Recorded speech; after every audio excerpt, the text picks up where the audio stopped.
How's it going, everybody? Joao Fizera, AC2 OST is making me emotional. Stop it, man. The AC2 soundtrack does go crazy. I'm more partial to Assassin's Creed Brotherhood and Revelations, but 2 is a good game. It's very long. It's the thing with 2. How's it going, Faust? How's it going, Drad? But AC2 is still a good game. Okay. Let's see. Hopefully this is gonna continue capturing ESO, but right now it's just a black screen, and there we go. Okay, cool. So, last we left off, for anyone who wasn't here, we have been doing the Necrom DLC, which I've never done before. And how's it going, Barvast? Um, this DLC takes place in both the Telvanni Peninsula here and in Apocrypha. We're dealing with some stuff with Hermaeus Mora. There's some kind of a spooky secret going on with a Daedra named Torvalsund, I think was how you said his name. And Torvalsund is going back and like changing the past somehow by altering memories is what it looks like. So we've just sort of arrived from that, and yeah, we're going to be talking to this Curate Gadain guy. This is where I left off stream the other night because I was just kind of tired. Did I make it to stream? Yes, you did, Vexile 12. Scroot and I uncovered the most interesting news. The Assembly of Masters learned of Master Shelreni's recent activities and has called for a conclave. They plan to strip her of her rank and expel her from the house. What's the difference between an assembly and a conclave? It's complicated. The Assembly of Masters consists of just their mouths. The actual Masters rarely leave their towers, and never to meet with their rivals. A conclave, however, is a different story. The Masters themselves are compelled to attend. And how does that help us locate Master Shelreni and recover Meln's Black Book? Don't you see? When they convene the Masters' Conclave, Shelreni must be on hand to contest the charges. So, we know where we can find her and when. I've never played Necrom. How would you rate it so far? It's been okay. I mean, the thing with Elder Scrolls Online is that the writing is never 100% great. The main thing that I wish for the Elder Scrolls is that they would get out of this like PG-13 kind of rating that ESO seems to have. I don't think this game's rated M. Like it takes itself very I don't know. It's very childish in a lot of ways, where you can see plot lines coming ahead of time, or characters don't really swear. That people don't act like real people. It's very, I don't know. I think you guys understand what I'm saying. So yeah, that's my biggest gripe with Necrom, is some of it's been a little bit here or there. Where's this conclave going to take place? At Tel Hulan, the Tower Hall in Old Isra. As a curate, I think I can get us into the conclave by claiming official Necrom business. House Telvanni prefers to stay on our good side, so they rarely ask too many questions of the Keepers of the Dead. Eventually, ESO will be shut down like all other live service games. Will the lore be lost forever? I think that, the lore will be intact, but it's going to be really interesting to see when this game eventually does shut down, what happens to the lore that was from this game. I recently uninstalled after finishing High Isle. I think it was a bit of a final straw, especially with how big the recent update was. Yeah, that's fair. This game is huge, too, if you're talking about just pure game size and updates. Like, if you have this thing installed and you're not playing it, like, get it off your hard drive. It's massive. Okay, I will meet you in Old Isra. Curate or not, he'll never get into the conclave bearing the mark of a Daedric prince. Not without my help. It's kind of fun, like the original version of Final Fantasy XIV. I like ESO. I just think that it's got some problems. Underestimate Shelreni at your own peril. And do not think to just walk into a Telvanni stronghold reeking of Hermaeus Mora. Either Shelreni's Daedric allies or the Conclave's own protections will spot you the moment you step across the threshold. And you can help us avoid detection? Of course. Wasn't I the greatest magister of my time? If not for my desire for solitude, I would have been the Archmagister. Unfortunately, my spectral body isn't good for anything these days. You'll need to serve as my hands for this to work. Alright, what do I need to do? Return to Telrendis. Around my tower, you'll find the components necessary to assemble a passable cloak of omission. Look for dried hoaxwort, a lamia scale shawl, and an illusion tincture of my own creation. Okay.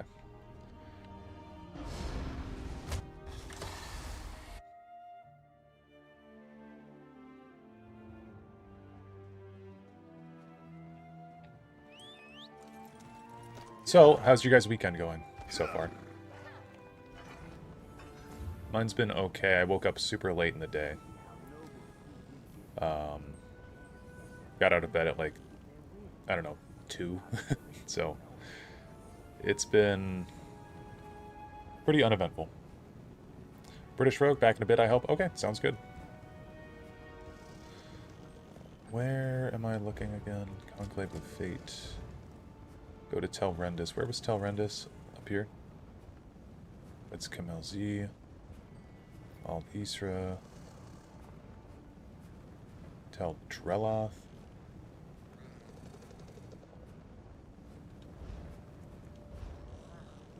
Telrendis. That wasn't in Apocrypha, was it? No.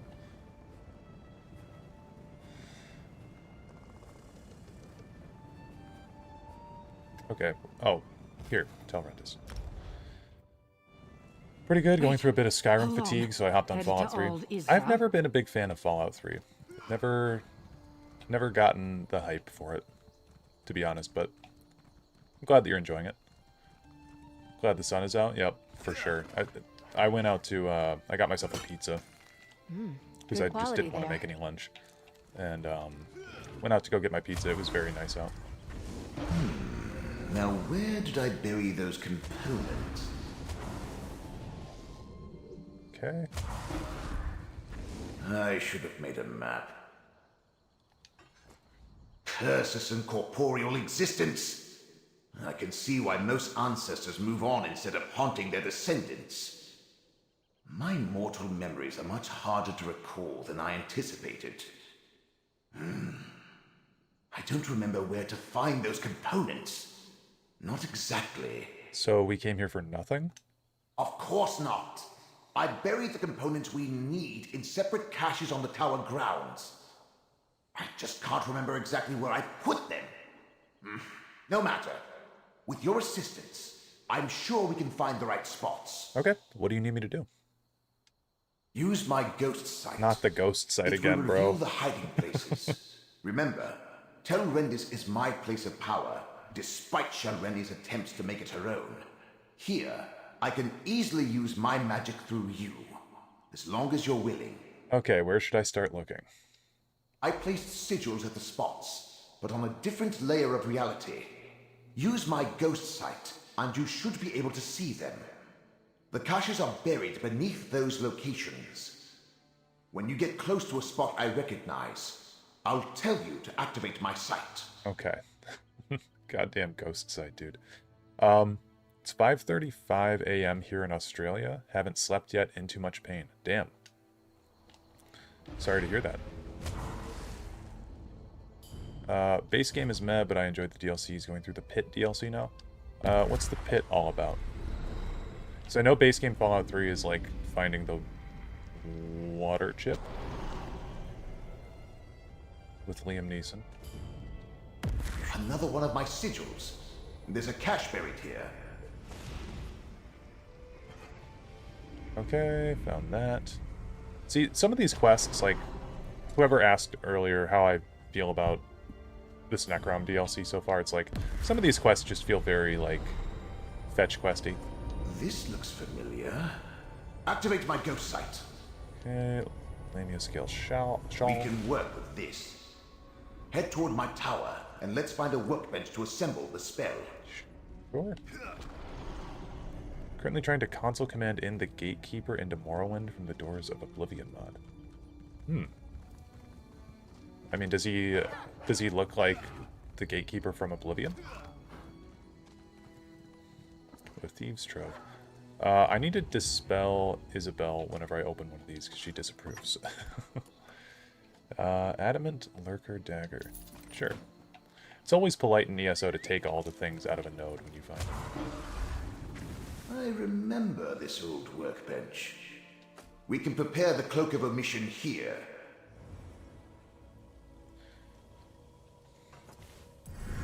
Place the components. What? Good work. Now place the shawl. Almost done. Now sprinkle the tincture. Excellent. Now take the Cloak of Omission. Go ahead and try it on. The cloak will mask your presence and hide your connection to the Prince of Fate. Put on... You look amazing. Barely a hint of a data connection. I should explain the particulars, though. I do look pretty good in this, don't I? Not a bad bit of work. You follow directions well. And the cloak looks perfectly dashing. Dashing, I say. Now let's head to Old Isra and meet up with Kirt Gedain. She should have gotten you access to the Conclave by now. Wait a moment. You said something about the particulars? Did I? I don't recall. But if you're asking about the Cloak of Omission, it could only shield you from so many scrying attempts. Eventually, someone will notice you. But the enchantment should last long enough for us to get our hands on Shalreni. Yeah, the Frog Enjoyer. You were gifted a membership the other day, weren't you? That's awesome. I hope you're enjoying it. There's a handful of members-only videos on the channel, and you can use unique emotes in chat when we're live or in the comments section on videos. Fallout 3 is a bit dated. I remember most of the games, or most of that game's bugs from when it first came out. It's like Skyrim. Skyrim had a lot of bugs that have kind of been patched out, I think. But it was definitely buggier when it first released. The Pit DLC, to quickly summarize, takes you to the remnants of Pittsburgh in order to either reinforce or destabilize a group of slavers led by an abandoned Brotherhood of Steel initiate named Asher. Gotcha. Sounds kind of interesting. Anything else you want to tell me?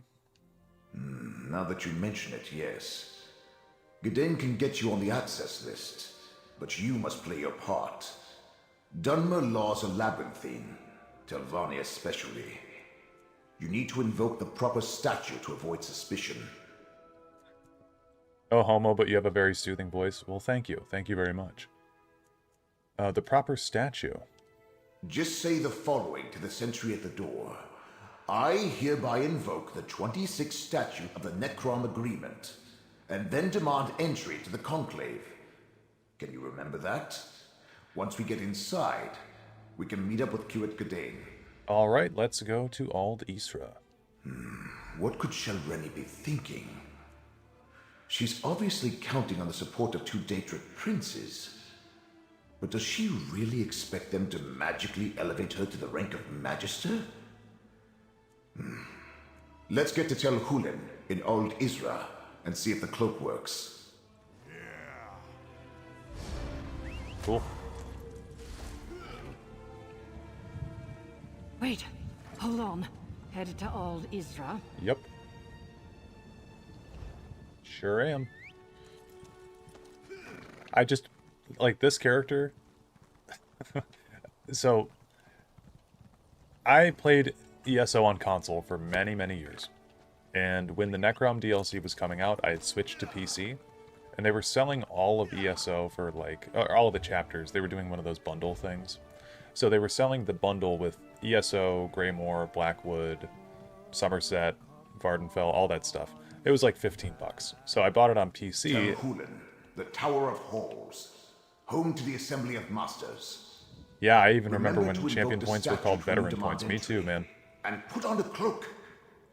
But, yeah, I played way back in the day. I have an ancient account on Xbox, and this is a relatively newer one on PC. So I've had to build myself back up. But, like, since I've gotten this version on PC, I barely ever take side quests. I don't think I've done the zone storyline for anything other than, like, I did Vardenfell's zone storyline, and I did Clockwork Cities, and I did the main quest in Cold Harbor. Other than that, I don't think I've really touched zone quest lines anywhere else. Maybe Stros Mackay, yeah. But I just power level on these characters now. That's all I do. And then I get them to level 50.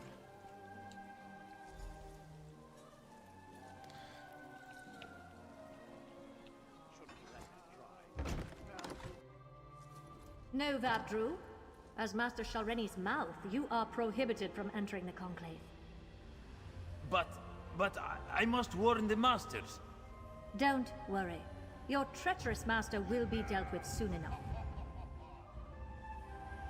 You must warn the other Masters. I can no longer stand by and do nothing while Master Shalreni continues along this dark path. Her actions threaten the entire peninsula. You're Master Shalreni's mouth. Why should I trust anything you tell me? You probably shouldn't. But that doesn't mean I'm lying. I admired Shalreni for her skill and power. Thought she would help me rise in the ranks. But her ambition and contempt for her fellow Telvanni will doom us all. What do you mean? Master Shalreni made a deal with not one, but two Daedric princes. She plans to use their help to eliminate all who oppose her so she can become Archmagister. The Masters won't listen to me. They don't understand the danger. Are you still running with guildmates every so often?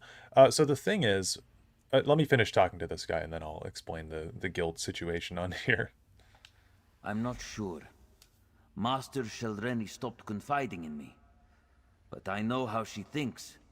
She has no respect for the Masters or this Conclave. When they move to reprimand her, she's going to show them just how powerful she's become. It will be a bloodbath. Okay.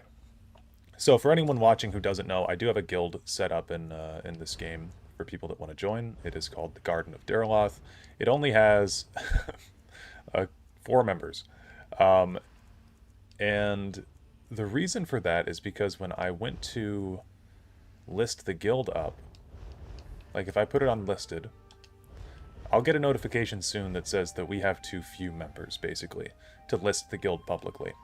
So a lot of people that have been wanting to join the guild have either not been able to find it because it's not public, or they haven't friended me correctly because my account name is Emmer Dareloth 40. It's not just Emmer Dareloth, or it's not just Dareloth, so I think people get confused with that.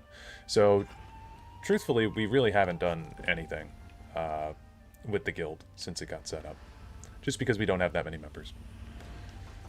The Master's Conclave is in session. All other business is on hold. Come back later. Check your list. I hereby invoke the 26th statute of the Necrom Agreement and demand entry. Necrom? Let me see. Ah, yes. You're listed as Curate Godane's attending clerk. Very good. You may go inside. I expect you'll find the curate in the assembly antechamber, as the attending magister declared the conclave for masters only. Okay, I'll head inside.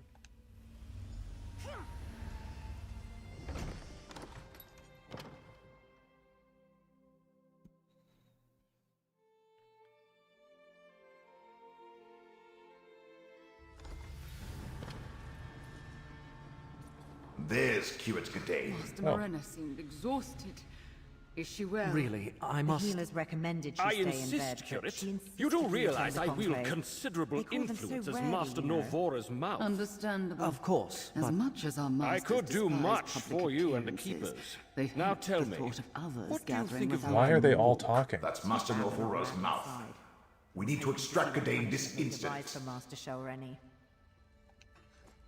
The curate and I are busy, outsider. I am eager to hear what he thinks of my book, Ancestors of a Humble Mouth. It's a work in progress, but at least 2 booksellers have expressed interest. Come back later. Master Norvora sent me to find you. She requires your immediate assistance. How strange.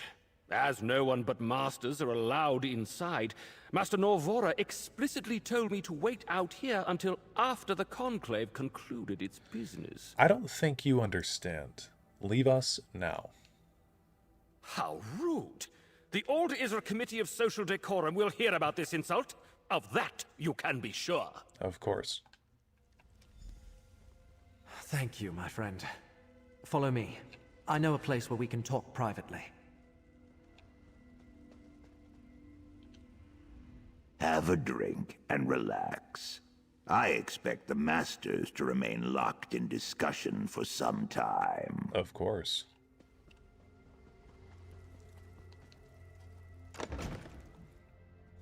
We can speak freely here.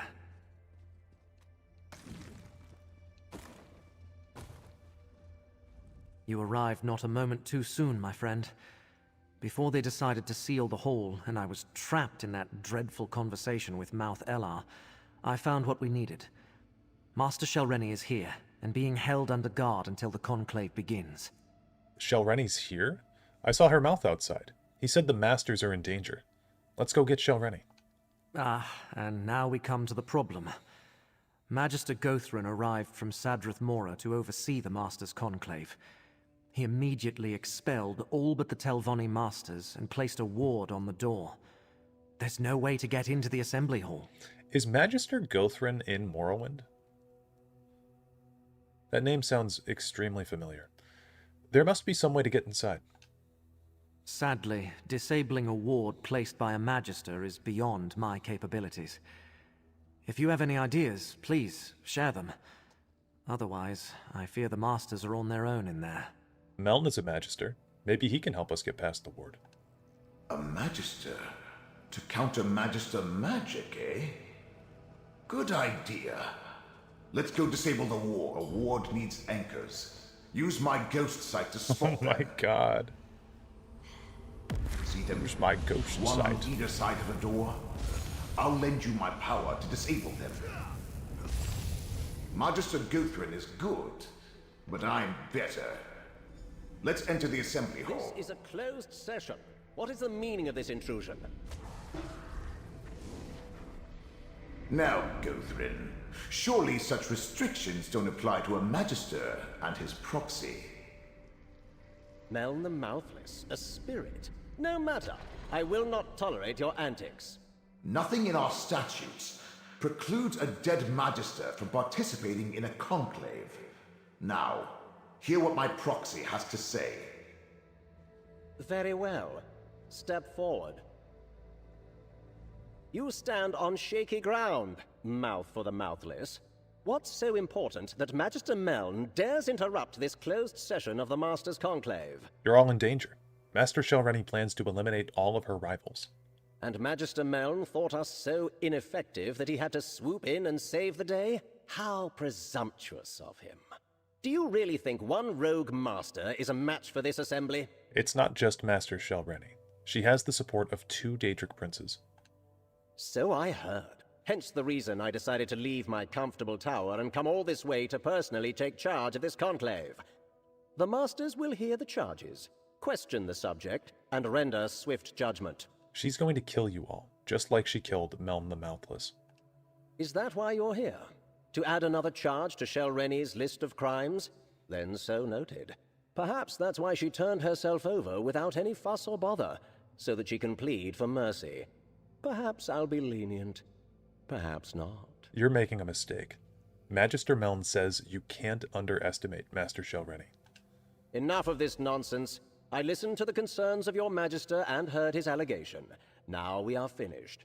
Meln may stay if he wishes. That is his right. But you and the curate should go and leave us to our work. Okay. Over here.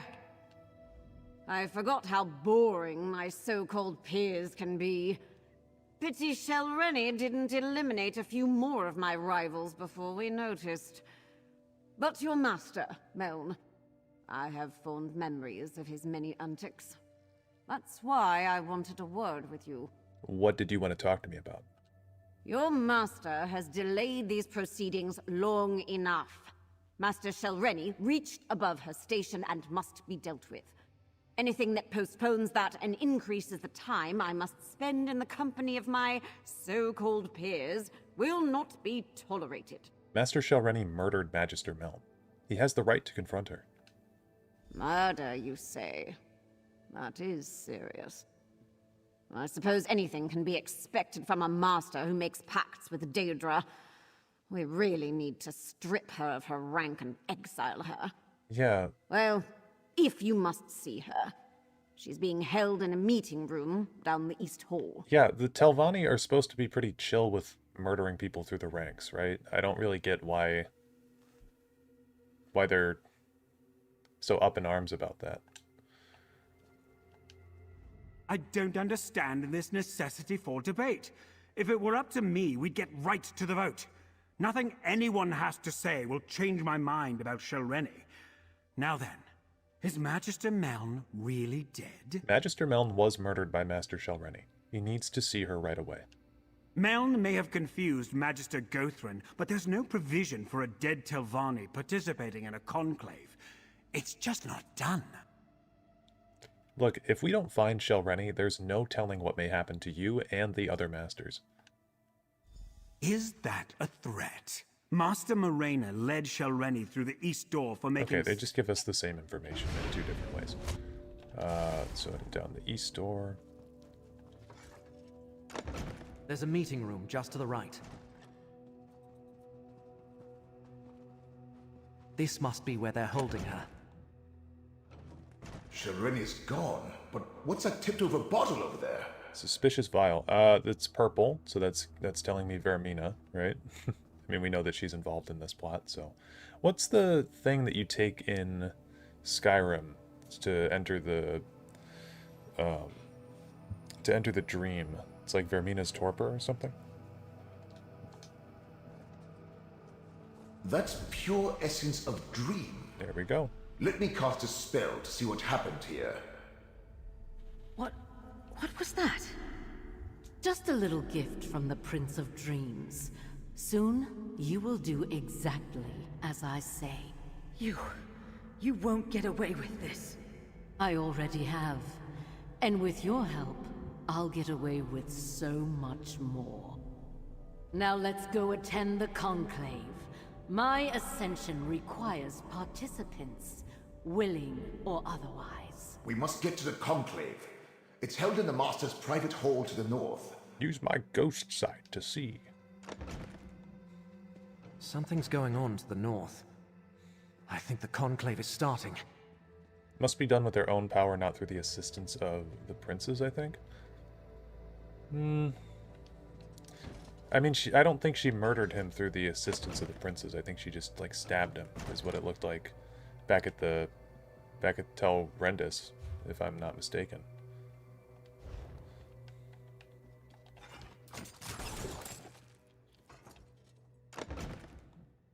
Master Shelreni, you stand accused of conspiring against your fellow Telvanni, murdering Meln the Mouthless, and consorting with Daedric princes.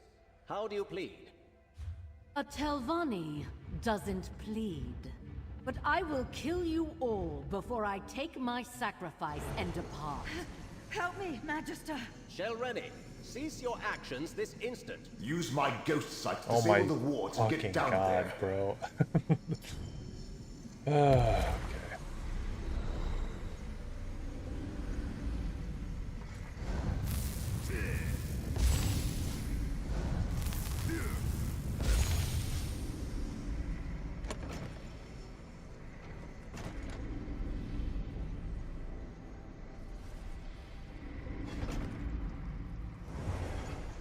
You again?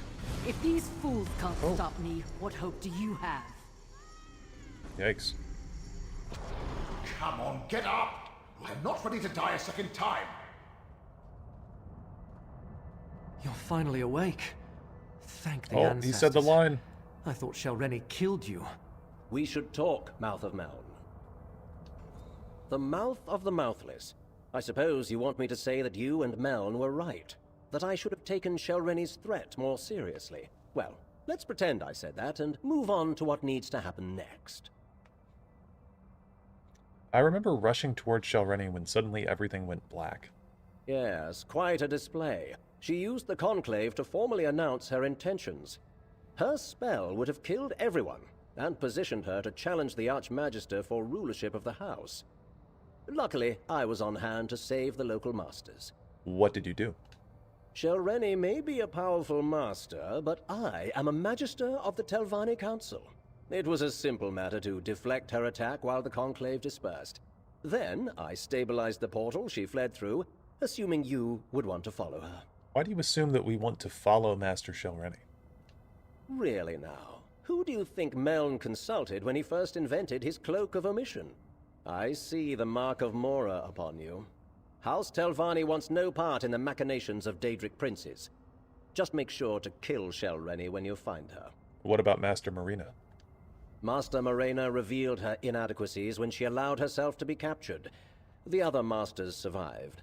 In both cases, House Telvanni won. If you plan to chase Shelrenny, I suggest you leave now. I'm not going... Okay, goodbye. How's the Necrom questline been so far? I'd give it, like, so far it's interesting, but I don't think it's done particularly well. So maybe like a 5 or 6 out of 10. It's okay. It's mid.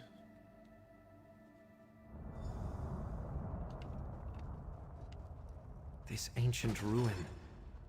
Those markings. This place is dedicated to Vermina. What markings are you talking about, brother? This just looks like any old Daedric ruin.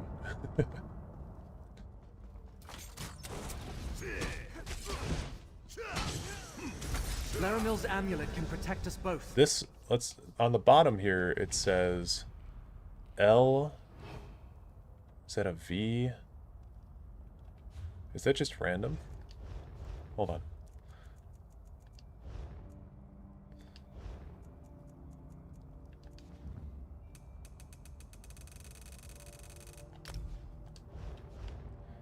L-O-V... Oh, love. U-N-T... I believe that's a T. U-N-T-L-E... Gauntlet. That's probably what that says, because there's probably a G-A-U-N-T-L-E-T. Love... the... J... No, that's a G. Yeah, that love the gauntlet.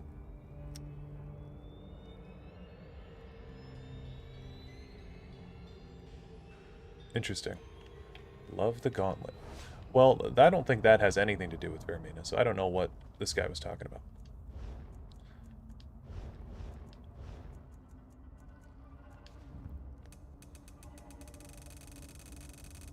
Middle logo above should be barely visible.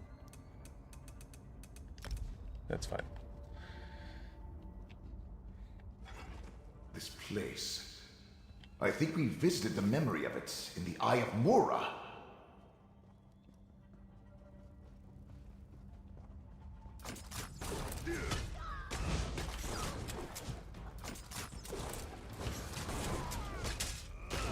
Get closer to me, friend.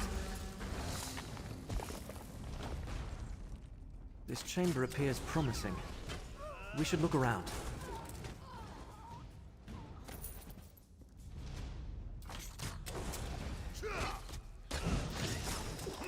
Stand close and let me shield you. Master Shelrenny's notes about Torvasard, I think, is what this said. The Dremora Torvasard came to me with an intriguing proposition more than 2 years ago now. He promised to fulfill my lifelong ambition to become Archmagister and rule over House Telvanni. All I had to do was pledge my service to Vermina, the Daedric Prince of Dark Portents, and all my dreams would come to pass.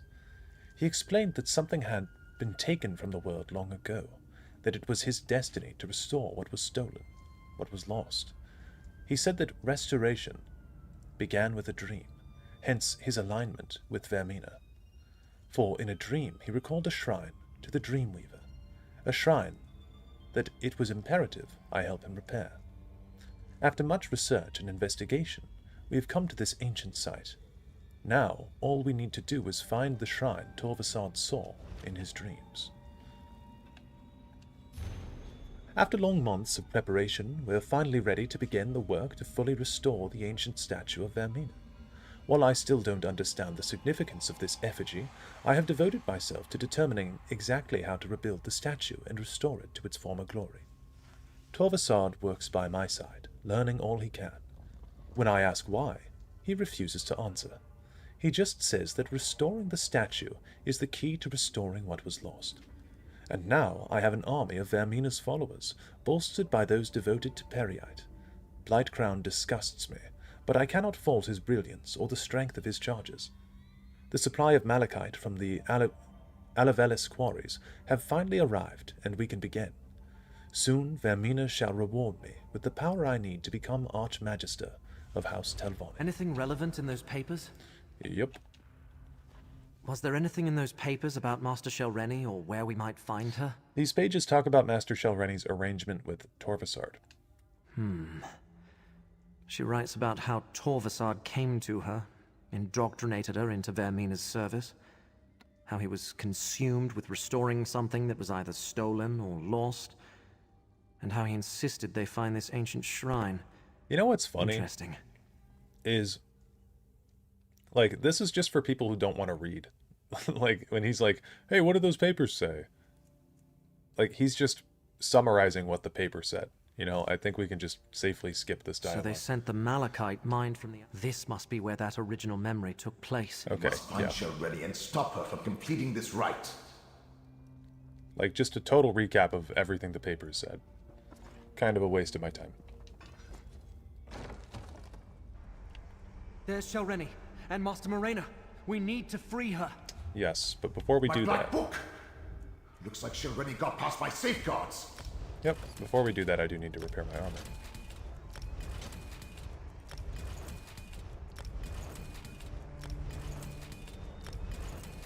Okay.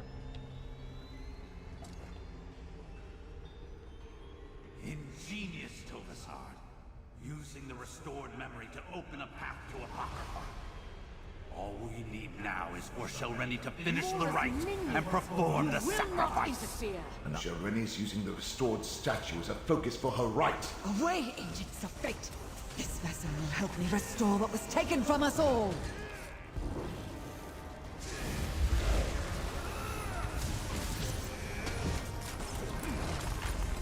No! Now, my disciple. Complete the sacrifice so I may inhabit the Step vessel. into the focus to use my ghost sight. My ghost sight can defeat this enemy.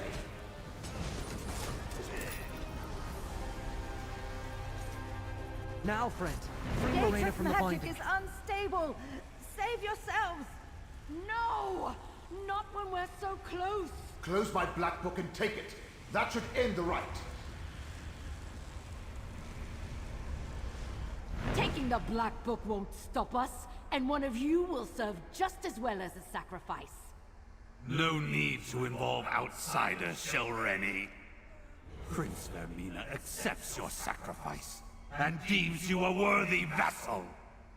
I regret the bloodshed, but soon Mor's injustice will be undone. With this vessel, I can enter Apocrypha and strike at Mora's heart. With me, my faithful! We have to warn Apocrypha. Let's return to the Necron Bindery and find Laramil. Okay. Hold still, and I'll open a portal back to Necron. Okay. So Vermina just took over Shelreni's body, I guess.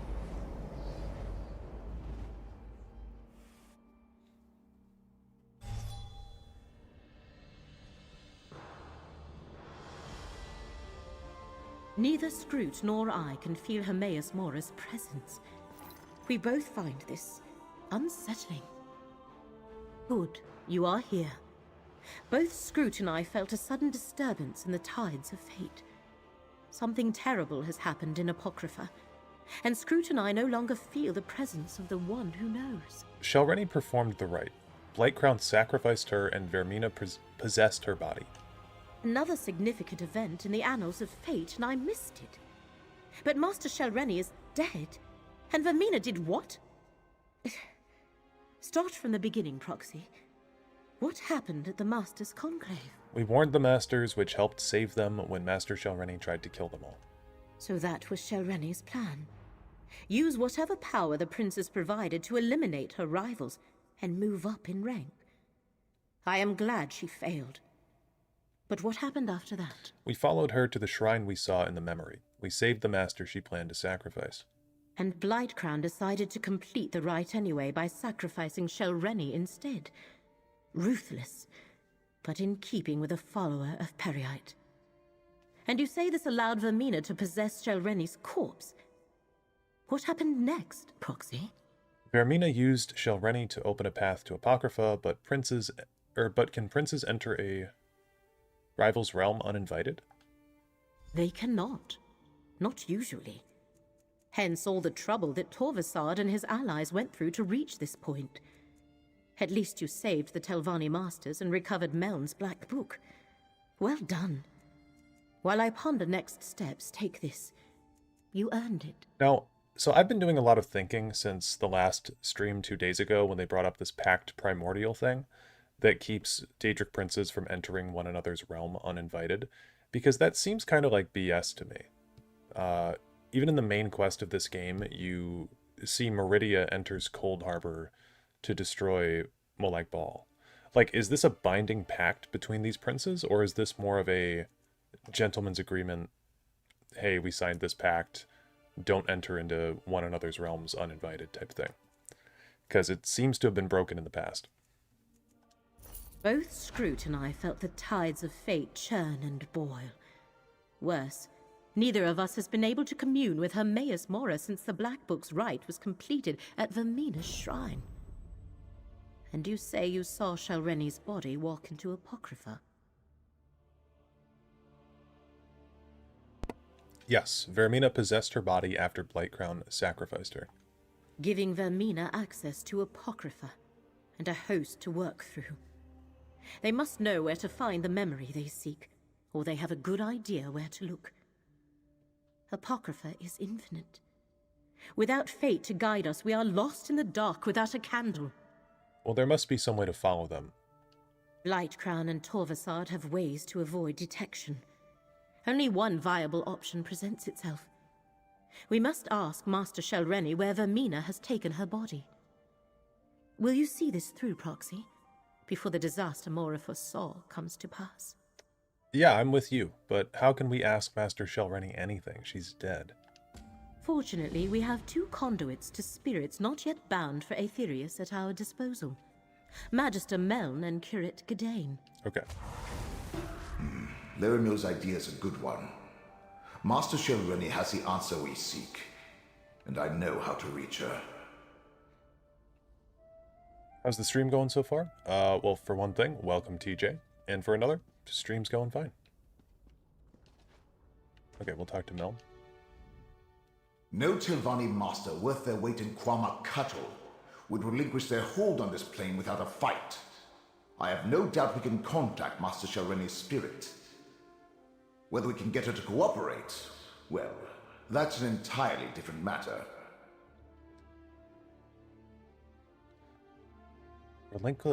Okay, wait. No Telvanni master worth their weight in Quama Cuddle would relinquish their hold on this plane without a fight. Okay. How do we contact Master Shelreni's spirit? As the curate can tell you, Necrom forbids summoning the dead. But there's no regulation against the dead choosing to speak to you. We don't have to summon Shelreni's spirit. We can go to her and simply request an audience. And where do we go to find the spirit of a dead Telvanni master? Same place you found me. In her tower, of course. We must go to Tel Barrow and search her sanctum. If her spirit lingers, she'll haunt there. Meln, we can't just summon the dead whenever we please. It's forbidden. Yes. Summoning is an affront to your order. But if the spirit is already there... If I help you, I could jeopardize my standing. We would not ask this of you if the situation was not dire. Of course I'll help, Laramil. I'll return to Apocrypha. See if I can find Vermina while you chase spirits. Not like I've got anything better to do. Good luck at Tel Barrow, my friends. Return here with whatever you learn. It says it's optional to talk to Curate Gadain, so I'm not going to talk to him. Just flat out not interested.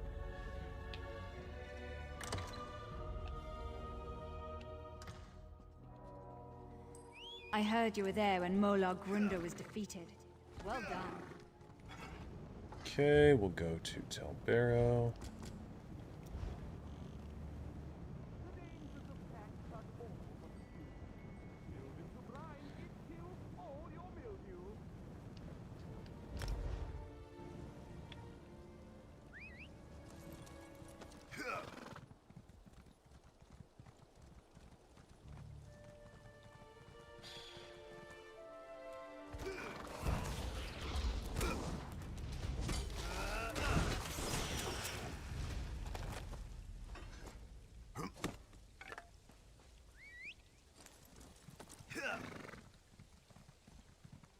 Where's the Keeper?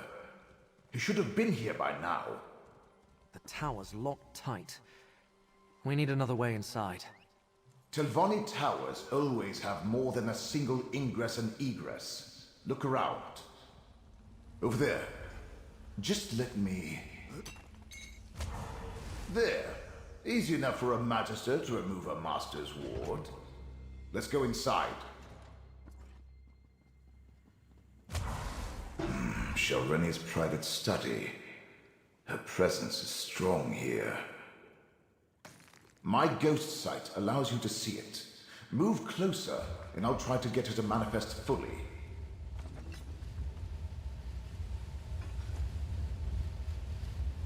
Careful, my friend. Blight Crown! He killed me. I'll destroy them all! Such rage and suffering. Let me try to calm her. Have you come to gloat? To see how far the mighty Shalreni has fallen?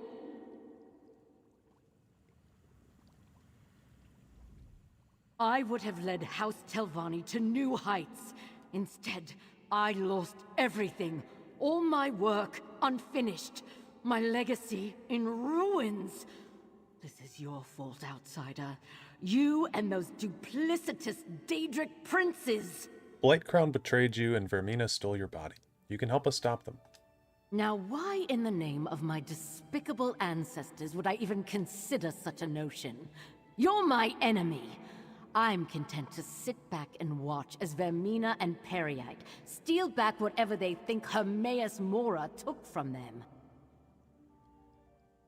Meridia only had access to Cold Harbor because she conned Molag Bal into dragging a city consecrated to her into his realm. Yeah, but she leaves the Hollow City at points too.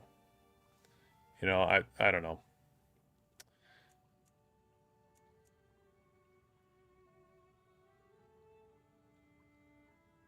You were content to let Vermina's betrayal go unpunished? That doesn't sound like the Telvanni way. You know nothing of the Telvanni, outsider, or of me. But I will admit that I hate it when a greater power reneges on a mutually advantageous agreement. Frankly, my role in all this was more difficult than what I requested of the princes. What did you do for the princes? I decrypted Meln's Black Book, perfected Blightcrown's subterfuge concoction, and performed the rite that gave Vermina access to Apocrypha. And all for a simple favor. Eliminate my competition, and elevate me to the rank of Archmagister. Instead, Blightcrown betrayed you and Vermina stole your body. I hope we just read that. What is this dialogue, man? Do you know where she took it? I see what you did there. Clever. I suppose I've been taken off the board. A bit of revenge on my part is probably called for. The path to the memory Vermina seeks lies through the infinite Panopticon. Torvasad will lead her there. Why did you seek the help of Vermina and Peryite in the first place? It started with Torvasad and his dream of something lost long ago. He needed someone to acquire Meln's Black Book and perform the rite. In return, he would help me achieve my dream of becoming Archmagister, as long as I pledged myself to Vermina. Do you know anything more about the secret they're searching for? Truth be told, I never much cared. All I wanted was to do what was asked of me and get my reward. Instead, I got a dagger in the back from that disgusting Blightcrown. They believe Hermaeus Mora stole something from them. From all of us, really. What did he steal? It involves Torvasad's dream. He had vague visions of a Vermina shrine, believed it was important. So he asked Vermina to help him recall the entire dream. When she failed, he expanded his list of allies. That's where the hidden kindred came in. You don't know anything more specific? Look, maybe Mora stole Torvasad's favorite sweet roll recipe. I wouldn't put it past the Prince of Fate. He collects knowledge like House Lalu hoards gold. All I know is Vermina and Peryite want the memory back, but Torvasad wants it more. What about Peryite? Why is he working with Vermina? Torvasad behaves like a broker, bringing disparate parties together for mutual benefit. In truth, I now believe this is all about Torvasad. He has his own agenda. Anyway, he convinced the princes to set aside their differences and work together. About Meridia being able to leave the city, I think it has to do with Darien. He's a champion of hers. He becomes one. He becomes the Golden Knight. Do you know why Hermaeus Mora has gone silent? Silent, you say? Then my enhanced subterfuge concoction worked. I told Blightcrown I could do it. What did you do? I took Blightcrown's mix of disease and dream, and with a few adjustments to the right, enhanced its ability to hide them 1,000-fold. If Mora has gone silent, it means it affected him too. Cut him off from his own realm. Am I a genius or what? How do you fix this? Oh, fear not. You can't separate a Daedric prince from their realm for very long. Should last just long enough for Vermina to get whatever she's after. Of course, who can say what will happen when a realm and its prince are sundered even briefly? Okay. I can't absolve you of your transgression, Spirit, but I can grant you peace. Eternal disappointment, more likely. Let's return to Necrom and tell Laramil what we learned.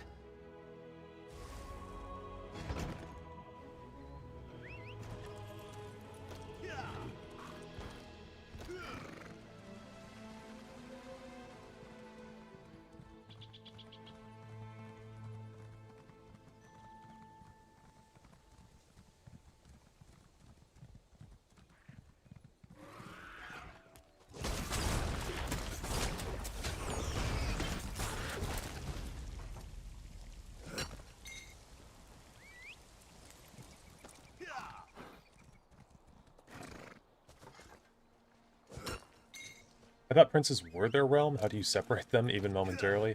Yeah, I don't know. The writing of this plotline is kind of flying off the rails, moment by moment. I don't really understand how a potion or whatever she said could separate him from his realm, but whatever. Just sort of rolling with it. Yeah, the quest markers are all messed up here.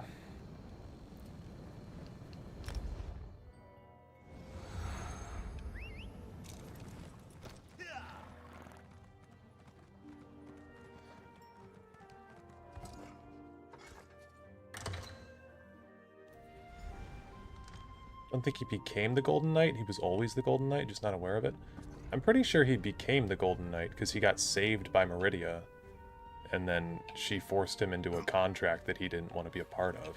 If you read the book at the end of the Somerset chapter that he talks about, he says never trust a Daedric prince because of what she did at the end of the ESO main plot. Calm yourself, Scroot. I am sure Apocrypha is not as bad as you say. Ah, Proxy. Tell me what happened at Tel Barrow. Scroot returned from Apocrypha with disheartening news, while my efforts at research have been marginally effective at best. Tell me you have something better to report, Proxy. Master Shelreni said Vermina needs to enter the Infinite Panopticon to find the secret they seek. The Infinite Panopticon? First they sought a memory to alter. Now they seek what? Another memory? And can they even find the entrance again?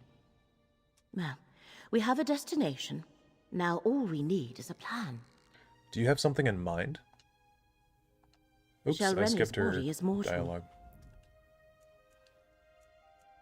Okay, for some reason my game is glitching. The Infinite. What research I was able to accomplish tells me that Vermina will be a formidable opponent. But in order to enter Apocrypha without Mora's consent, she requires an anchor and a shield. In this case, Master Shelreni's body. That will be her undoing. Anchor and a shield. So Shelreni's body is the anchor and the shield. I would have made like an automaton. That would have been cool. What do you mean? Shelreni's body is mortal. If we destroy it, I do not believe that even Blightcrown's concoction will hide Vermina from the one who knows. Of course, there is also the matter of Apocrypha gone amok. But one problem at a time, I think. Okay, then I guess we return to Apocrypha. Gadain, this will be dangerous. I would feel better if you remain here, out of harm's way. I swore to retrieve the relic, and I can't stand the thought of you facing this danger without me. All of you, really. Vomitus.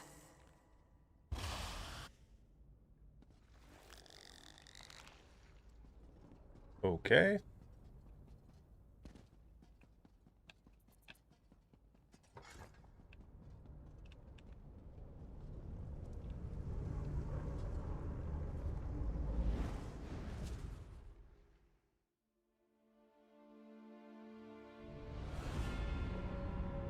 Love the extra effort you do with putting on voices for your vids. Makes them a lot more interesting. Thank you. It's definitely a little bit like embarrassed to try to do it at first, but that's why I used like a AI synthesizer for the Mana Marco video. But yeah, it's definitely it's fun. It's fun to do.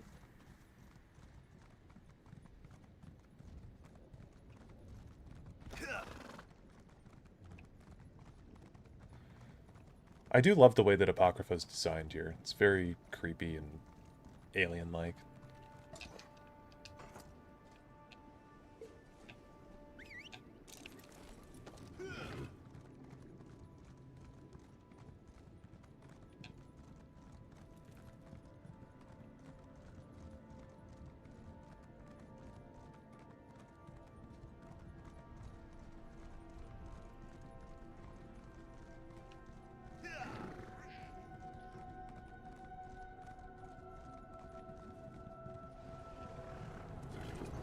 As I feared, the entrance to the Infinite Panopticon has moved. As is its nature, which means we have failed and reality is doomed. I refuse this outcome. Fate, bend to my will. Laramil, be careful. There is no time. The Panopticon must exist. Here, I command it. Laramil, you did it! The Panopticon is open! Okay, that's pretty cool. The Infinite Panopticon is a place of legend. It supposedly consists of an endless labyrinth of rooms and passages that refuses to conform to reality as we know it, and is said to be directly connected to this something. Didn't get to read that last part. Oh no. Vermina. Her presence is destroying the Panopticon. Look at it. You're in no shape to continue. No, Mythos, thank you. You are right. Proxy, you must deal with Vermina. Gadain will help me return to Cypher's Midden. You can't face Vermina alone. I don't believe I'm saying this, but I'll go with you. This is more than just the presence of a rival Daedric prince. Something else is happening here. Okay. I think we could probably do a little sequence break here. Oh, okay, screw. That was not cool, man. Not trying to talk to you at the moment. Oh, we missed. But we could just be dead at the bottom. It's kind of a sequence break. A hole in the debris. They must have gone that way. Remember, Vermina's not alone. Actually, that was probably the best way to do that. Torvisard are with her.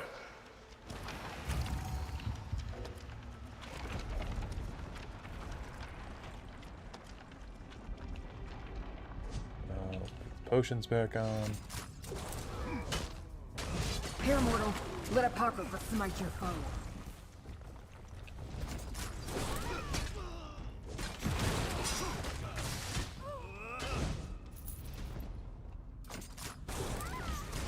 I am a vessel of the Great Eye. Call on me. The cultists are spreading Blightcrown's corruption. Mortal, let me aid you. Hidden kindred. Looks like Vermina brought an army.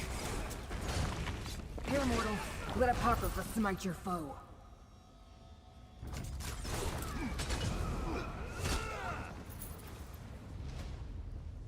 That portal. Looks about right. Passed through it. I am a vessel of the Great Eye. Don't ask me.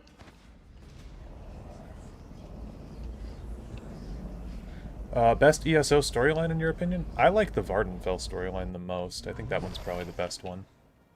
This place feels ancient. Like no one's been here in an eternity. The combination of rite and concoction works splendidly. We are hidden, and Mora suffers. Tovasard, take the Dream Prince into the Eye of Mora, and find your memory. I have a final gift to deliver, to the very core of Apocrypha. Blightcrown! Did he say something about an Eye of Mora? Ignore Blightcrown. We need to reach Vermina and destroy Shalreni's body. I see the Eye of Mora above us. That's where we need to go, mortal. The Eye of Mora. Is that it? That's pretty cool.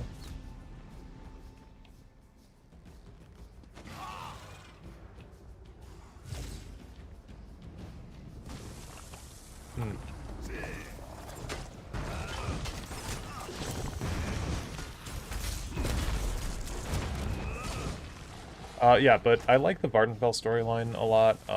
It's a little bit derivative. It's a bit derivative of Morrowind, the game, but it does its own thing with the source material, I feel.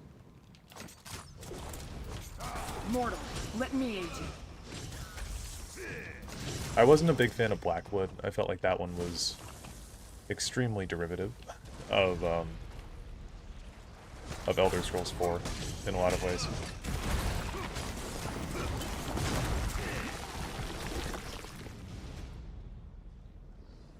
Through there, mortal. Hurry! Oh, Jesus. Okay. Those cultists are in our way. Dispatch them, mortal.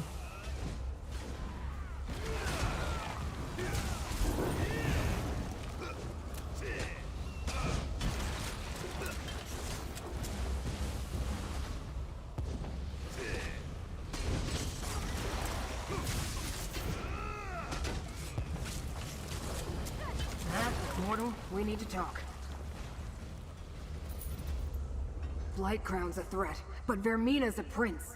We should follow Vermina and Torvasard into the Eye of Mora. What's inside the eye, Scroot? I have no clue which memory of Hermaeus Mora this particular eye contains, but we should go in and do what we came here to do. Find Vermina and destroy Master Shalreni's body. Without the protection it provides, Mora should be able to pinpoint her. I thought you said you're no longer in contact with Mora. You're right. I don't hear the Great Eye. Okay. Now, mortal, step into the Eye of Mora.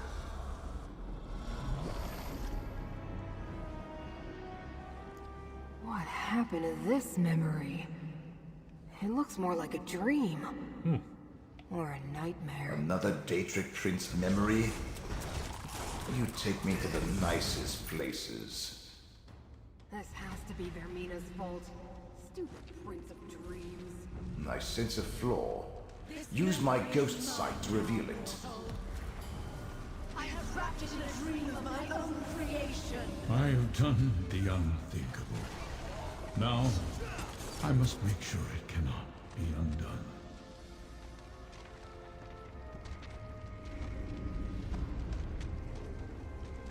Okay.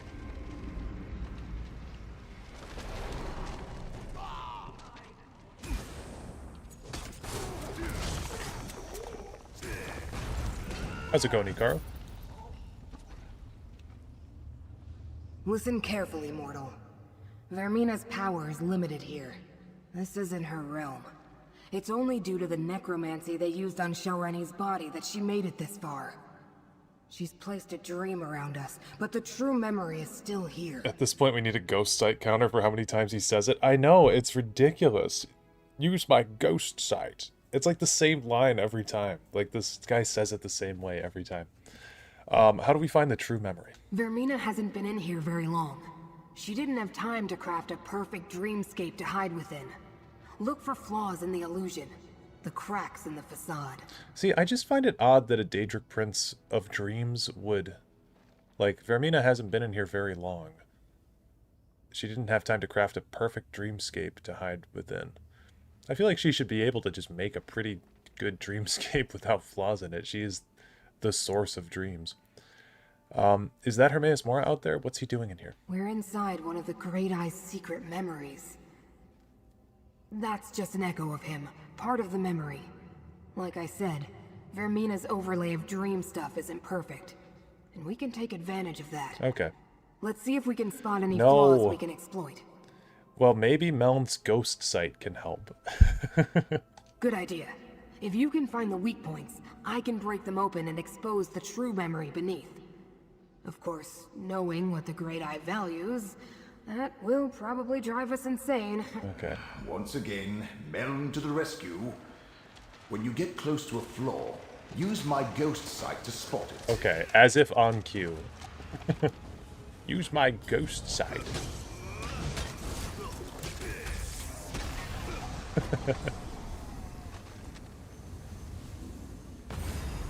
I shall divide the only remaining memory of the event, my memory, and hide it in 3 glyphics. This must be the memory of when Hermaeus Mora hid the secret the enemy seeks.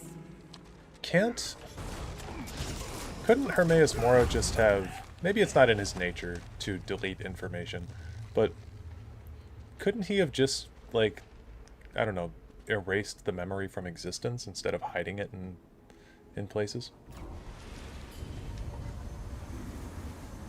The way it began, secured inside the glyphic of hidden paths. Okay. Glyphic of hidden paths.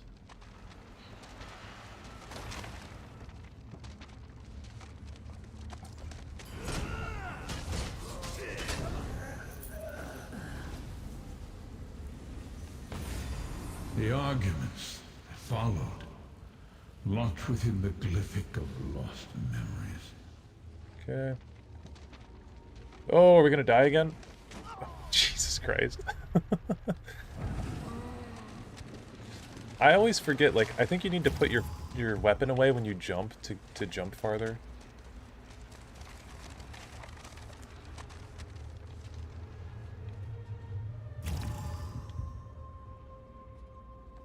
Okay, I should be able to get over here, though. Yeah. And with regret, the memory of what I had to do, sealed inside the glyphic of shattered reflections. I'm sure that if Hermaeus Mora had ghost sight, he could have overcome his nature and deleted the memory. I agree. We got what we came here for, Torvasad. This way!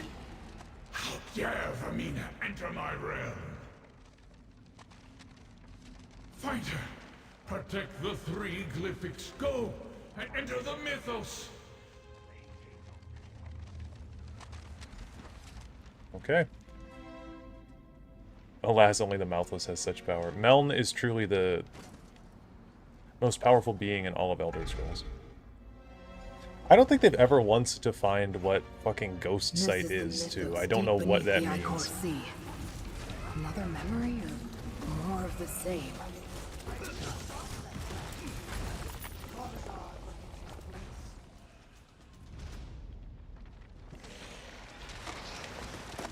Oh, okay.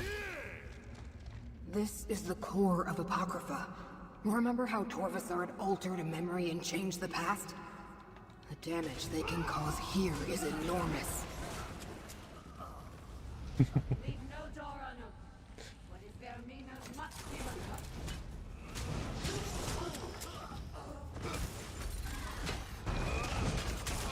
Here, mortal. Let Apocrypha smite your foe. Death rate in the United States goes up 200% after this DLC releases, so people can get access to Ghost Sight. Mortal, let me aid you.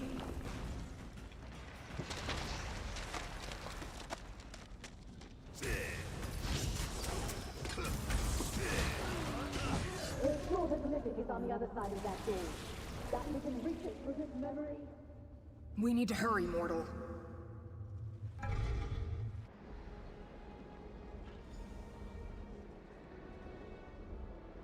How much longer, Torgasard?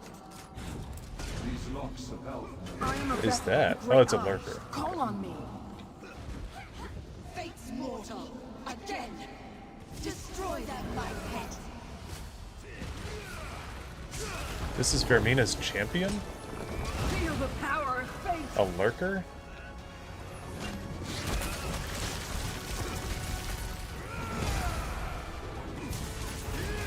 Like the little guy, I honestly, he's really wearing on me.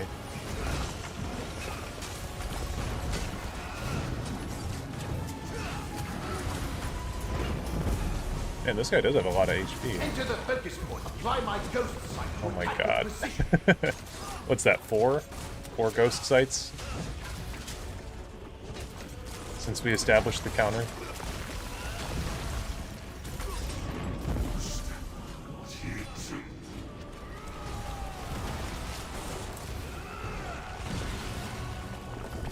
Wasn't that amazing? I focused my ghost sight. Use my ghost sight to strike true. Oh, holy shit.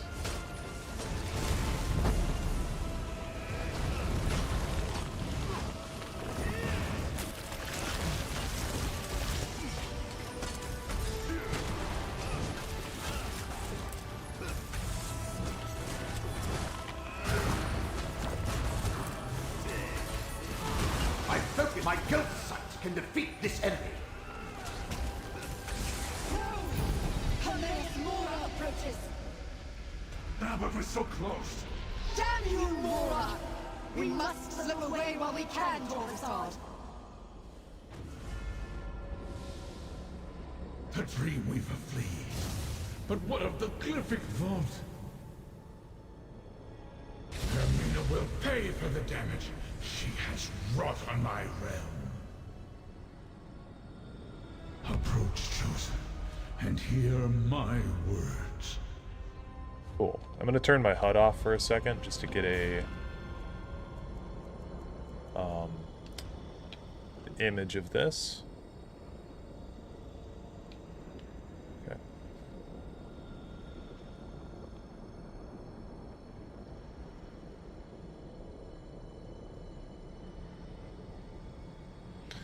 Actually, for a split second here.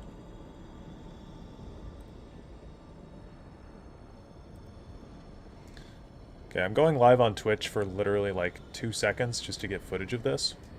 And then I'm going to turn off the Twitch stream because YouTube has been better for streaming with ESO because streaming on 2 different platforms is not good for my internet, so the stream title's going to be all wrong and whatever.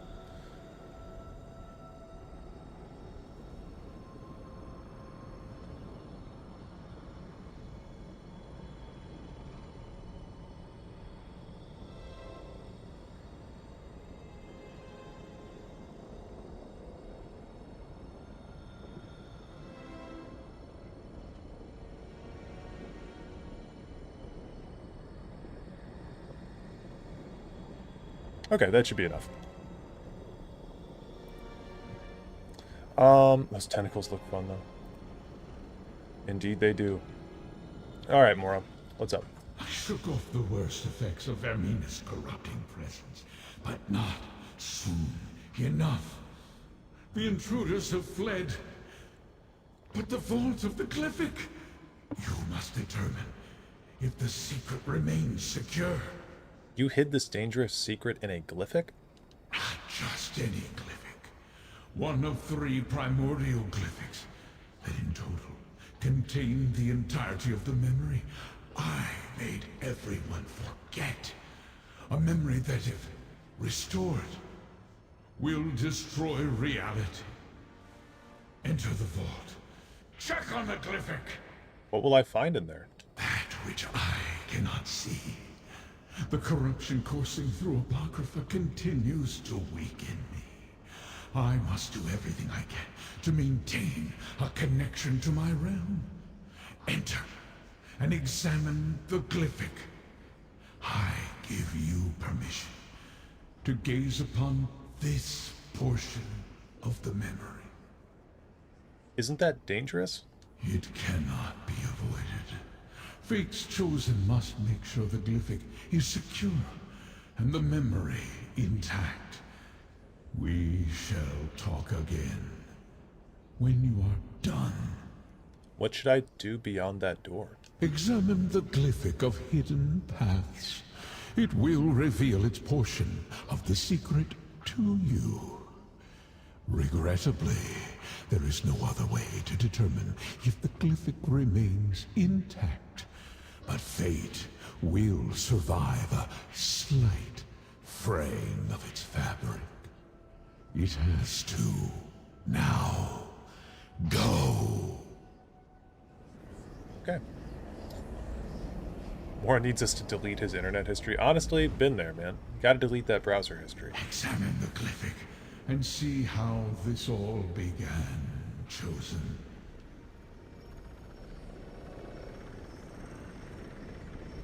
Why have you called us all together, Prince of Fate? We must deal with this problem, Dreamweaver. I have seen what happens if we do nothing. Already the threads of fate unravel. They have no regard for the chaos they can cause.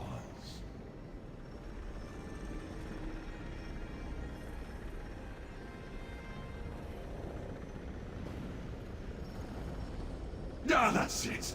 What I needed to spark my memory. I will restore the rest. Lord of Secrets, I will restore it all! Torvastad, only one of the unseen could evade my sight here. Chosen, we must speak. My power remains diminished due to the toxins Periite's followers polluted Apocrypha with. But you helped me break free of the worst of the miasma. You saw the contents of the glyphic of hidden paths, as did Torvastad. I did not expect that. I think Wes Johnson is killing it now in this performance. Was not a huge fan of him earlier, to be honest. Not yet. One thread in the tapestry snapped, but two more remain. If you can keep my enemies from unsealing the final two glyphics, there is still a chance to preserve Apocrypha and the rest of reality. You saw how this began. The great omission. BA work right now is really fucking good. Yeah, he's going hard here. I think him being like, what I didn't like about his performance earlier, and I love Wes Johnson, I just love the sound of his voice. He's also a great man. But what I didn't like about the lines they were giving him to read for Mora were that they were super conversational in the beginning of this DLC. But now it's like he's, I don't know, now that he's talking about more like glyphics and, I don't know, memories and stuff, it's feeling a lot better. You called Torvastad one of the unseen. What does that mean? Just something from very long ago. Something I did not expect to encounter ever again. It is not important. Not yet.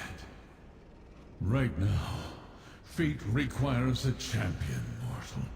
I still do wish that he sounded grosser, though. Because I think in Skyrim he sounded much grosser. What do you need me to do? Do as you have done. Follow your heart. Return to Laramil. Consult with her.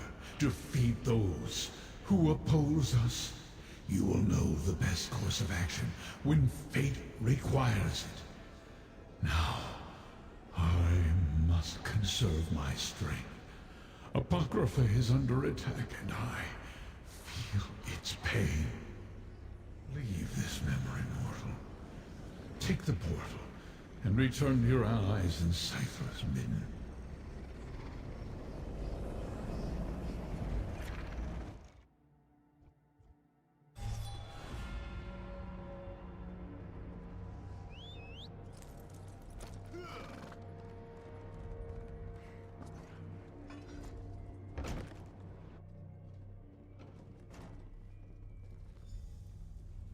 I have recovered, Proxy.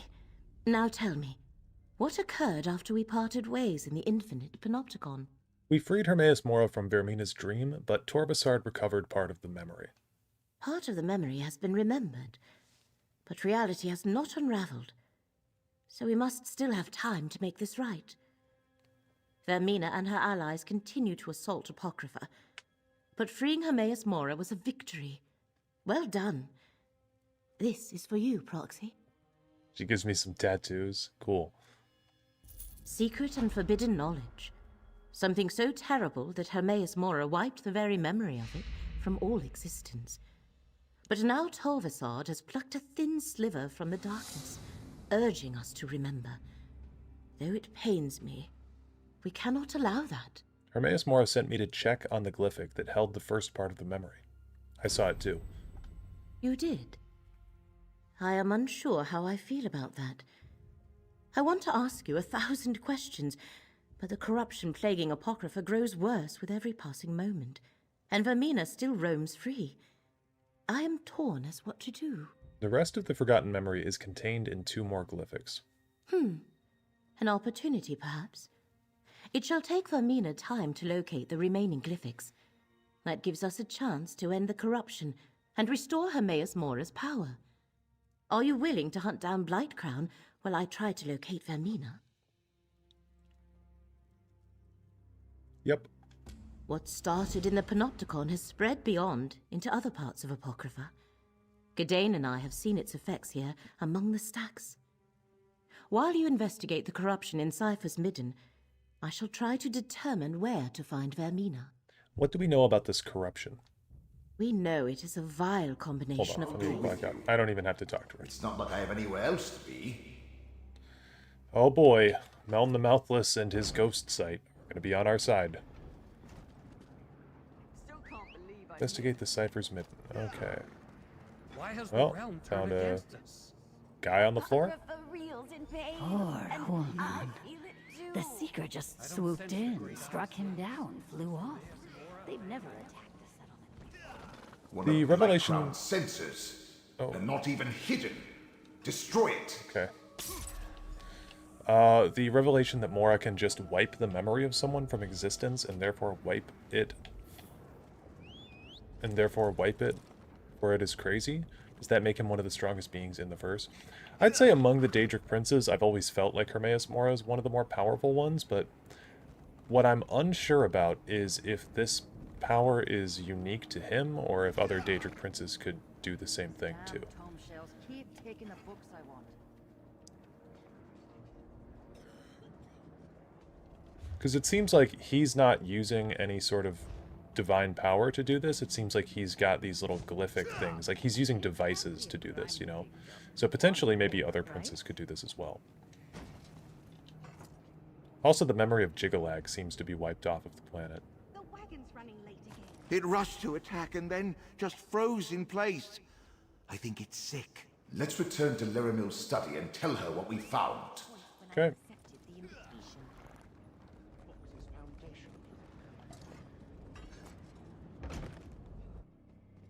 Friend, the corruption has gotten worse. See to Scroot while I do what I can for Laramil. Oh no, Laramil. Flee, mortal. The pain overwhelms me. Soon I won't be able to tell friend from foe. And my many beguiling eyes, each blinks out and goes dark in turn. Soon I'll be totally blind.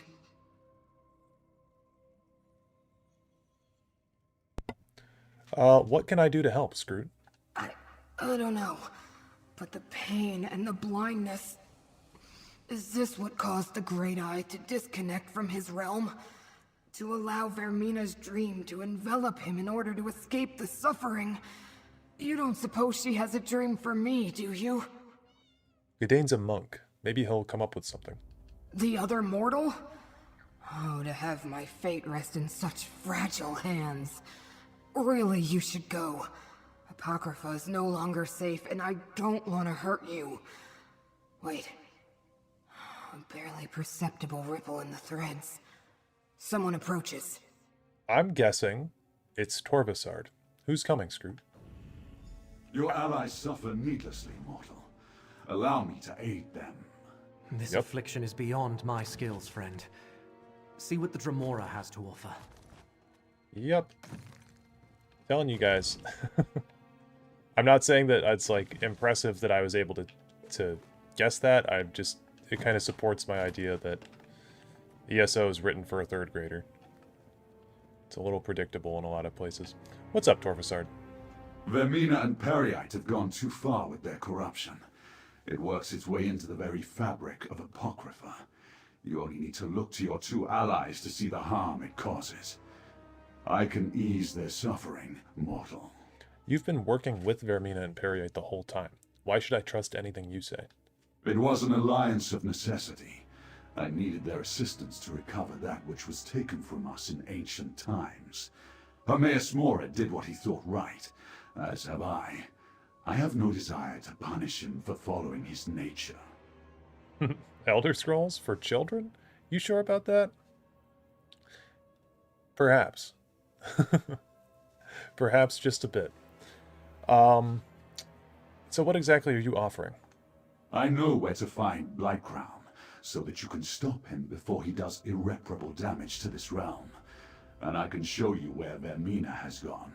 I no longer care to share the ancient memory with her, or Periite. 90% of players skip all dialogue in MMOs. Oh yeah, I believe it. But that's one thing too with ESO though that's so cool, and one big reason to recommend it to people is like there is full voice acting in this game for every character that you can click on. They have something to say, except for Remain Silent. She doesn't really talk, but everything or everyone has something to tell you in this game if you click on it. He looks like the Tenacious D Devil. Oh god, that is so fucking funny. Yeah, he does, doesn't he? Yeah, no, Morrowind is definitely a very adult game. Mora has definitely come across as one of the stronger princes, which makes Periite's role here more interesting as the weakest prince. Kind of wish he was the primary baddie of the story. Yeah, it would be cool to see more of Periite expanded upon. And Rio, like what you said, his connection to Akatosh is also very interesting. How they mention that it's some kind of a joke that he takes the form of a dragon between him and Akatosh. If they make tests for children, then they can bring back Molag Bal's previous title as the Lord of the Forbidden Tickle. That's such a sick title. Lorcan, what's up? How's it going, man? Torvasard, why would you help me after all this? Because I also require help. I offer a trade, an end to this assault on Apocrypha for the assistance of Fate's Chosen. Decide, mortal. Blightcrown even now works his way toward the core of this realm. Soon it will be too late to reverse the damage. Oh shit, he has pupils. Do you see his pupils? I thought his eyes were fully red, but they're like... He does have a little bit of a pupil in there. It's kind of odd. Alright, tell me where to find Blightcrown. I will mark a location on your map. Here we can open a path to the place Hermaeus Mora calls the Mythos. Not to a memory this time, but to the here and now. Then you can stop Blightcrown before the corruption becomes irreversible. Do you think when a Dremora is... Okay, actually, counter question to the one I was about to say. Are Dremora born like we are, or are they just like created? Like, are there Dremora children? Because my question was, if a kid Dremora is raised or is like growing up, do those spikes grow out of their face like teeth do for kids? Was going to be my first question. But counter question, do Dremora have kids? I don't think they do. I don't think they ever would be a kid, right? They're just sort of like, they're just Daedra. They just sort of exist. But then also there's the Spider Daedra, there's the Widow Daedra. that have like little spiderling things, but they're not children. I assume they get spit out of the waters of oblivion. Yeah, probably. That's what I'm leaning towards, but I'm trying to work it out in my brain. Okay, very well. Now did Laramil and... or now aid Laramil and Scroot. It will take all of us to reach the Mythos. Allow me to ease the suffering of your allies. I can see again. Honestly, I would have been so okay if both of these two join died. you at the location. Would have been fine with me. Is that mean to say? Is it okay if I don't like the characters in the ESO Necrom expansion? Is that a hot take? I think the closest thing to Child Dramoras are Scamps. Yeah, that's very fair. We can kind of use the Mazkin and Orioles as a basis for how this works. Yeah, very true. The altars of despair and... what is it? Despair and anguish? Another one. Confounded thing. You have an intelligent look about you. A moment of your time? Oh, chest. I gotta fight stuff, though.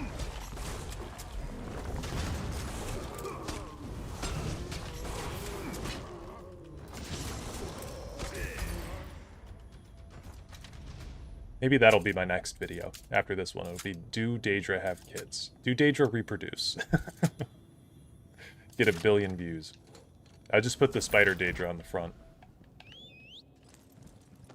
The Oblivion Widow Daedra of the thumbnail.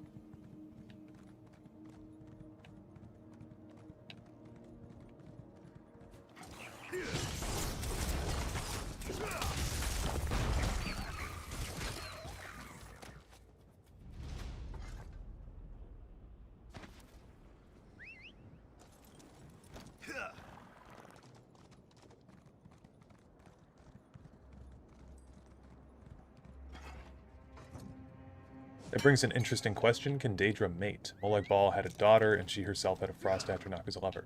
Right. Exactly. Maybe Daedra can reproduce. Right. You know? It's odd. I mean, maybe like a Dramora can't, but... maybe a Daedric Prince can. I heard Hircine has a Demi-Prince daughter.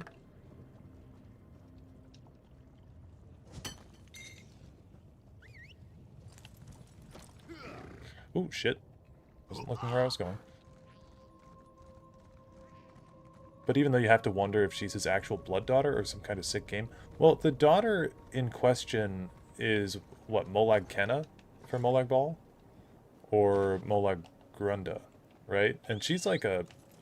Molag Grunda's like a piercing twilight.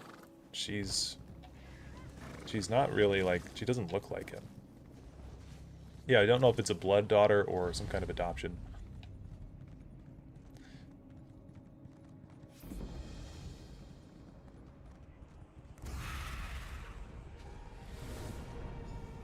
How's it going, Ilya? True.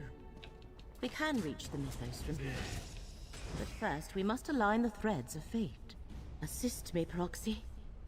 I can align the threads through your capacity as fate's chosen. Touch each thread in turn. Okay, hold on. I want to talk to Torvasar. Mortals manipulating the very strands of fate. How unlike Hermaeus Mora to put such power in your hands. He must be truly desperate to keep us in the dark concerning the crimes he perpetrated so long ago. Daedra probably are given purpose from mortals, so they probably do resemble us, even in ways that don't 100% make sense. Well, Daedra predate mortals. It's not like they're given purpose by us. The Daedra definitely pre-exist. Like, most of the Daedric princes predate the Mundus, I would say. There's some, like, Malakath that definitely don't, but most of them do. Also, Bal might just have the ability to taint another Princess Daedra to make them his own. Maybe. I mean, Daedras swear fealty to other princes. We see that in Oblivion. There's tons of different Daedra that are in the Deadlands. We see that in this game. There's tons of different Daedra in the through the Cold Harbor dolmens in this game. So I don't know. Can Daedra breed? And the thumbnail's a big titty fire Atronach with a red circle around her 1 million views. I think, guys, I think we have my next video. I think we're going to go down in the Goon Cavern of Elder Scrolls lore for the next one. If we're going to help each other, I need to know what you're really after. I assumed my intentions were quite clear. I seek to restore that which was wiped from existence in the ancient past by Hermaeus Mora. The memories that I only suspected were real because of the dream that haunted me.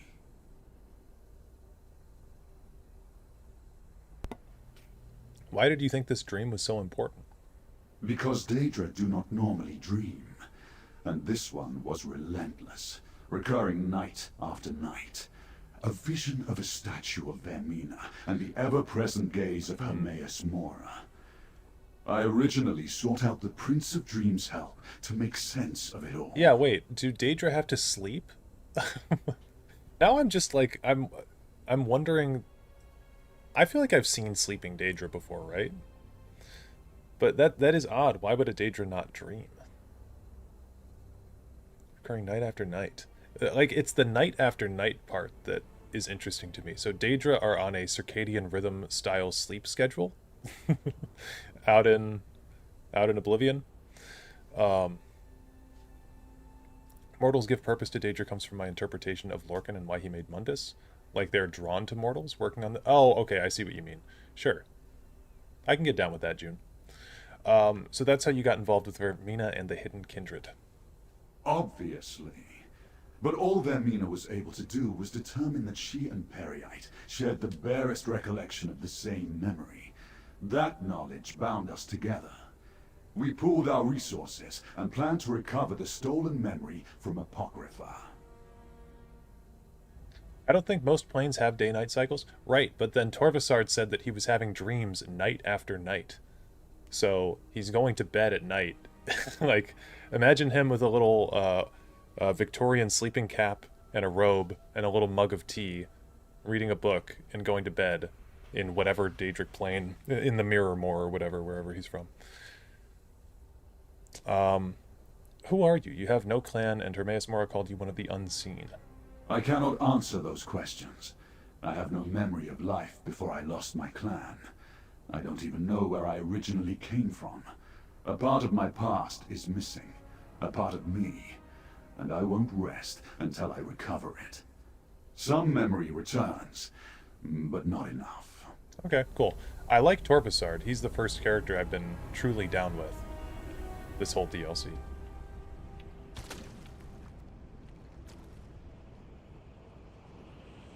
Oops.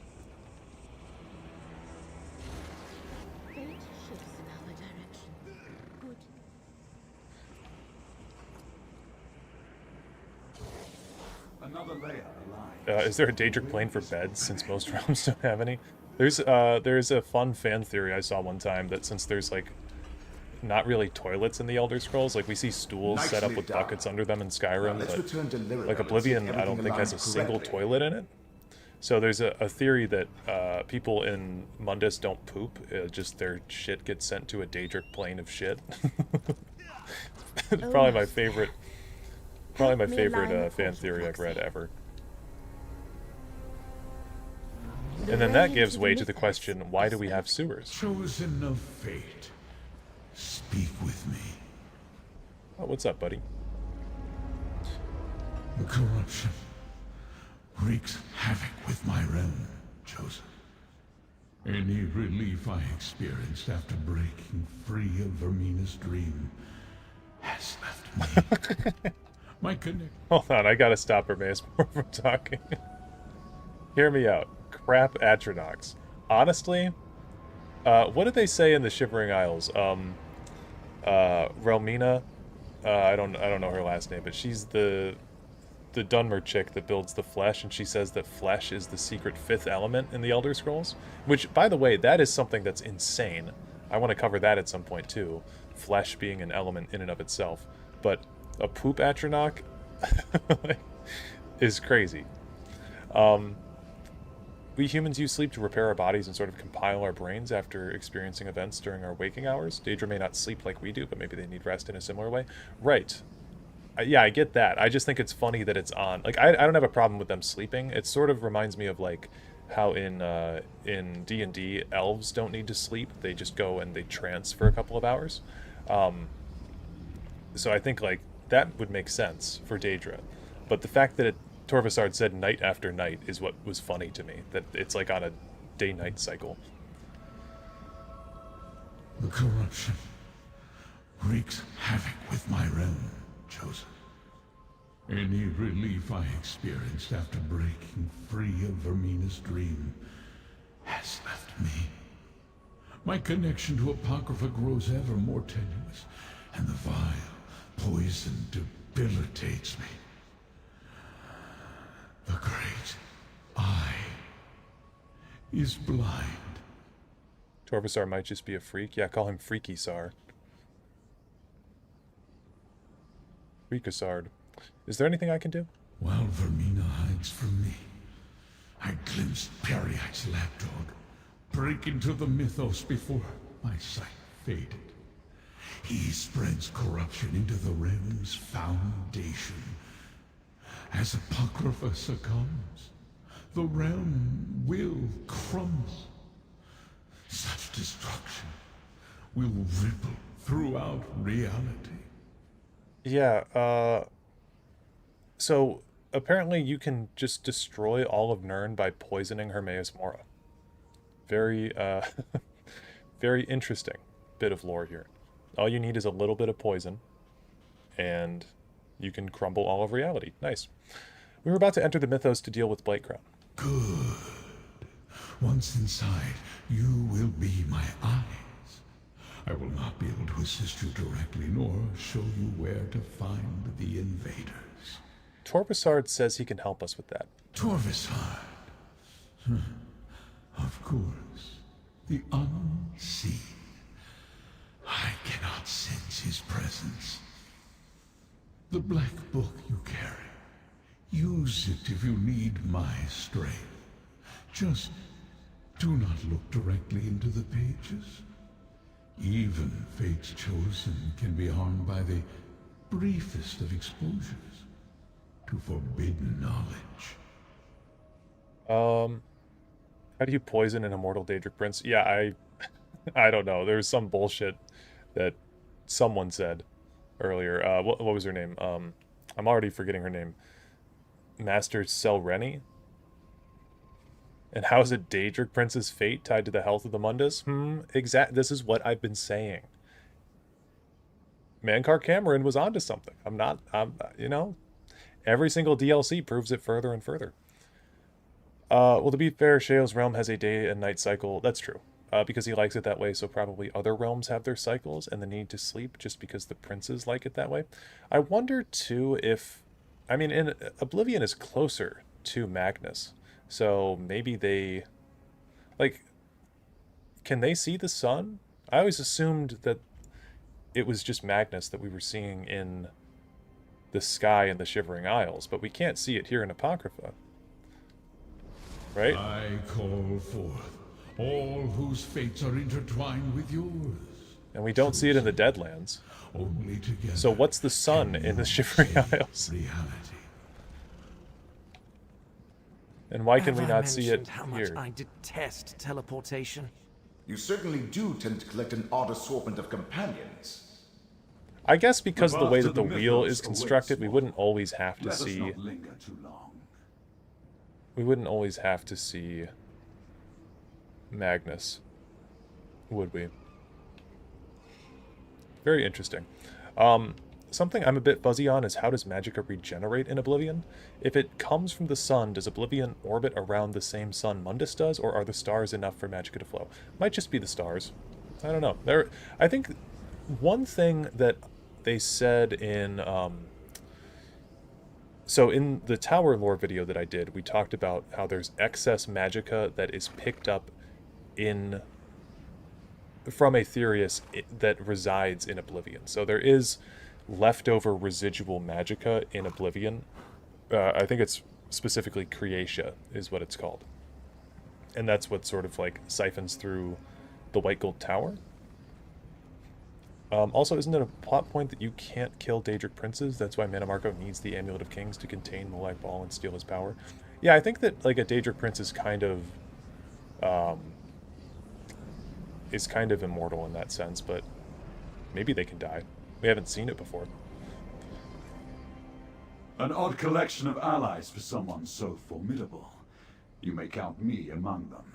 At least until our paths once again. Hey, okay, hold on. Wait. Torvasard has nipples. An odd collection of allies for someone so formidable. Why would he need nipples if he can't reproduce? At least until our paths once again. Or diverge. if he wasn't born, I am ready right? to enter the mythos when you are. Because immortal. nipples imply that he was birthed, or he's just created by some freaky Daedra who likes nipples on a Daedra. Yeah, he's got a belly button. Holy shit. I mean, guys. Please don't ask if Daedra breastfeed. Someone beat me to it. I'm just gonna say it. You don't have to be a baby to breastfeed. To be fair, the waters of Nirn are made of memories, and the seas are connected to Mora. So maybe there's a connection we don't know. True. The dumb answer is that it would be weird if they weren't there. That's true. Alright, let's just go. I don't want to talk to these people. Yeah, we're cooking up something here.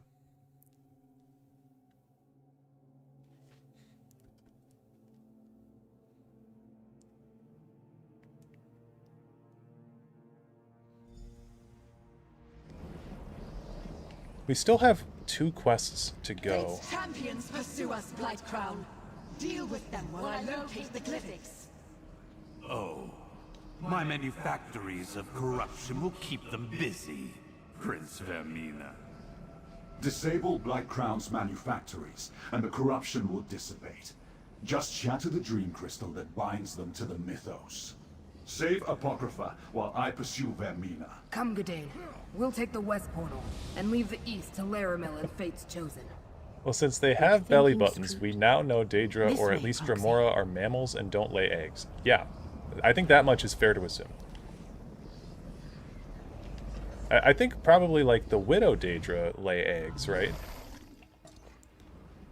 Because they've got the spiderlings that... The mythos appears well, but again, endless. those probably aren't babies. But I sense a huge concentration of corruption to the right.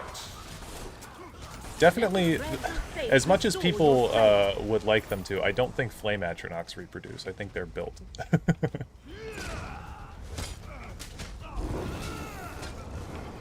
currents of fate shall revitalize you.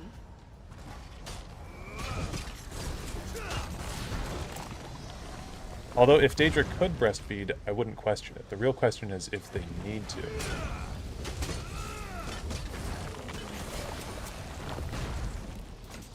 Didn't some Dark Elf leave his baby to be raised by Golden Saints? Feel the currents of fate flow through you. I don't know. Give me some fire resist potions. Fire resist potions and dwarven oil. Is not the mythos magnificent, Proxy? What I would give to better explore this place. Let fate renew your vigor, Proxy. Yep, I'm just running past everything. Ooh, there's a giant in here. Okay, he found me.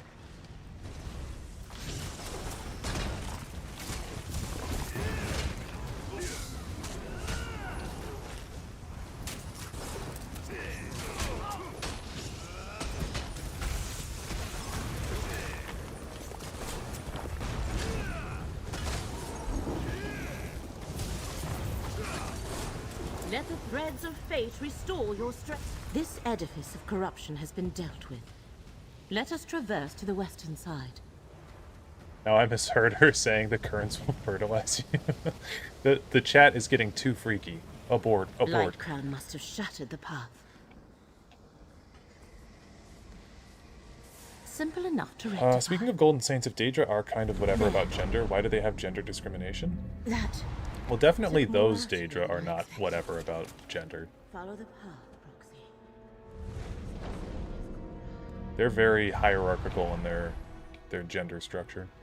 Lyramil can't keep pushing herself like that. The corruption is wearing her down. Okay, I've actually too, like, I've noticed this trend in ESO where there will be like some kind of a mage character. They'll do some spell, and then they're like, Probably going to oh, blood. hey, there's a spiderling. Over here.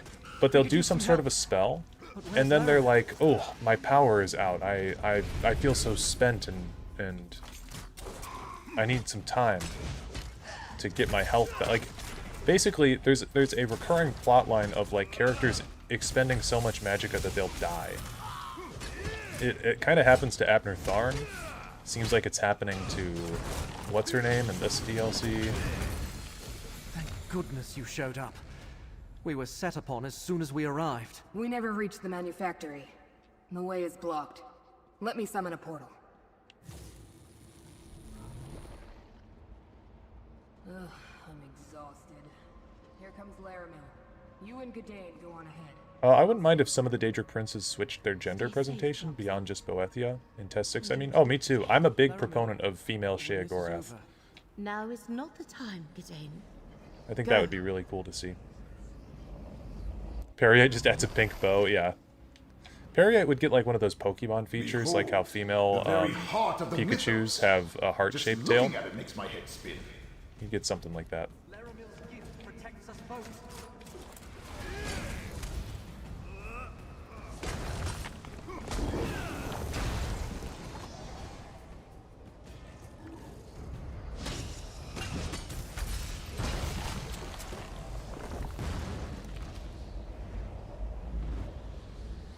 Mephala is definitely You very already feminine destroyed in her one of these presentations. manufactories? Then you know what to look for.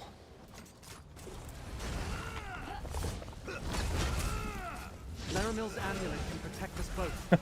Not sure I want to see the internet react to gender-swapped Molag Ball. Yeah, that could be dangerous. Get closer to me, friend. Stand close and let me shield you.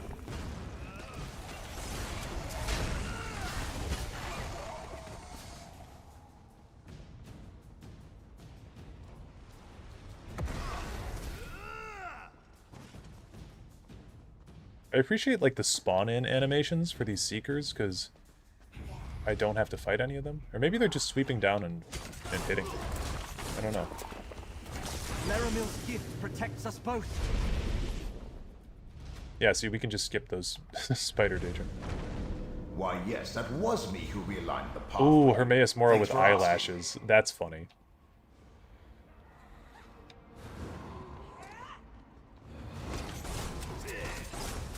Laramil's amulet can protect us both. Female Malakath could be cool. Because of the Orc Wise Women. Get closer to me, friend. That could be an interesting one to see.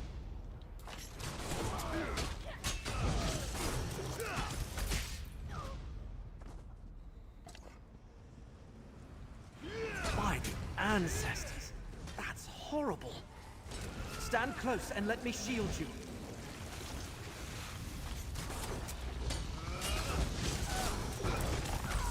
Male Azura feels odd. Any of the, like, 3 good date. Well, I guess Boethia is one of them. I don't know. Mephala would feel odd as a guy, and so would Azura for sure. Wouldn't be out of the question though. Laramil's gift protects us both. Hold on. I've got a thing to pull up while we're on this topic.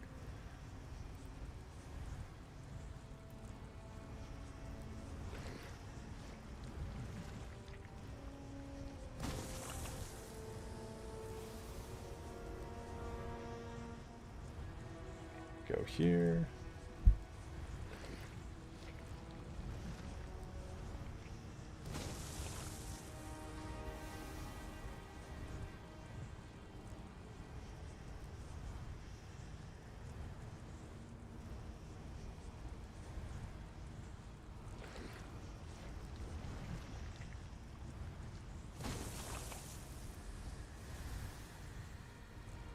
Sorry, it's going to take a second.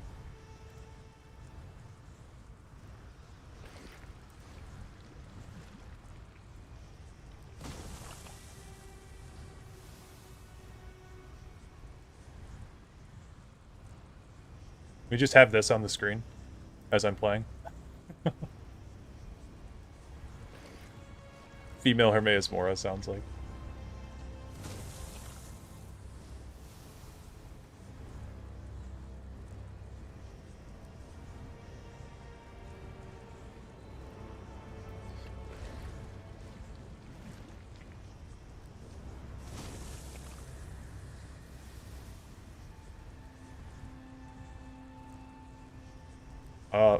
Female Hermaeus Mora is just a grumpy old lady librarian, but appears the same otherwise. Yeah. Nicely done, but don't get complacent. I sense another of these vile contraptions nearby. Aren't we done? No? Right. I'm right behind you. This guy's just as tired of this as I am. Dareloth's amulet can protect us both.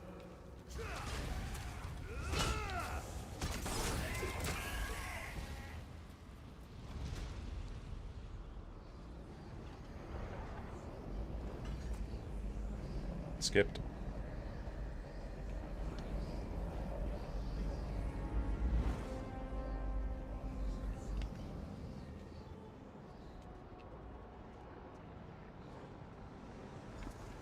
Oh, we get to kill Blightcrown finally. Come, fool of... Accept Lord Peryite's blessing! Get closer to me, friend. What about the ghost site? When's that gonna come up?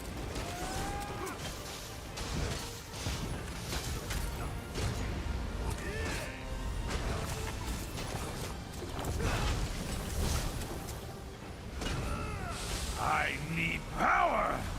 What harms Apocrypha makes me stronger! Stand close and let me shield you. Die!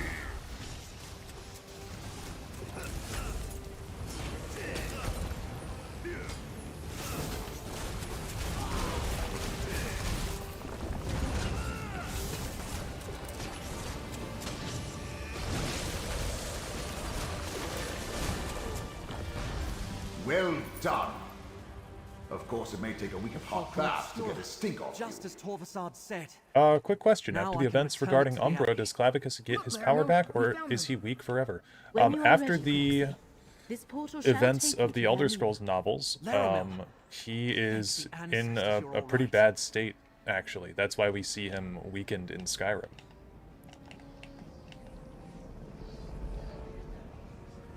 Okay.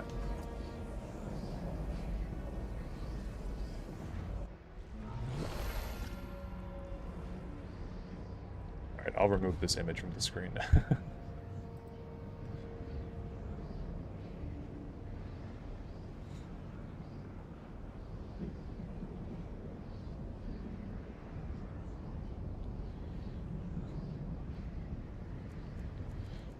The power I sense up ahead. It must be Vermina. Torvasad tells me fate chose you. Well, he chose poorly. Oh, we have to Time physically to fight. die, mortal. While I wear Shalreni's mortal shell, Mora cannot find me. You must face me alone, mortal.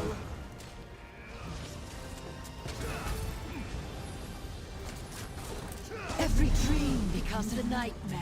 My ghost sight grows more Oh, powerful. there it is. Each nightmare you destroy. Enter the focus point. Use my ghost sight to strike true.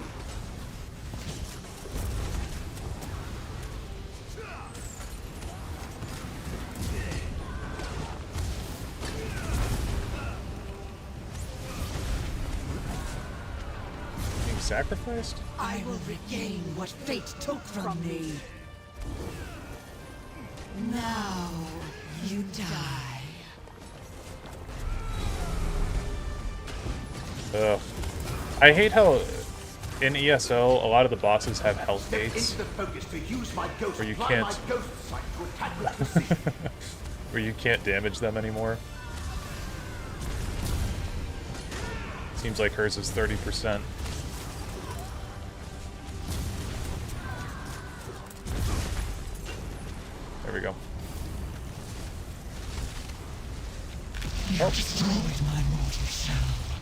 Now face a true nightmare. This might be more nightmarish if I hadn't seen a bunch of these already throughout the story. It wasn't a reused boss. What? Terror. Without Shelreni's body, Vermina takes on a more nightmarish form. Oh. So that begs the question, why did she not get banished immediately? Your nightmare will never end, mortal. That's her weakness. Nightmares aren't real. I thought she wasn't allowed to be here if she didn't have her shell. Apply my ghost sight to attack with Thank God we have ghost sight. You're stronger than her. This can't be good. You don't like my nightmares? Then face me in my true form. But you're not allowed to be here. We're out of options. Use the black book. Okay. Where's the black book? I guess I'll go into screenshot mode really quick.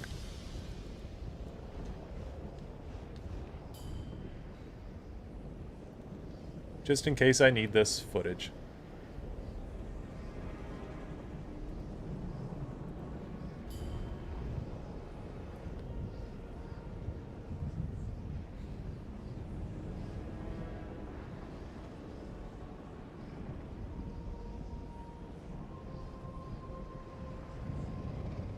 Yeah, very nice of her to pose like this, honestly.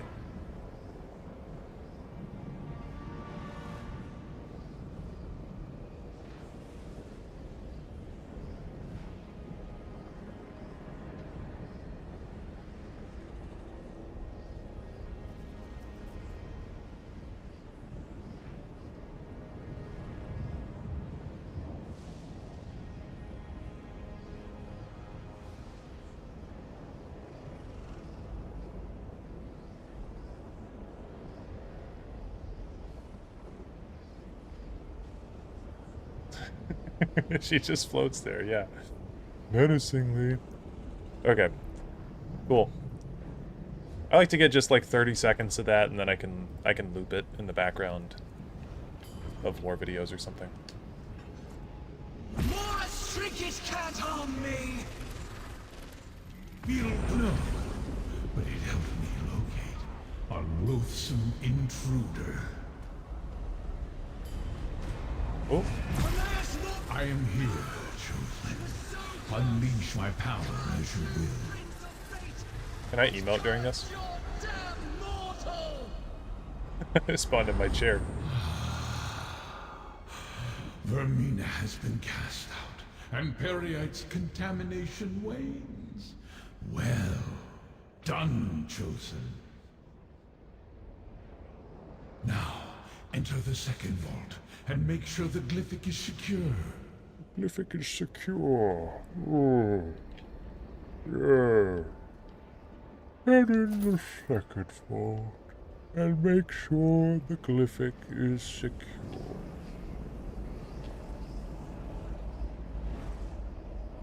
Yeah, she's my bestie, dude. And now our deal is done, mortal.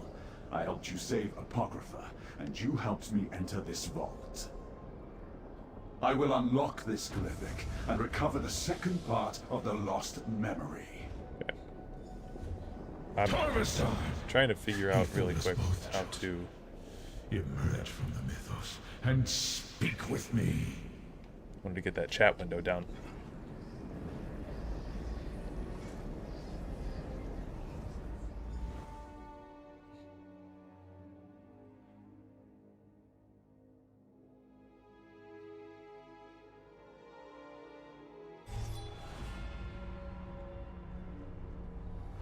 We must discuss what happened, Chosen. Mm-hmm.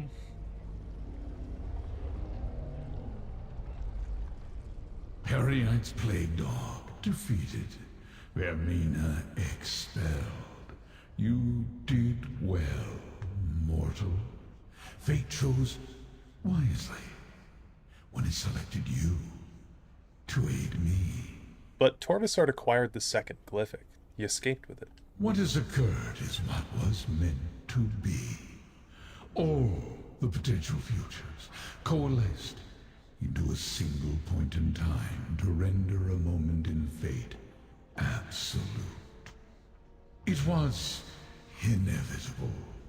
Torvasard has the ability to avoid detection, even from my all-seeing gaze.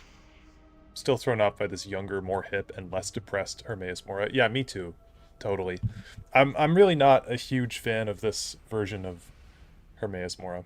He speaks so quickly, SMH. I know. He's very to the point. Maybe that's because this is before he totally succumbed to that poison. What kind of Dremora is Torvasard? For one who knows everything, I can only speculate. Odd. I find that refreshing. It relates to the forgotten memory. But unless I look into the glyphics, those details are lost. Even to me. So what now, Hermaeus Mora? Now, I must restore my realm. The hidden kindred linger, but without leaders, they are merely a nuisance. You, however, are still Fate's chosen. Return to your allies in Cypher's Midden. When the time comes, you will find Torvasard and deal with him. All right, I'll return to Cypher's Midden. Do not despair, chosen. Through your efforts, the lost memory was denied Vermina and Periite, thus preserving reality. That Torvasard saw part of the secret is regrettable, but not catastrophic. Now, return to Laramil's study in Cypher's Midden. I thought you chose me to stop this from happening. Fate selected you to save Apocrypha and preserve reality. You have accomplished all that and more. Destiny followed the exact path that I foretold. But we are not yet done. You have more to do before our contract is fulfilled. I saw that in the ESO podcast thing they published, the next X-Pack is set... Oh, expansion pack is set post-main quest, so they are moving the timeline forward. They just didn't specify how much. They admitted the timeline is a mess. Good. I'm glad they finally said that out loud, because we were talking about that yesterday. But yes, I did hear, so it's going to be like kind of... What is it? Cult of the Worm Year 2 or something they called it. So yeah, it's like an expansion pack on the original main story. And to be fair, all of the expansions have been forward in time. They've just never said that they haven't been in Second Era 582. Like, well, I guess you don't have to play the main story, but it assumes you play the main story when you play stuff like Elsewhere or Greymoor, because there is Titanborn and Abner Tharn have dialogue if you've, done the main quest or not. So Vestige is already so messed up more, I can't add more, yeah. But if Torvasard and I saw part of the secret, why isn't reality unraveling? Did you lie to me? The Prince of Fate does not lie. What do you mean? Two beings now remember a small part of a greater whole. There is still time and opportunity to correct this before the memory spreads. Did Hermaeus Mora just say he doesn't lie? Is that true? Feels like he's kind of a liar. And definitely manipulative. Isn't even two people with that knowledge dangerous? Danger exists in every corner of Fate, Chosen. Such is the nature of existence. Yes, from a certain point of view. The entirety of what was hidden in the distant past. From my point of view, Hermaeus Mora is evil. We will speak again. Yes, lying and omitting the truth. Very different.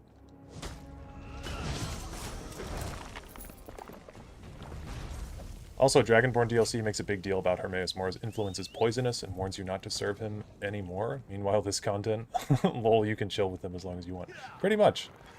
He's like... I don't know if you were here for the beginning of when we started this DLC the other day, Lorcan, or however many people were there, because I think we had a smaller audience when I first started playing this, but pretty early on you enter into a pact with Hermaeus Mora, And he's like very chill and nice about it, and he's like, yeah, no, I don't want your soul. I'm actually, how about this? I'll put down a protective ward against me for you, so that way you can trust me.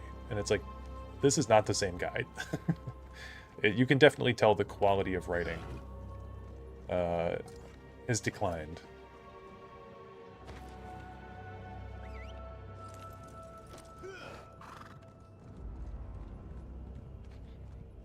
Okay, I'm going to Cypher's Midden, right? Yeah, we'll take a ride over here. I need to find someone to look into this, but who? You did in fact miss that, yeah. It was, it was something.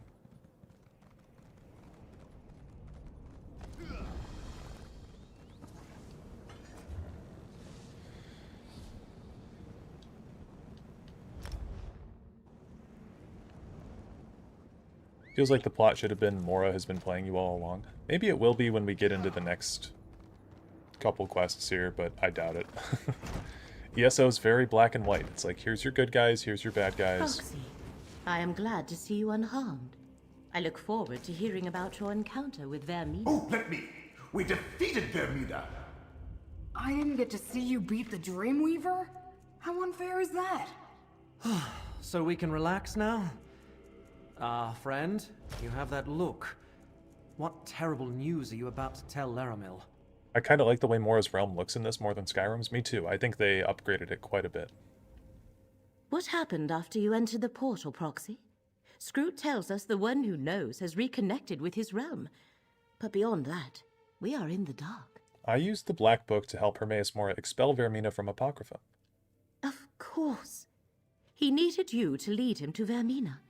Guide him to where she was lurking because she was hidden inside the body of Master Shelreni. And what of the second glyphic? Is the secret memory secure? Yeah, we were talking yesterday about where the princes fall on like the D&D alignment chart. Mora is definitely on Mora's side, for sure. Torvasard reached the glyphic before me, he took it and escaped. Unfortunate, but not unrecoverable.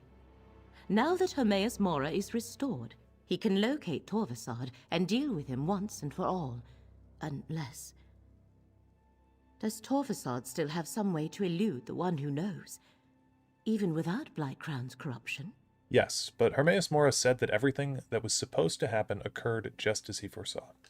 Torvasard's nature. He is unlike any Dremora I have ever encountered. Yes, he has nipples. He helped us to help himself. But I believe him when he said he meant no harm. He just does not realize the danger this memory poses. I suppose that means we need to find him. We have time. It will take Torvasard a while to unlock the glyphic. Then let us take a moment to remember all we accomplished. All you accomplished, Proxy. You defeated Blightcrown, expelled Vermina, and saved Apocrypha, thereby saving Nirn. Take this. The one who knows insists you accept this reward. While we contemplate the best method for tracking down Torvasard, there are two other tasks we must accomplish, Proxy. One concerns updating the records of Apocrypha. The other requires us to return to Necrom and rectify the original anomaly of fate. The records of Apocrypha? Scrooge can provide more information, as it is a vital part of her job. After repairing a thread of fate, she must record the final details in the Chronicle of Apocrypha. Having your name inscribed therein is a great honor. And what was that about Necrom? Necrom, one of the first threads of fate we investigated to uncover the identity of Apocrypha's enemies. And it is the only one we did not resolve. We must accompany Gadain back there so he can return the Fulcrum Obscura. But first, talk to Scroot. The only ones who lean on the good side are the White Woman, Dawnbreaker Girl, and Malakath, yeah. I'm not in my Elder Scrolls phase right now, I can't remember very well. Meridia's not... Yeah, I think Meridia would argue for above good and evil. Yeah, Meridia's not really... She's definitely not good. I think maybe... I don't know, like if evil good was somehow in alignment, that might fit her. I think she's got... I mean, all the Daedric princes are very self-serving, so her whole thing is that she doesn't like the undead, and she's kind of going to do whatever it takes to destroy undead. It's weird. Yeah, Meridia favored Umaril the Unfeathered and the Aelids who brutally enslaved humans in Cyrodiil. Yeah. Scrooge can tell you all about the process for inscribing her records. Okay. My role has always been to observe and repair the lines of fate, never to unduly influence them, no matter how sorely I'm tempted. So while I was waiting, it was just a nervous habit that I haphazardly started checking the nearby lines of fate. So I haven't played ESO since Elsewhere. Does the Vestige just basically keep on destroying the faces of half the Daedric Pantheon? Mehrunes Dagon, Vermina, Periite, Molag Bal. Who am I missing here? Oh, Nocturnal, Mephala, and Clavicus Vile. So that's 7 right there. And then we're going to get into Athelia soon. So that'll be 8. At least off the top of the dome, those are the Daedric princes that we have directly beaten. Some of them in one-to-one combat. I thought we were supposed to talk about the Chronicles of Apocrypha, Scroot. The Chronicle can wait. This is more important. Why else would I have even mentioned anything mortal? It's like no one ever listens to a word I say. Anyway, I noticed an anomalous thread not far from here, at the prismatic Irish shore. An anomalous thread? A fate anomaly. The sacred task appointed to me. My job is to spot and correct them. It's really important, but you don't care. I think it's the stolen glyphic. Removing it from the mythos triggered the irregularity. Luckily, I happened to spot it. If it is the glyphic, we have a chance to find Torvasard and recover it. Not us, mortal. Just you. And Melon, I suppose.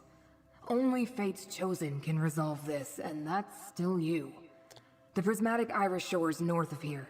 Meet us in Cypher's Hall after you deal with Torvasard. Then we can update the Chronicle. Oh, do you guys want to see the Hircine Can I get you anything, Larimer? DLC? We can go there. Actually, hold on. I don't think I have it. I don't think I have it on this account. But yeah, there is a Hircine-focused DLC. You don't fight Hircine in that DLC, though. But it's the Falkreath DLC. Or no, not the Falkreath DLC. Totally incorrect. It was in that same expansion, I believe, though. March of Sacrifices. Yeah, and I don't own that one. Hircine is the true neutral of the princes. Hircine is just a guy who likes to hunt, and I can respect that. Periite still gets no love. Periite hasn't done anything to receive love, to be fair. I think the devs should give him more love, but in terms of me giving him love, he hasn't done anything to get my respect.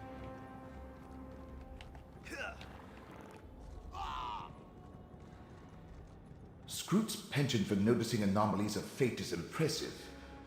But this up that path to the left. Another one. I think that's where the anomaly is. You have an intelligent look about you. Oh, this is A moment of your the time? this is the new follower that you can get. Ozendar? Or Xander? I don't know. Don't need him. No matter what we encounter, remember you literally have a Telvanni Magister in your pocket. That is pretty huge, yeah. Do you think Periite can shout since he looks like a dragon? I think if he did shout, it would be like those guys in Skyrim that follow him, where they shout out puke.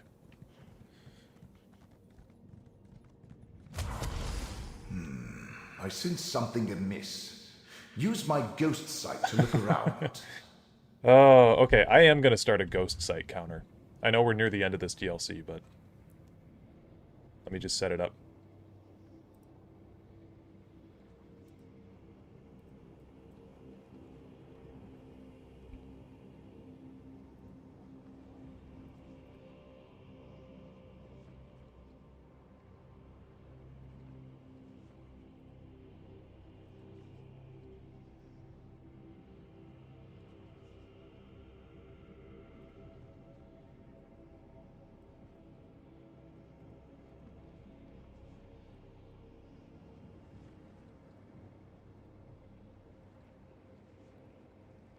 What are we at, 11? 12? Just keep that up there.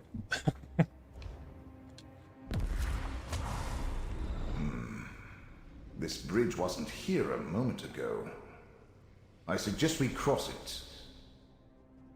Look! Again. It doesn't matter what you foresee.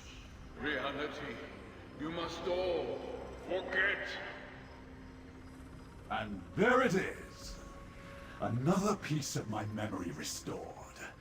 We should speak, mortal. The Prince of Fate thinks himself so perfect, but for all his power, he couldn't eliminate the memory he so desperately sought to hide. Not from my dreams, not from his own mind.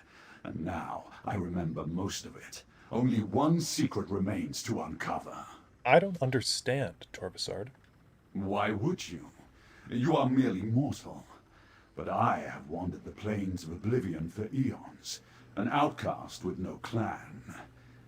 I believed I was formed that way, a forgotten scrap of creation, until the dream began to haunt me, a fragment of an ancient memory.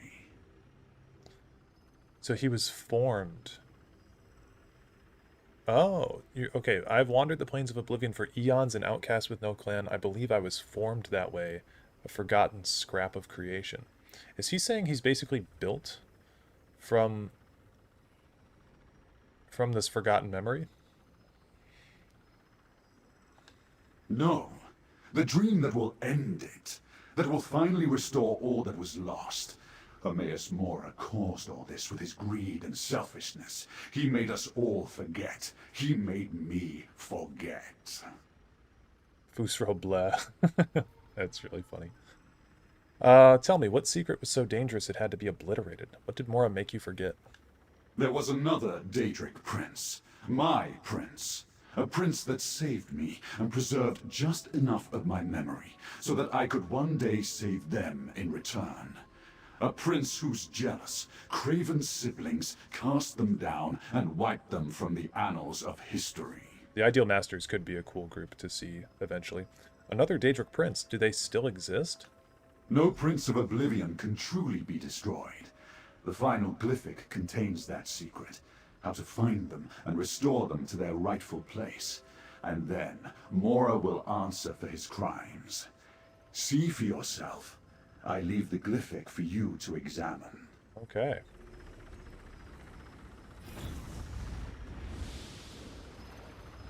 I'm moving the ghost site counter. It's a little in the way. Okay, let's actually, okay, hold on. I don't know what's going to be in here. I'm going to turn that off. I'm going to turn chat off, and I'm going to start recording. We'll see if anything interesting shows up. You go too far, Mora. It doesn't matter what you foresee. You can't do this to another prince. Or to the rest of us, for that matter. You have seen the damage Prince Athelia has already done to the fabric of fate. If left unchecked, reality will unravel. All of us must agree, Mora. And I definitely do not. Memories are sacrosanct. As are the domains of the princes. You can't punish someone for something they might possibly do. I must. The risk is too great. I am truly sorry, but there is no alternative. For the sake of reality, you must all forget.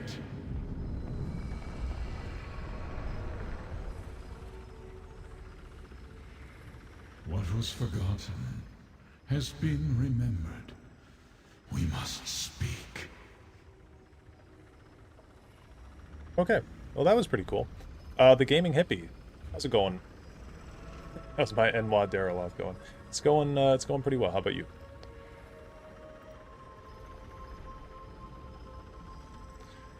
Another Daedric Prince, could it be Jiggalag? No, it's this random Athelia person I've never heard of before. The thing with this, too, what Periite just said is, You can't just punish someone because of something they might do. They all punished Jigalag for stuff that he might do eventually too, right? With his archive of knowing everything that was going to happen in the future. Seems a little hypocritical. Too late. Too late. The door sealed long ago is opened. Just a crack. But the damage is done. That which was forgotten is now remembered. Was all that true? Is there another Daedric Prince? The memories released from the two glyphics are accurate and true.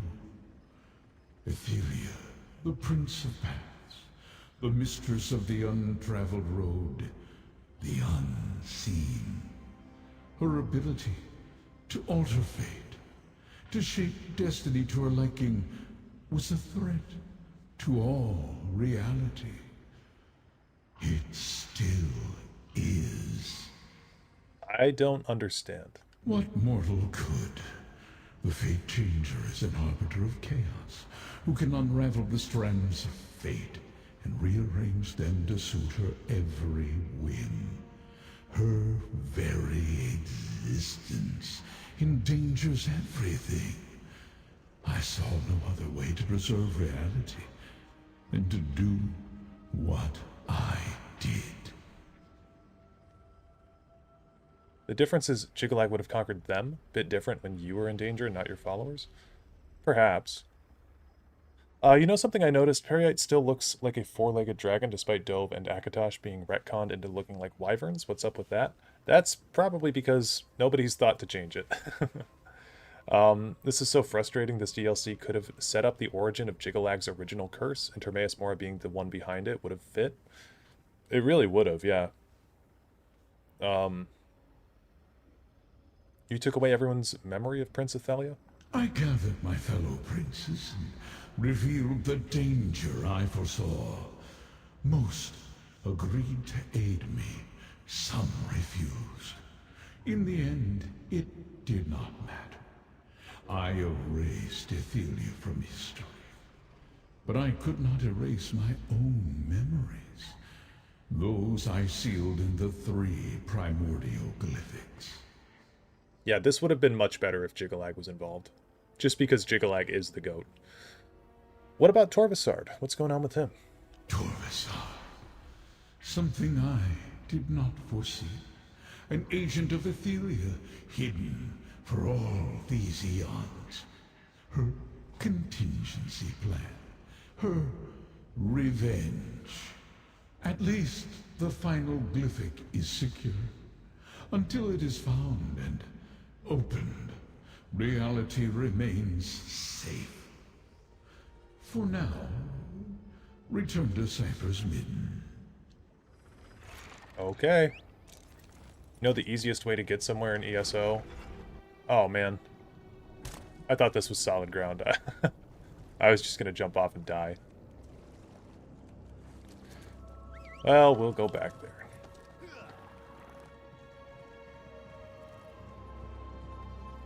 What a good chap this Mora, yeah. Indeed. Indubitably.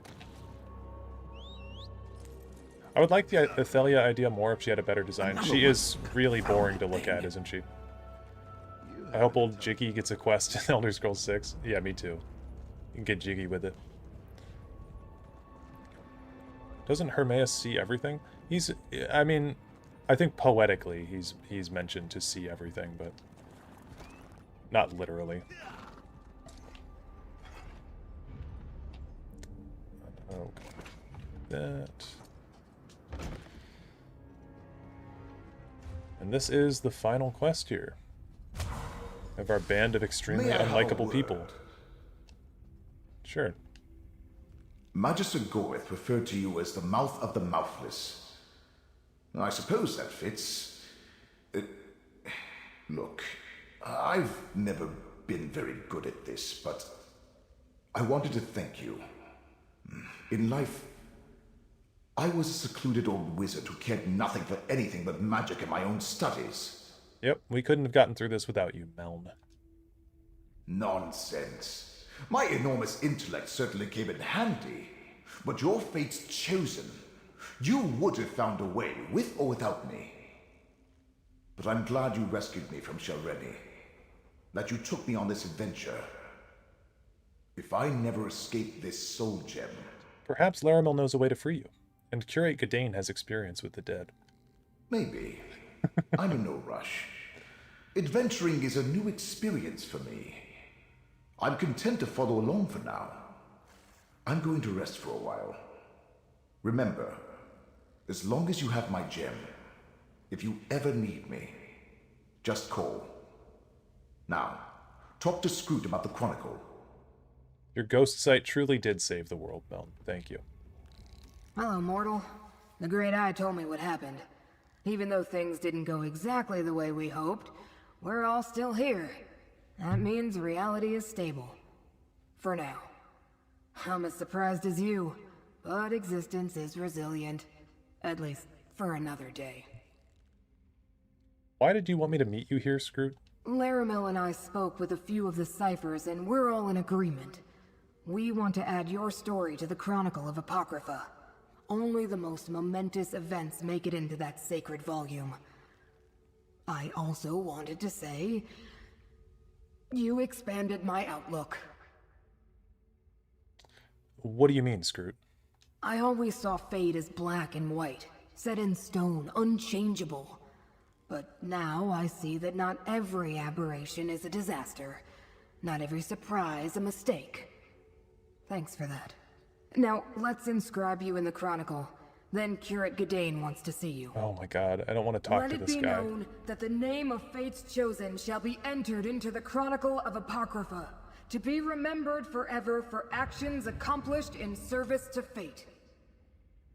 And Fate's Chosen confounded the forces of Vermina and Periite, saving Nirn and Apocrypha.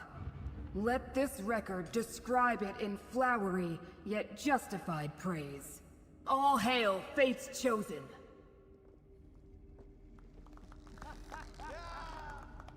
The time has come for me to return to Necrom and complete my mission for the Abbey. When I present the Fulcrum Obscura to the Abbot, I'd like you to be at my side. Our side. Laramil wants to come too. Isn't that nice? So, okay. I don't understand Curate Gadain's point in being here at all. Throughout this whole quest line, he's annoyed me because I don't get his purpose. Laramil was just like, oh, bring that guy along. I think she just wanted to fuck this guy. And I think that's pretty much just what happened. But I'll go with you, Gadain. Sure. That's good. That's very good. I appreciate it. Besides, I want to let the Abbot know what you did. You preserved Nirn, as well as Apocrypha, through your actions. By the way, did you find Torvasard? Laramil has been dying to know what happened. Torvasard opened the glyphic and got away. There's still danger, but Mora said it wasn't imminent. All right, all right. Not imminent is better than imminent. Yes, imminent. If the Prince of Fate needs you, he can find you on Nirn as easily as here in Apocrypha. I'm sure there's more to it, but that's your business. I'll leave it to you and Laramil. Okay, goodbye. I must consider the best... Now that the immediate danger has passed, I would like that tour of your...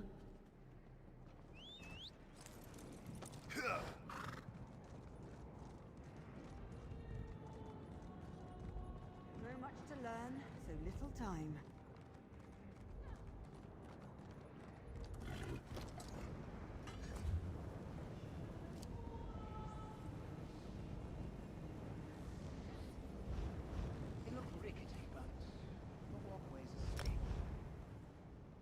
Tour of your catacombs, excuse me, what?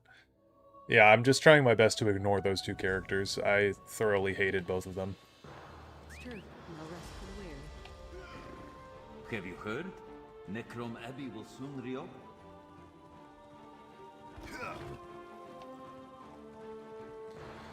Okay.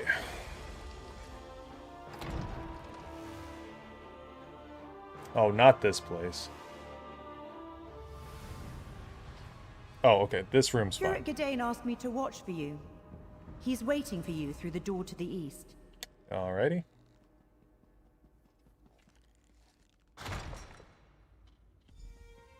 Well done, Curate. With the sacred relic returned, I feel it's safe to once again open the necropolis. Now, why don't you say a few words about your adventures? Say a few words? Me?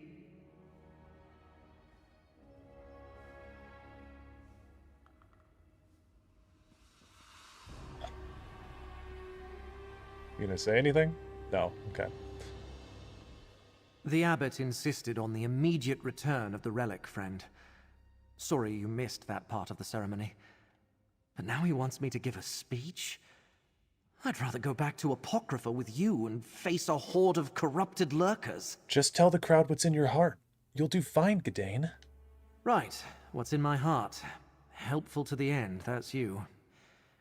Well, I might as well get this over with. Oh, while I pull my thoughts together, Laramil wants to talk to you. You've got this, Gadain. You can do it. My best friend, Since we Curate seem to have a Gadain. moment, tell me what occurred at the prismatic Irish shore. Torvasard opened the glyphic of lost memories. I witnessed the secret too. I see. Are you at liberty to tell me what the glyphic contained? I don't know why I'm telling her this. Mora erased the memory of another Daedric prince from existence. Athelia, the Prince of Paths. A forgotten Daedric prince? Only the one who knows could keep such a fact secret for so long. Is there anything else I should know, Proxy? I never get over them offering that in all these dialogues. Yeah, goodbye. It is so funny, especially when you're like reading a sign and you say goodbye to the sign. Torvasard isn't clanless. He's an agent of the Forgotten Prince. He wants to find the last glyphic. It's also like one thing that's frustrating about playing ESO, and I know it's an MMO, but there's no dialogue options ever or choices you can say. Like your character just is forced to say all this stuff. There's no choice. Torvasard isn't clanless. Yeah, I read that already. Okay. Then I am sure Hermaeus Mora shall call upon us again when the time is right. You are still Fate's chosen, and I am your guide. But reality seems to be holding together for now. I think we have time to rest, to reflect, and to listen to Gadain. Right. Let's see what Curate Gadain, my best friend, is going to tell the Assembly. If there was an imminent danger, Hermaeus Mora would summon us. For now, bask in your victories, Proxy. Go on with your life. Say what is in your heart, Gadain. Right. Thanks, Laramil. The abbot asked me to tell you about my adventures. How I recovered the sacred relic and saved the necropolis. But the truth is, I couldn't have done any of it without Fate's champion. Someone I'm proud to call my friend. Thanks to them, we saved the relic. We saved Nirn. We saved all of reality. All hail Fate's champion. All hail my friend. He truly is my best friend. Well said, Gadain. Thanks, Laramil. I couldn't have done any of this without you, God, too. this is so cringe. Gadain. Oh my god, I fucking hate these two. Holy shit. Okay. Well, thank God that's over. Necrom, Lorcan, you asked, out of 10, how would you rate the Necrom content? It's like, yeah, to a crowd of 5 people. Oh, Jesus Christ. The Necrom content was pretty thoroughly okay, and at times terribly awful. A lot of, like, I felt like the in-between quests were not fun at all. Honestly, like going to different spots and just like finding items to go bring back to Meln the Mouthless while he yells at me about his ghost site. Not super enjoyable. But I liked a lot of the stuff in Apocrypha. I thought it got more interesting as it went along, but yeah, I don't know. I'd heard for a while that this was one of the better DLCs, and maybe it is, because I haven't played Greymoor yet, but like, that was not great. All in all, if I'm being honest with you. I really did not like any of the supporting characters, except for Torvasard.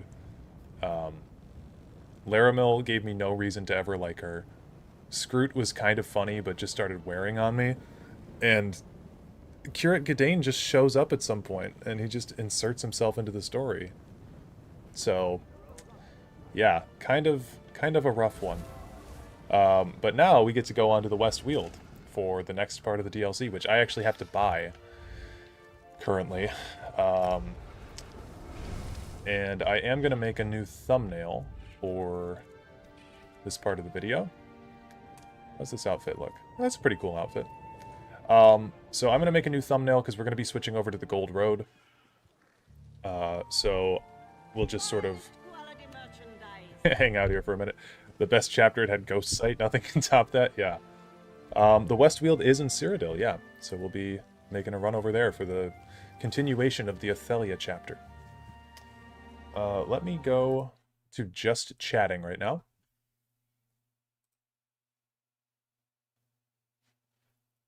And I'll put chat up on screen as well.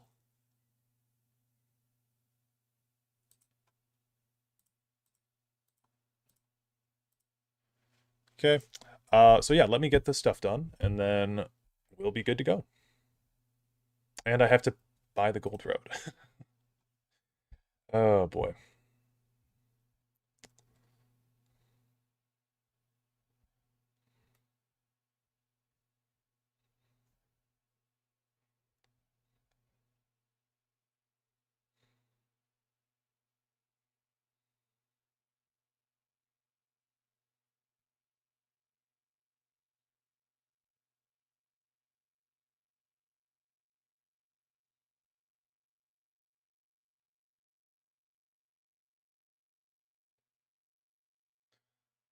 Have you guys played much ESO yourselves?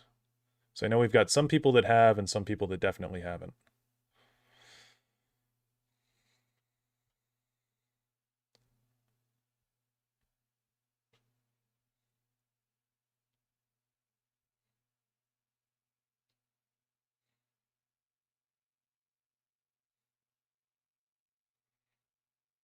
None? Not an MMO person? That's fair. It looks boring. Only ever seen your streams. It's, yeah, it can be boring at times, for sure. I won't fault you for that opinion. 200 hours? Hell yeah. I've got so many days in ESO, man. I've got, like, 3 months at the very least on Xbox, and then I've got 550 hours on PC. So I put a lot of time into this game, but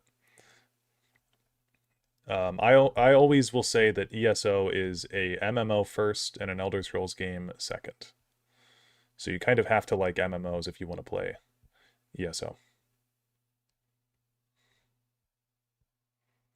Also, Lorcan, you asked earlier about the Arcanist chapter, or the Arcanist class, my bad. I actually don't know. I've played a little bit of the Arcanist because I had an ESO series on my channel a while back, but I never fully played through that.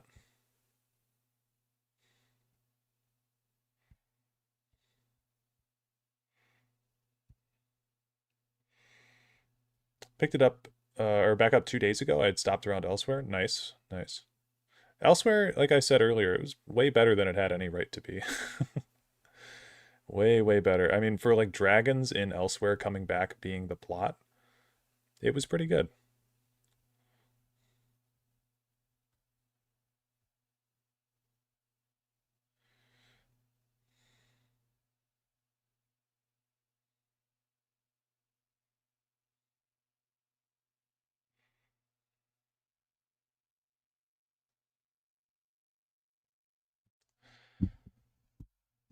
I just don't get the design appeal. I can spend MMO time in a game like Skyrim, but... I can spend MMO time in a game like Skyrim, but doing that on one character just sounds grindy. I mean, I have... Let me back out really quick, and I'll show you my characters. I have tons and tons of characters. I've got... This is my main guy. And I've got Silwyn Greenthorn here. This is my kind of like thief character. Radon Alcazar, he's my Templar. I really like the way that this motif turned out too. I tried to make him an Auroran of Meridia, so he's from the Colored Rooms. So all of his different pieces of armor have the pearlescent gold color, and then they have one piece of armor from the rainbow, basically. So you can see it follows up to their complementary colors. So his legs are purple and yellow. Then his chest piece is red and green. You can see the green on the arms here. And then the helmet is blue, and there's a tint of orange on the inside of his helmet. So, and his swords are the same way. So these are cool colors on his left sword, or sorry, on his right sword. And warm colors on his left. It's probably my favorite one designed. This is Lanyu Vothrel. Stays with Sithis. This is my Nightblade tank. Not a great way to play a tank or a Nightblade by any means, but it's really fun and very thematic. Baz Tulm. This guy is from my headcanon anyway. I'm talking about them like they're real lore characters, but this guy is supposed to be from, you know, kind of a tribe in Morrowind, and he's my healer. We got Kala the Untold. She's an Arcanist for Hermaeus Mora. And Obsidia Gorge. This was the character that I made, if anyone's seen my Obsidian Gorge grinding location for levels. This is the character that I made for that. So, yeah. Anyway.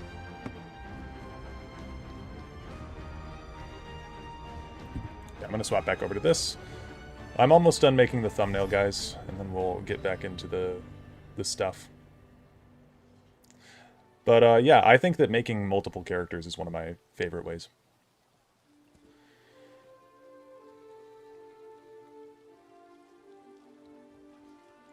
What's my thumbnail look like for this stream? Let's go to this Dareloth guy's YouTube channel. Okay. Gold Road.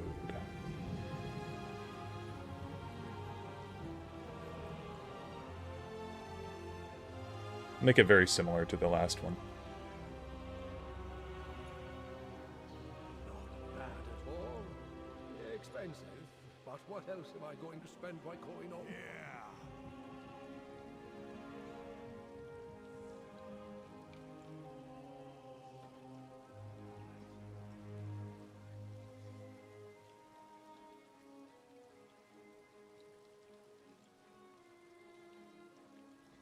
I thought for ESO you were supposed to play one character for the most part.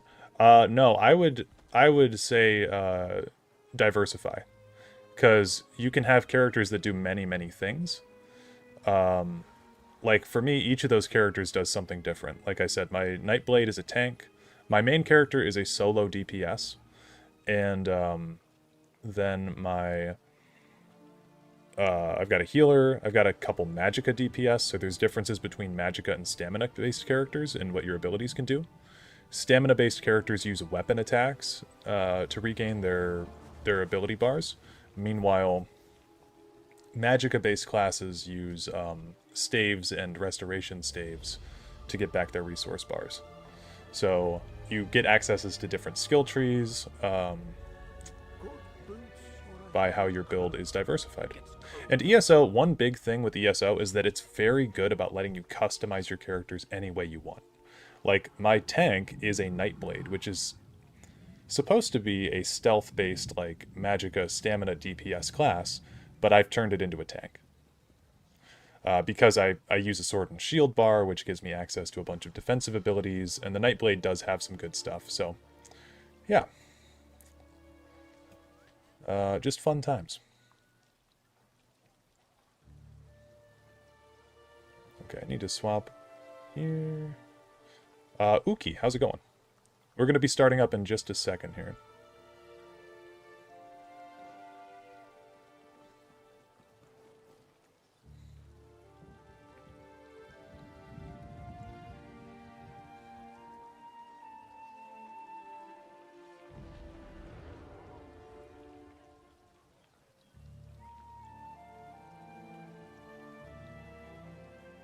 Gotta watch that vid. Leveling a new character can take forever. Much rather just grind it out. Yeah, that's what I do every single time. Which thumbnail? The one with the big titty fire atronach? That'll come eventually. Honestly, I do want to make a video on Daedra biology at some point now. You're pooping? Hell yeah. Big dub. Pooping is one of my favorite parts of the day, to be honest.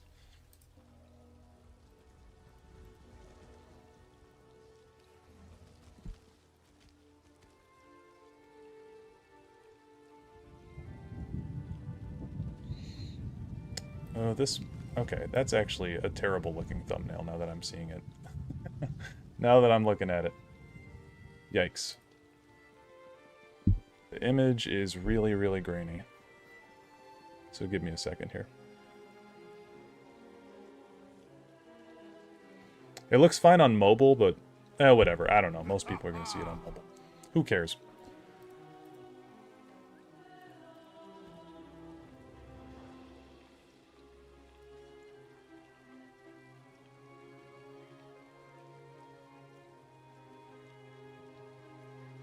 File's bigger than 2 megabytes. God damn it. The wagon isn't going anywhere for now. I guess we should set up shop here.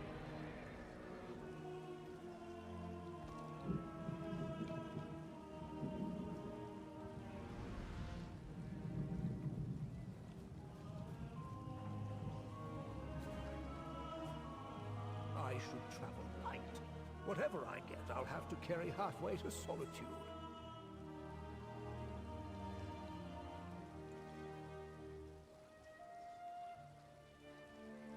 Okay.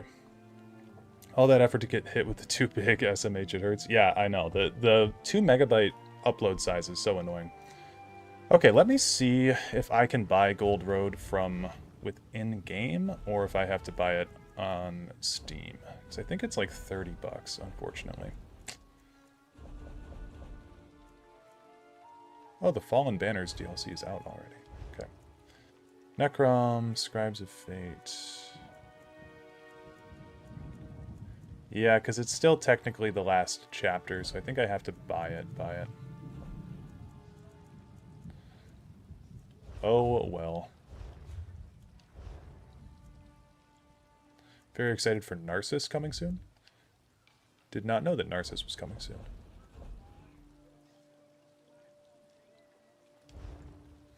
Good boots or a heavy cloak. It gets cold up north.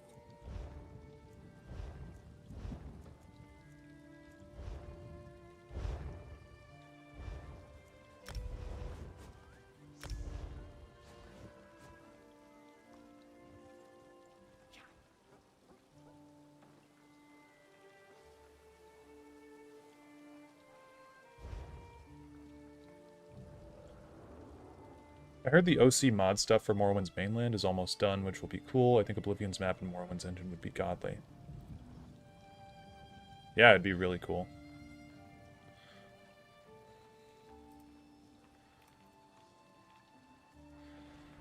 Okay. Gold Road. The things I do for love. God, 30 bucks. Jesus Christ. The ESO, like, it's so predatory on your, as a consumer, you know? Okay. So let's log out of Elder Scrolls Online. And then we'll log back in. I'll swap the overlay back over to ESO.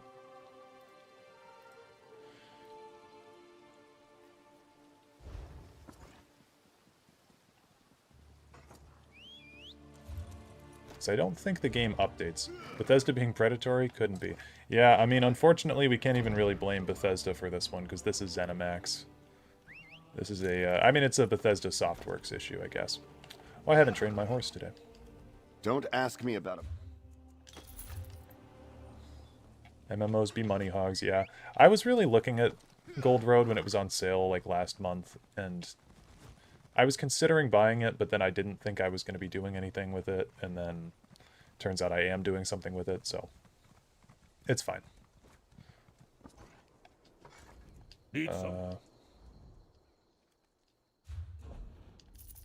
I can definitely spare the money, it just, you know, it's annoying.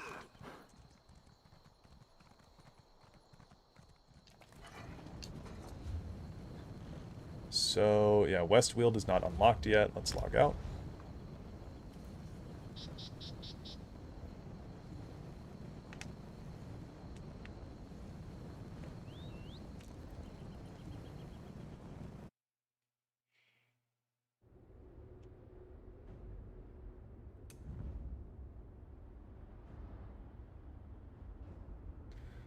Thought Bethesda was more involved. It's kind of disappointing people call this mid so much if it's another company. Yeah, this is not Bethesda Game Studios. This is ZeniMax Online. And they have the IP. Okay, I just bought this, so if it's if it's not available, that's going to be upsetting. Let me quit out entirely then.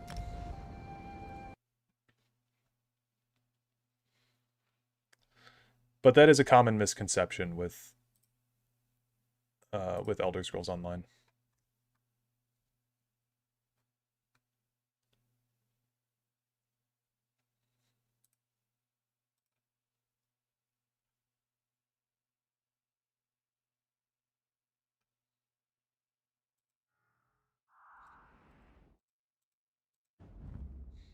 I love this new load screen, though. This is really cool. I just assumed they were since they also made 76. Yep. And that is a fair thing to think.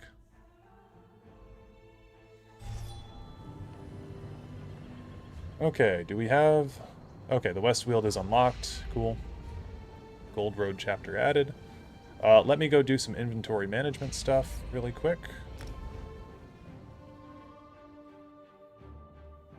Yeah, 76 came out, I want to say 4 or 5 years after ESO did. So I think it was... I mean, ESO, like, people don't think that it is often, but ESO is successful. So...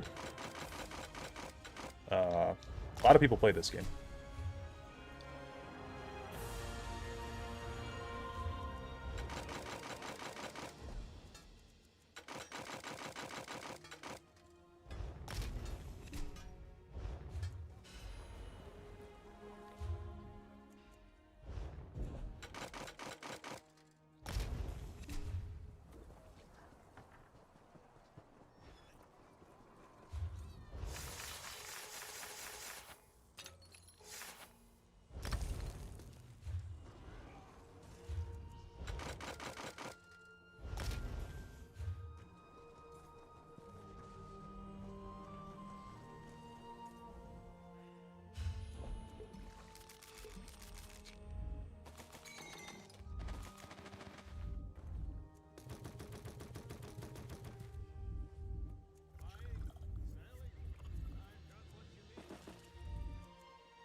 Alright.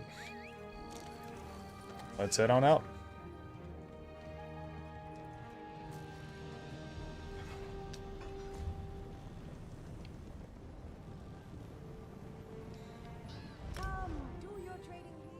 That is a nice looking background.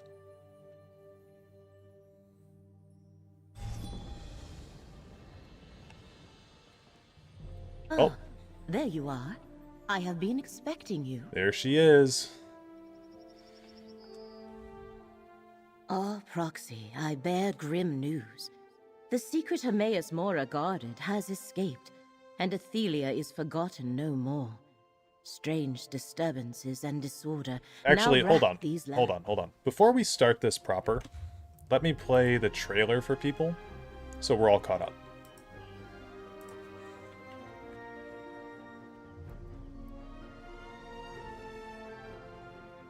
Because there's stuff that happens in between. Swap over here. Swap over here. Master volume back up. Okay. Ah, Proxy, I bear grim news. The secret Hermaeus Mora guarded has escaped. Oh, okay. Sorry, one more problem. Audio was probably doubling there. My bad. Okay, let's go. Ah, Proxy, I bear grim news. The secret Hermaeus Mora guarded has escaped, and Athelia is forgotten no more. Strange disturbances and disorder now rack these lands. Westweald suffers.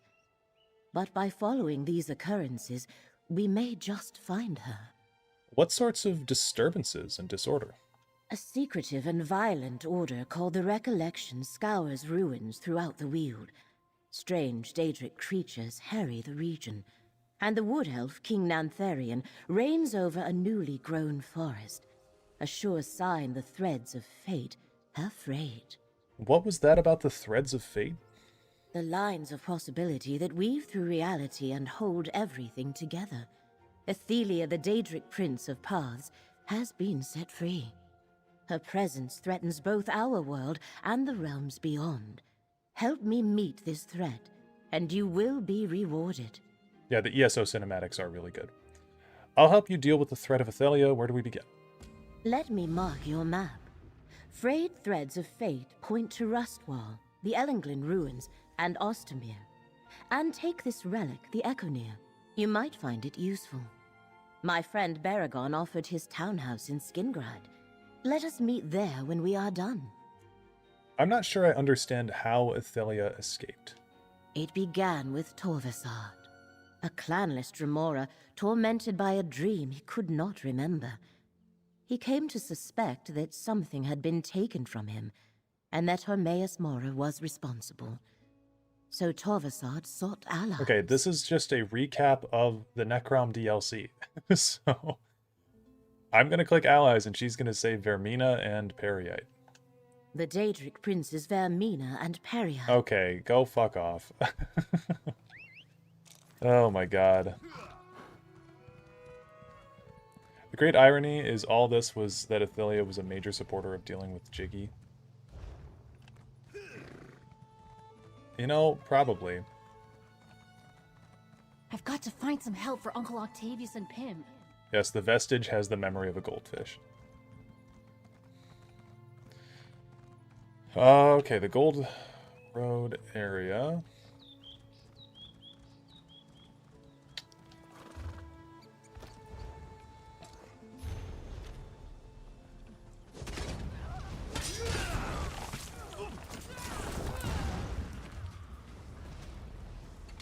I mean, looks like Skingrad. Looks like the Westweald. And I again need to close this chat box here. Gets in the way. Okay.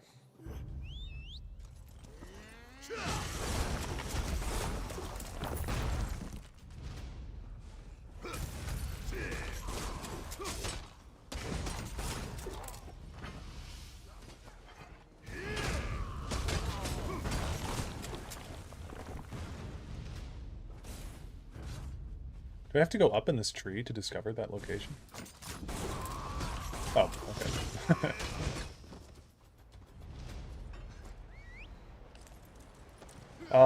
I wanted to say that they don't feel like Elder Scrolls, but to be fair, I have no idea how to translate Elder Scrolls to live action. Yeah, I don't know. I mean, I think that the original Elder Scrolls Online trailer is really, really good. It feels Elder Scrolls-ish to me. I mean, it's got Daedra in it, and you know, the likes, I guess.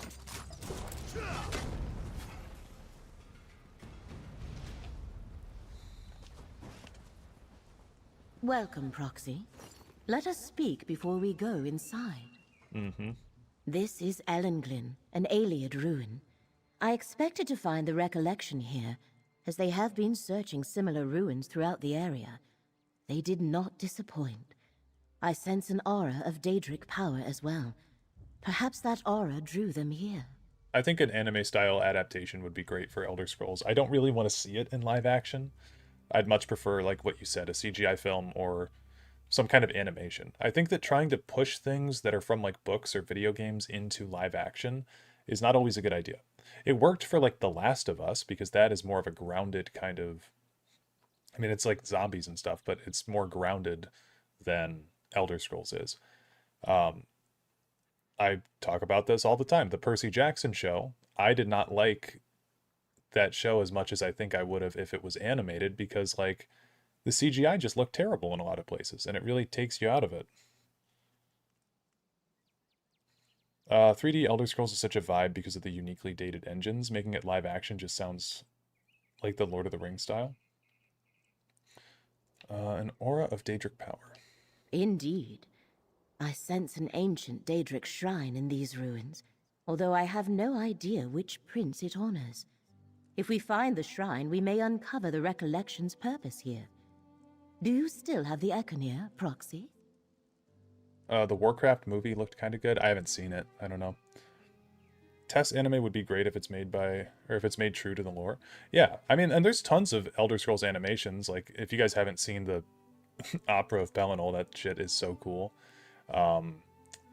There's tons of, like, fan arts of characters, too. I mean, Bethesda has officially endorsed art as well that's appeared on their Twitter feed before of, like, I remember during Oblivion's 10 or 15-year anniversary, I think it was 15 years, they had some art of Uriel Septim getting assassinated, and it looked really cool. The blades defending him in the sewers and stuff. Yeah, I want Western animation or CG. Yeah. The relic you gave me? Yes. What does it do again? Hermaeus Mora forged the Econir to reveal memories related to Athelia.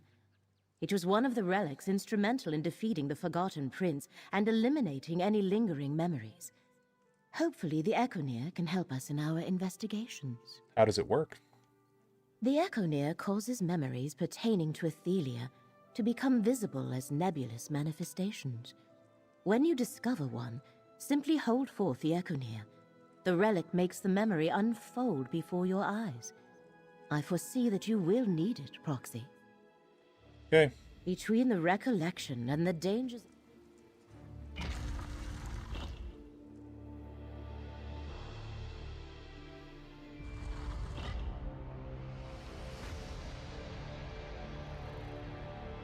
Be wary. If I sensed the presence of Daedric power, the recollection likely noticed it as well.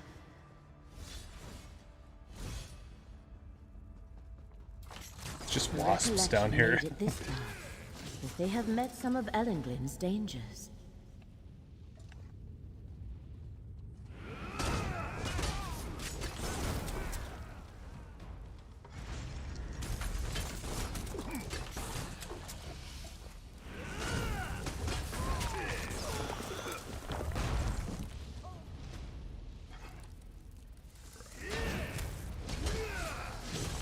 Elder Scrolls would make for a great anthology series, sort of like Clone Wars. That I agree with. Yeah, I think that'd be really cool.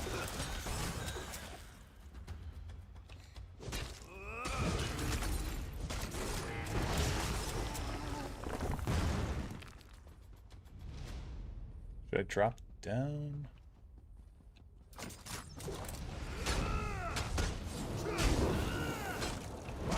Let fate renew your vigor, Proxy.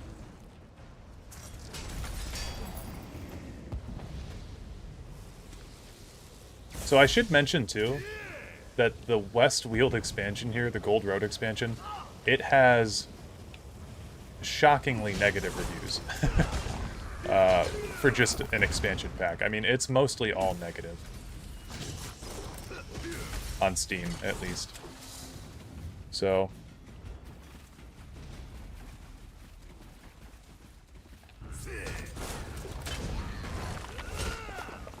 This Minotaur grew in Oblivion. What were they eating? Probably the smaller Minotaurs. Or people. Yeah, people too.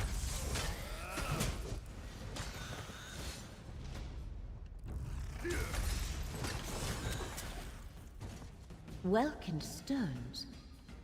Aliens were fascinated with the magic of light, but this is not what we seek. Let us press on. Leonard Nissel's journal. I found Ellenglin right where the mapmaker in Skingrad said I would. A typical example of late-period Ayleid architecture. A brief search revealed a door leading to the vaults below. If there are any forgotten treasures to be recovered from this place, that's where they will be. I'll begin my explorations in the morning. Well, Ellenglin lives up to its reputation for deadliness. The upper passage is a gauntlet of swinging blade traps. Simple mechanical devices, easily avoided with careful timing. The forest beasts are more of a problem. Ellinglin's upper levels are positively infested with wasps and horvers. They must have found their way down here through natural fissures or collapses. I made it past the flooded upper hall and found myself in a series of chambers illuminated by Ayleid crystals. Naturally, I encountered more traps, dark welkins in this case. The black crystals lash out with blasts of energy if you venture too close. I also found minotaurs, but I expected that. I avoided the brutes with a little stealth. I reached the maze of Ellenglin, but I suffered a setback. I was ready for the gas grates. I have seen them in other Ayleid ruins. Wasn't expecting undead guardians as well. Ancient skeletons hidden by green mist pouring from the grates. Didn't see that one behind me. I managed to retreat, but not before he got me. Too tired and hurt to continue right now. I think I'll rest here for a bit, then make my way back to the surface. Yeah, I hate the trope of dead guy writing in a journal, lays down and dies seconds later.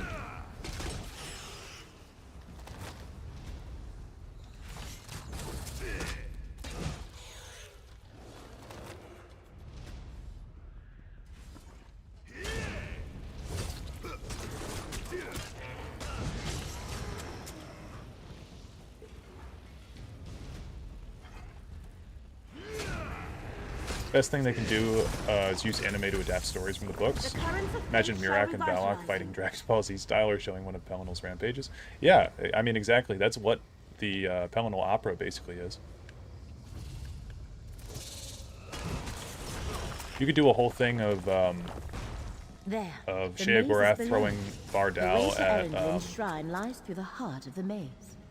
Throwing Bardal at Vivek and him catching it. And you could do a lot of really sick stuff with animation.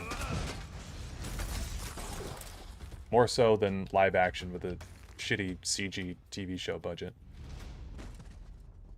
Not only a maze, but a tomb. Careful. The Ayleids were practitioners. Feel the currents of fate flow through.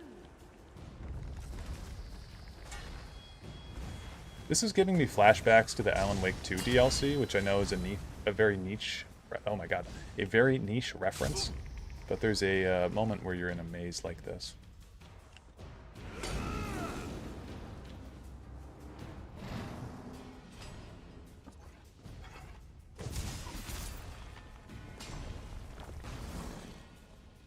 Are they acting weird?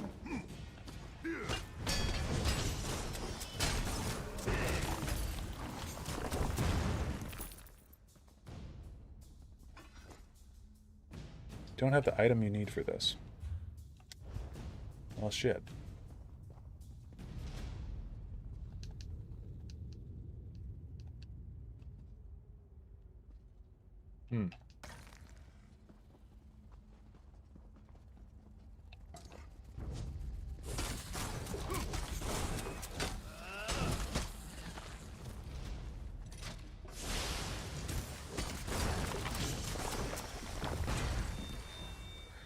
Find the small key.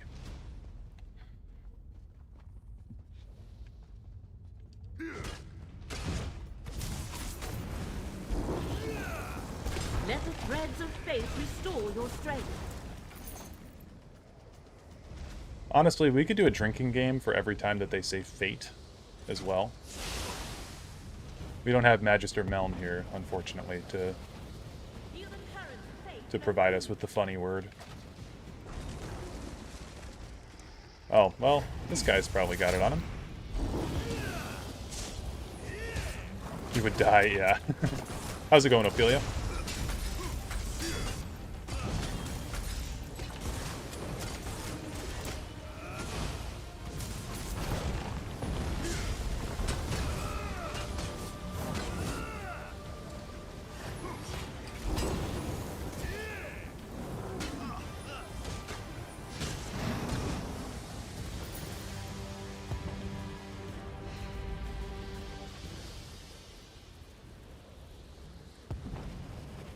Okay, it's in here. Not sure yet, about to use my sewing machine, and it's been fighting with me. The key must unlock these gates. Let us continue, Proxy. I sense that what we seek lies somewhere to the south. Yeah, I was going to ask you if you were working on the same project that you were working on the other day. Okay, this is insane. This right here is an insane thing to have in your ruin. Okay? This is not traversable for, like, many, many people. This is so steep. How is an elderly... I can't even speak. How is an elderly person going to get up this flight of stairs? Stairs, air quote. Levitation magic. At that point, just make it a wall. Okay, I was gonna fight these guys, but I don't even want to fight anything. How dare you disrespect the alien slide? If it's a slide, that's awesome. If it's a staircase, that's insane. The devs are not dumb. They must know how low the expectations are for Test 6. They must look for the way to hype it up. Decades ago, they even made a comic for Redguard. Yeah, I mean, any kind of outside... We found the shrine. Oh, hey. But who is... Oh, that is Athelia. Perhaps you can talk to her, Proxy. Oh. Okay. So I guess it's pronounced Athelia.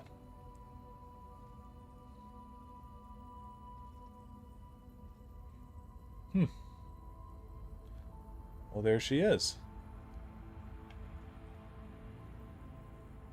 Didn't expect her to just be standing around. That's kind of interesting.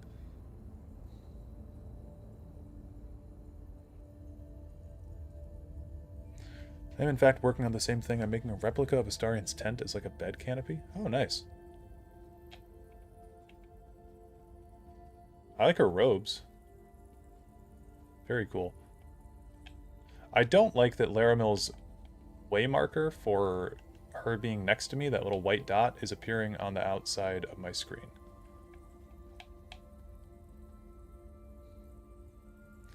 Okay, well, let's talk to her. I do not recognize you, yet you seem familiar. Almost like this shrine. I know I should remember it, but I do not. Tell me, what is this place? Why am I drawn here? Okay, let me... hold on, I actually do need to record specifically this part.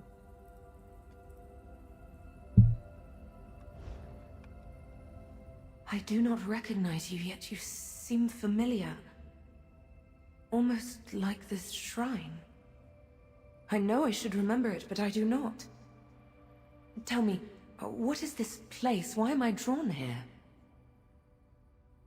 So, the motion capture on her lips looks very bizarre to me.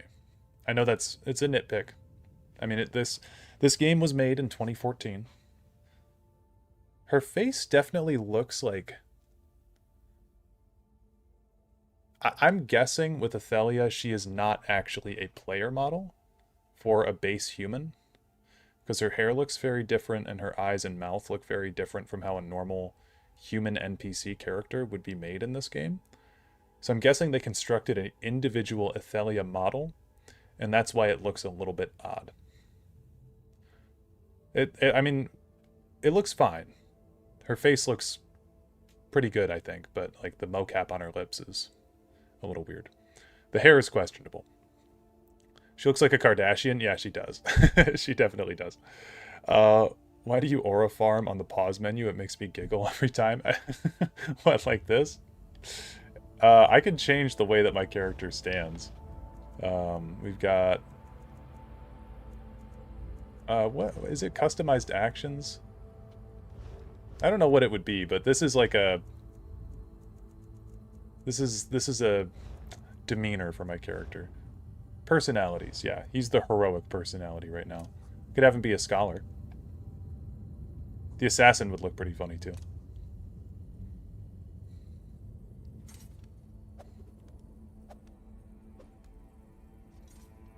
Oh, wait. She's got the dogs out.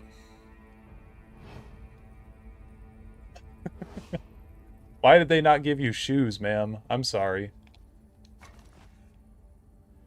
I don't know what the devs were thinking. They clearly weren't thinking. I do not recognize you, yet you seem familiar. Almost like this shrine. I know I should remember it, but I do not. Tell me, What is this place? Why am I drawn here? This is Ellenglin. We believe it's the shrine of a Daedric prince. A Daedric prince. Yes, I remember. That was what mortals called me. But Ellenglin is a proud citadel, not a crumbling ruin. Its people are wise and beautiful. They worship me. Wait. I sense something. And another memory. Hermaeus Mora. Are you sensing the echo near? The Ekonir. Yes. That is what the Abyssal Cephaliarch called it. A clever little device he wrought to find and remove things that belonged to me. Thoughts, memories, truths he did not want anyone to know. Show me. I wish to see what it reveals. Yeah, like, we don't have a choice here in this matter. Well, I'm not sure about this, but I guess I need to see the memory too.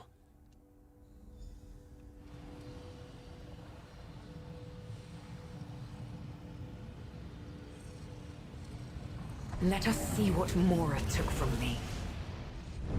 You risk everything, Ethelia.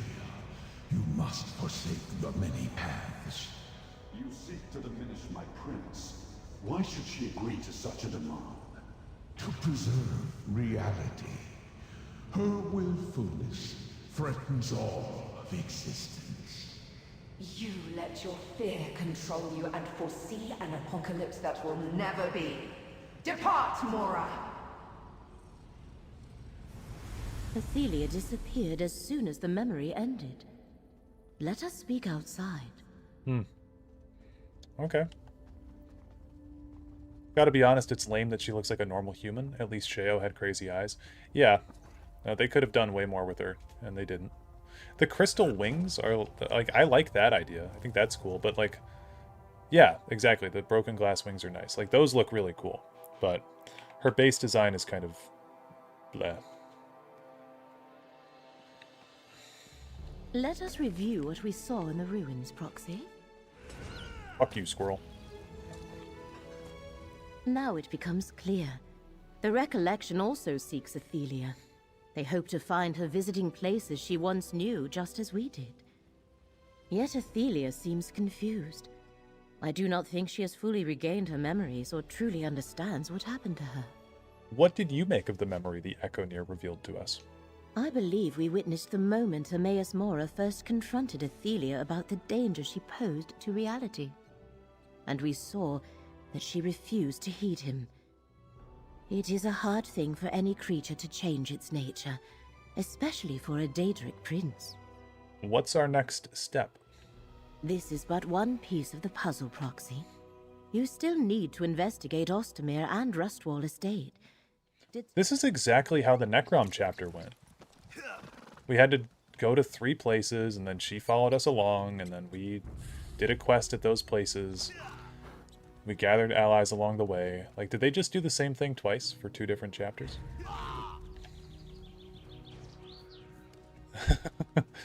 They worshipped me, but I don't know why. Camera pans to bare feet.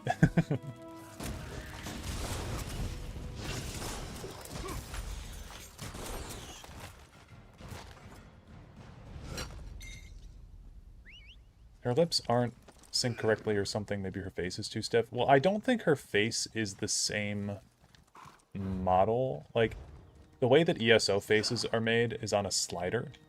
Like one of those triangle sliders where you can choose, you know, the weight of the face, basically. And her face doesn't look like something you could make on those sliders. Like, I've got a lot of practice making characters in ESO. Her face doesn't look like something that they made with sliders, if that makes sense. But maybe I'm wrong.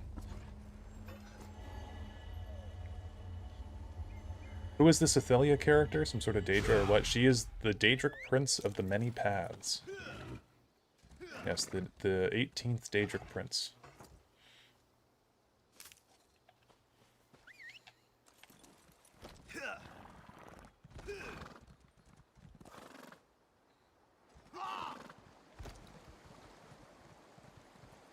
Now, dead creature, prepare to rise again!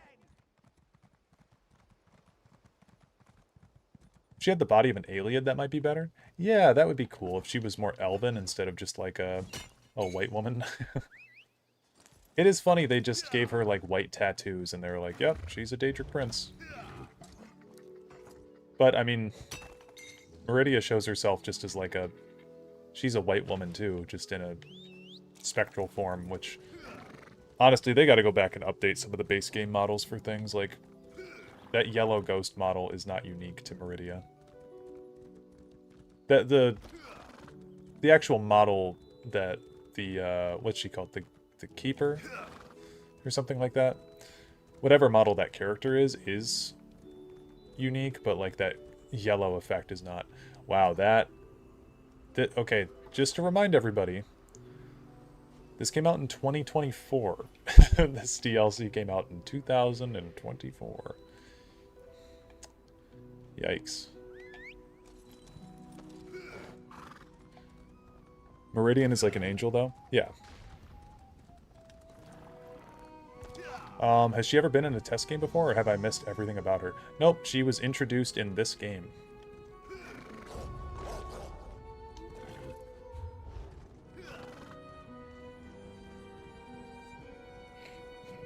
Meridia is like an angel, though? She has a mythological...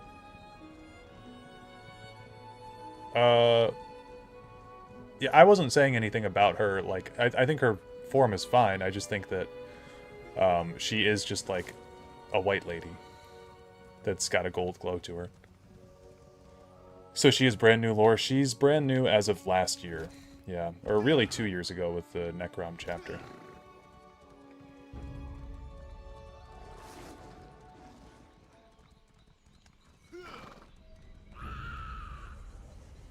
Does Nocturnal have an excuse, or is she a better example of not being a Daedric enough? Nocturnal arguably is one of the oldest Daedras, so yeah, I guess she is just a white woman too, isn't she? She has at least, please help. I believe, anyway, like purple eyes or something like that. Like, I don't know. Not just a white woman, at least. Like, Athelia is just straight up a white lady with tattoos. Or Athelia. Athelia doesn't feel right to me. I've been saying Athelia for too long.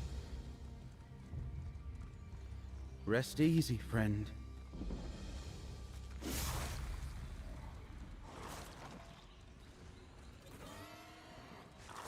Okay, I missed something?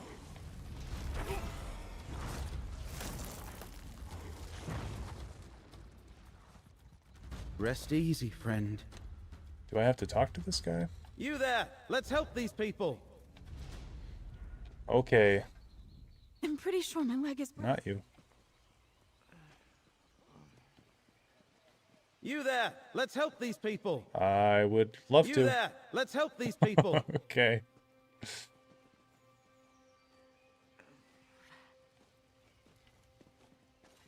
There we go. What perfect luck, my friend! You're exactly who I need right now. These people are safe, but there's others in the village of Ostomy still trapped by rubble, or worse. Can you help me find them? The quakes could start again, so we need to hurry. What happened here? Greenspeaker Sorrelin sent me a letter, asked me to meet her here. After I arrived, the ground rumbled like an angry timber mammoth. Whole buildings collapsed, trapping people. When the new forest appeared, it damaged the village. This may end it. Thank you, Rasul. New forest. Apparently, okay, I'll help inside the village. Keep your ears open. Follow any shouts for help. What is this thing?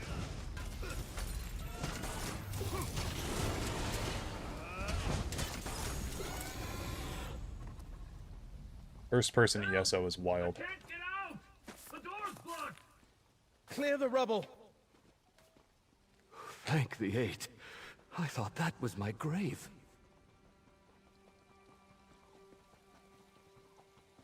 My sister's trapped. We need help. It hurts so much, sister. I know, little bug. Please, help me move this. Thank you. I'm never coming back here.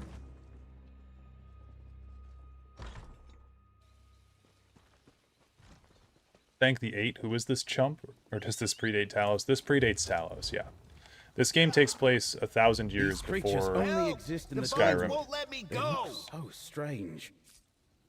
Thanks. Even the plants want to kill me.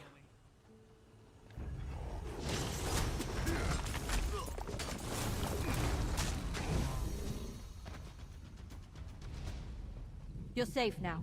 Go join your family.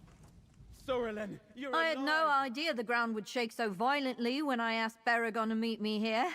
Nature is nothing if not unpredictable. I also did... Baragon's an old friend. Okay, Sorelen let's find the wants to meet ruins. at the ruins east of here. Let's go. I want no comments made about this plant, okay?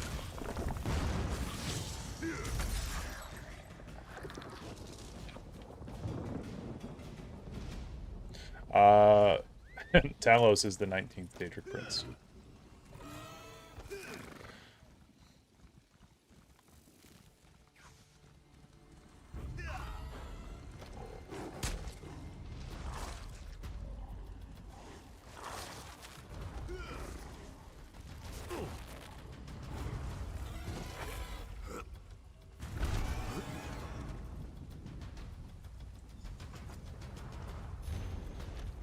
Not going to read that. We'll just head on in here. I think this is where we're trying to go. Sondal, or Essendal.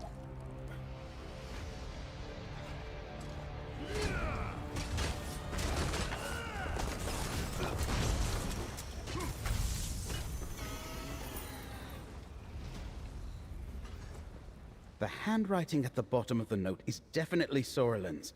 Running into ruins alone is just like her. But I didn't expect the recollection to be here. Okay.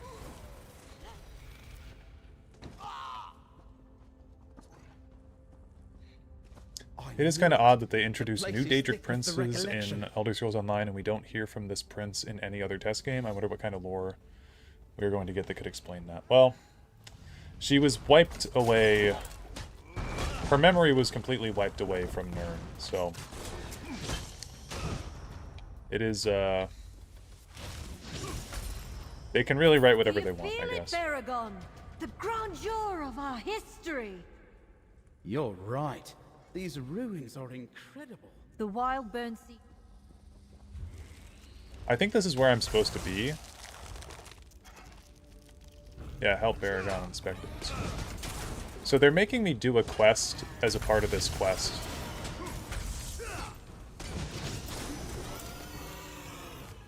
That, I don't think I've ever seen that happen before.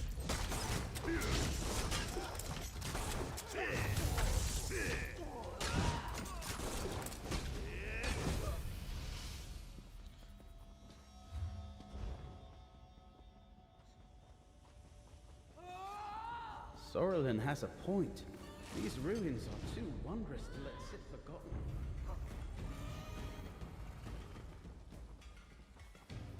See, Baragon! The Colovians built atop our heritage! They buried it all! I thought I could convince you that we'd find the wild burn seed together! What? Sorelen, come back!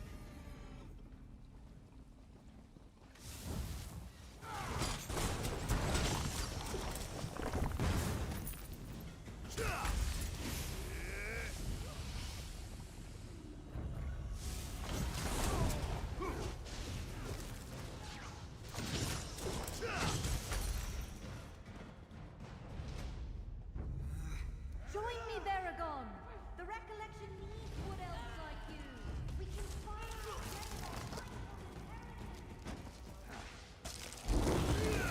I truthfully do not care about the little side quest that's going on in here.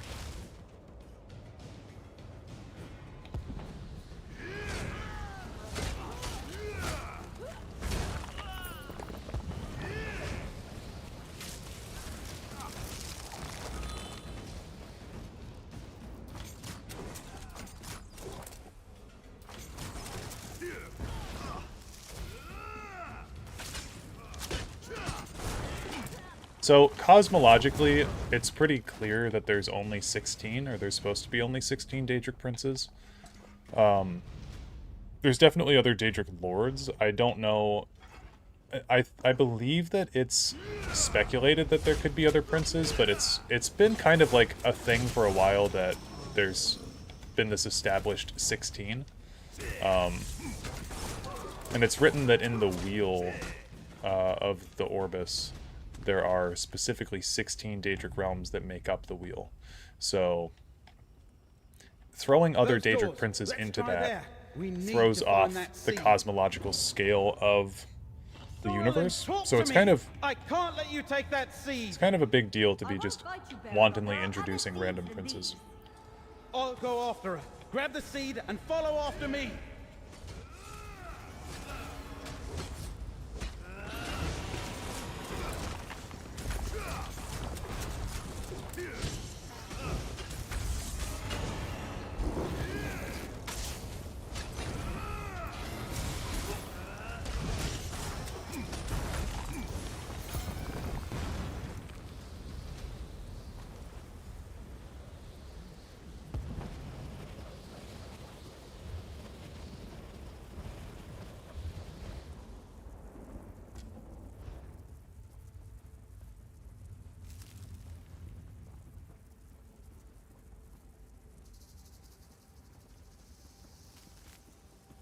Recollection seeks justice, Baragon, for all Bosmer! Spilled blood and displaced families aren't justice! We've been friends forever! Why won't you trust me? The Recollection destroyed this village! Who knows what other harm the rapid growth caused? I thought you'd understand! I thought you had vision! Goodbye, Baragon! No, Sorlin, wait!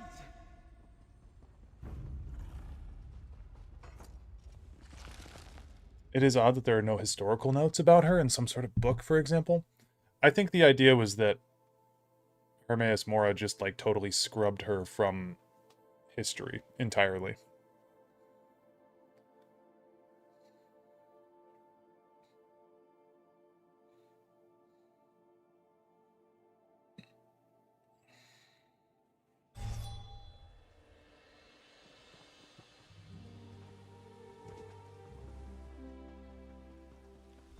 I couldn't catch her. Okay, thanks, buddy. So the Recollection destroyed this village, and he was upset about it.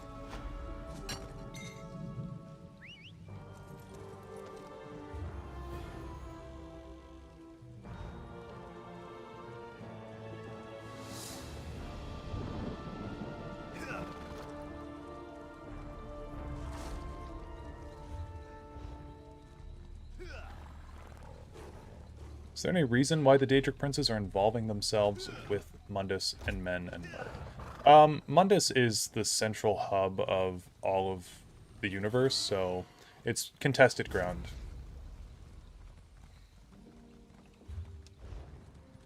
And as the focal point of basically creation, it's got a lot of reasons why people might want to take it over.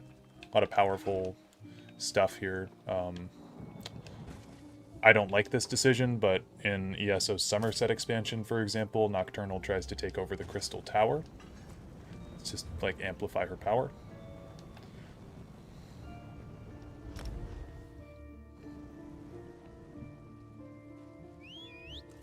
Mankar Cameron believes that Mundus is a Daedric plane in and of itself, and that it's... Mehrunes Dagon seems to believe that he's got some sort of birthright to take it over, so that's why he's constantly conquering it. Or trying to conquer it. He's not very effective at it, to be honest.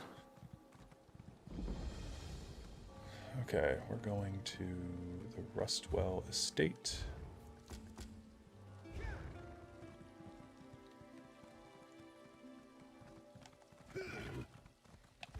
The new forest worries me. Nothing natural ever grew that quickly. It's those wood elves. Valenwood is trying to annex territory that is rightfully ours. Over here! I just need a moment of your time.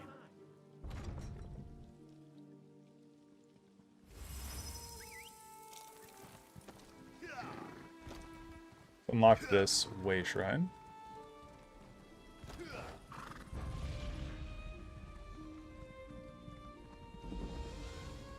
Hasn't Dagon tried like 3 times? He's very bad at it unless you think conquering it isn't his true goal. He's tried once during this game and once during Oblivion, and then he's attacked Mournhold before, he's attacked Ald Sotha, and he's attacked, yeah, Mournhold. So, I mean, he's a very active Daedric Prince when it comes to physically being present and trying to destroy stuff.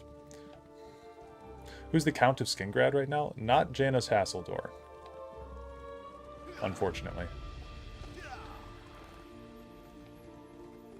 I don't think, anyway. I mean, maybe we'll see him, but... Not a legionary in sight. Where are they? Tribune Alia Idolus, or Idolus. Look around. No people. Strange, right? I detached an entire legion cohort to guard this estate, but I haven't found a single legionary. Not even a servant. What's your story? I used to have Do you know what happened to my legionaries? See, with this face right here, I used to have a character that looked exactly like this face here, because a lot of the faces, again, they're on a slider system, so they're really easy. Like, you'll see NPCs that look like characters' faces you may have made before, because there's only so many different combinations of faces that you can have. That's why I kind of think that Athelia's face might be a different model. I have no idea. What did you send the cohort? Or why did you send the cohort here?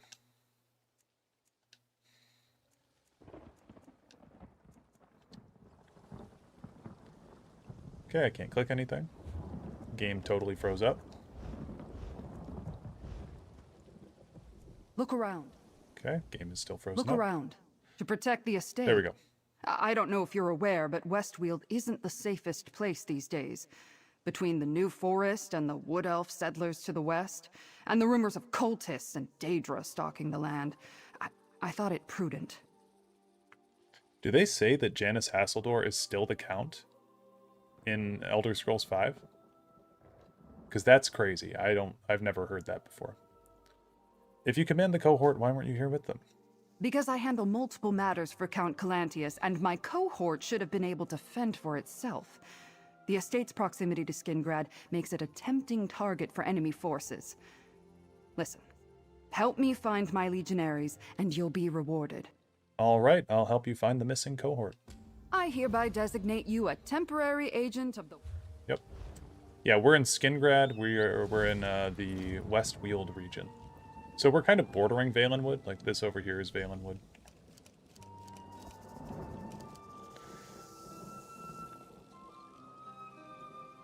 And this is Such, I believe.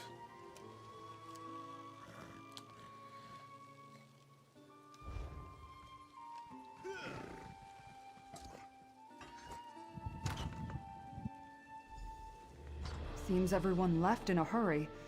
Take a look around. Someone attacked the servant this belonged to.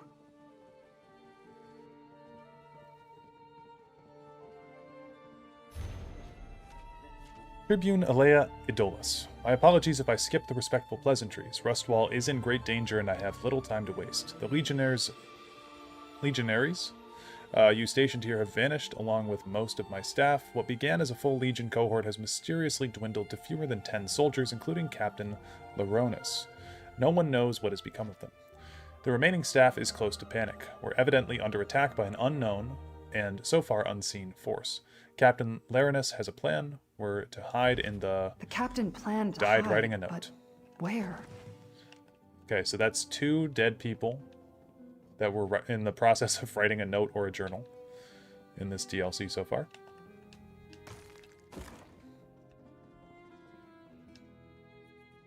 Servants light this when there's danger, to warn others away. We need to find Captain Laronis. Meet me at the barracks on the south side of the estate.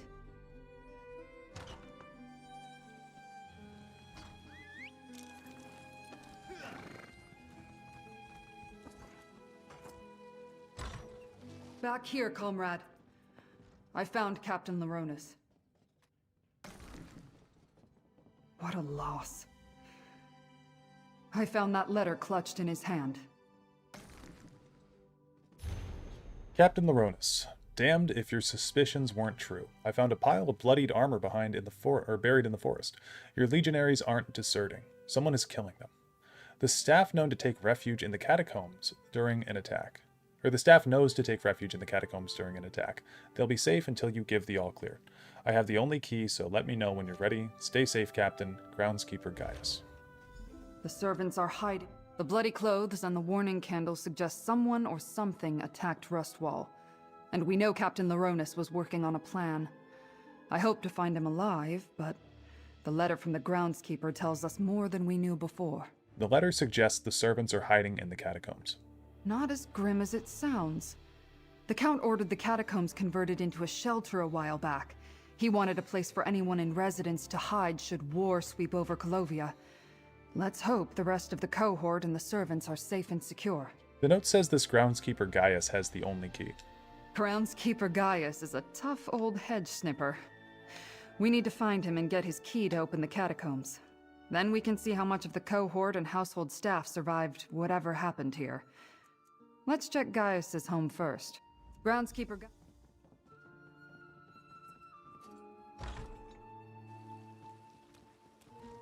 There's a book in Skyrim that says Skingrad was the longest holdout against the Thalmor because of the Count. Apparently people mistook this as Janus. Oh. That would be insane, but be pretty cool.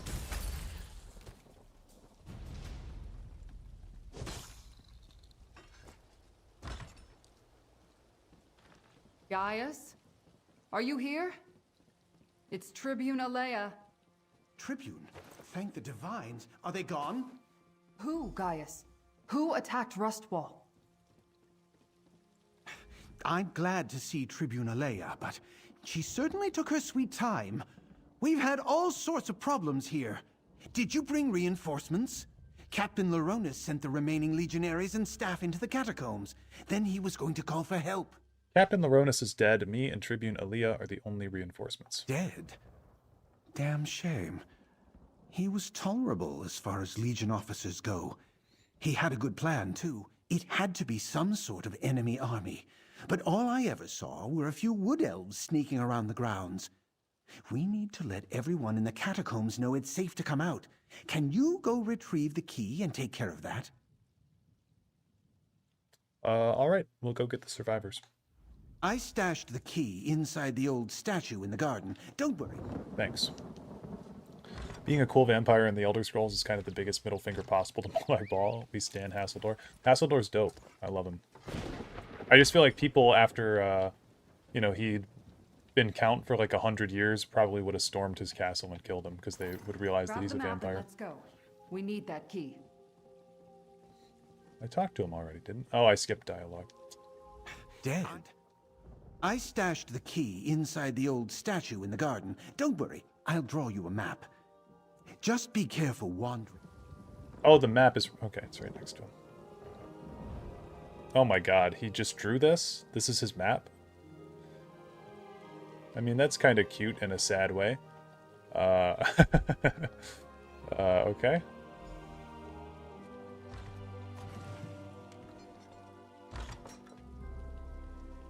The gardens are just east of here, down the hill.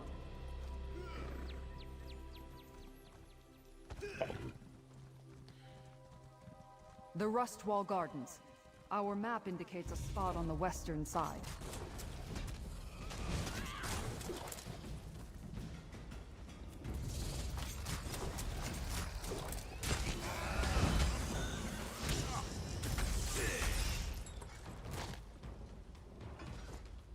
Gaia said he hid the... Okay.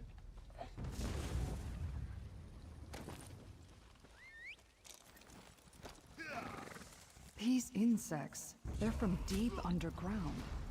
What drove them to the surface? It's got to be an alien ruin under here then.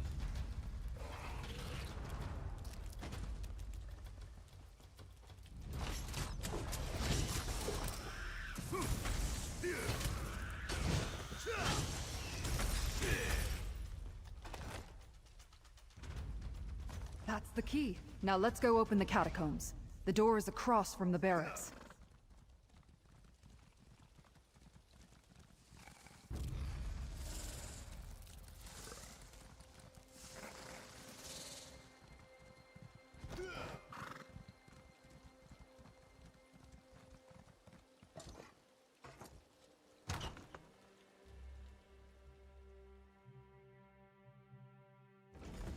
Move out. We need to find my cohort. Look, down there. Still no sign of the escaped legionary, Shard Marshal. No matter, mortal. More of our forces will come through soon. As you say, Shard Marshal Vargas. We have more than enough weapons now. That wood elf, he's with the Recollection. And he's taking orders? This furniture was meant for the comfort of dignitaries who took refuge here, not for these Recollection bastards. I did hear somebody too, because I don't know a whole lot about this DLC, but I do know that one thing people were upset with was that the Daedra in this DLC were really underwhelming, apparently. Like, Hey, over by the gate. By my sword, a legionary. Report, soldier. I'll get a good look at one of them coming up. Hate to bring bad news to the Tribune, but I'm the only member of the cohort left. Those Recollection zealots killed legionaries guarding the estate until we sent whoever remained down here. That's when we walked right into the Daedra's clutches. How did you manage to survive? I got lucky. I fell behind to adjust a loose bootstrap. When I heard the attack start, I slipped into the shadows and have been running ever since. Look, the Daedra have a portal. They're filling the catacombs with Daedric forces to attack Skingrad.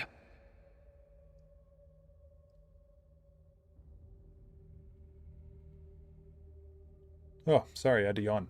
Where's the portal? It's in the ruins, down in the deepest part of the catacombs. Two magical anchor things keep it open. Tribune Alea is strong, and you look like you can handle yourself. While the Recollection hunts me, you need to destroy that portal. We'll destroy the portal. How do we find it? Go east, and you'll find where the Daedra dug up from below. Drop down and keep going east. You'll know the portal when you see it. Break those anchors, and I bet the portal closes. Okay. Legionary Capio is right. We need to shut down that portal. Down into the ruins. Okay, so this We've gotta is close that portal. one of the Daedra. Okay, I can't see anything with this effect on my screen. But yeah, it just looks like a regular Dremora, I guess. Oh, that's like her Legion magic? That's cool.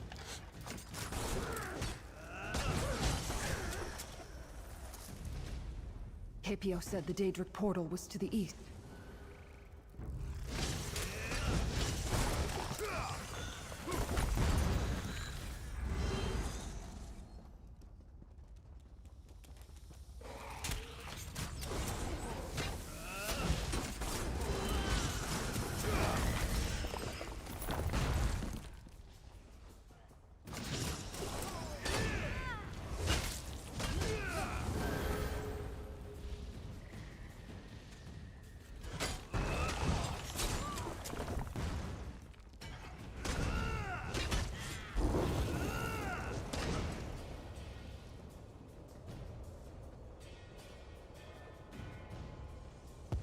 The portal!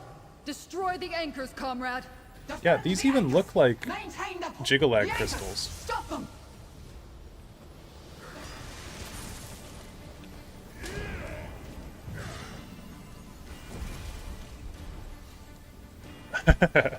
You sure it's a regular Dremora? Did you check if he has nipples? I did not.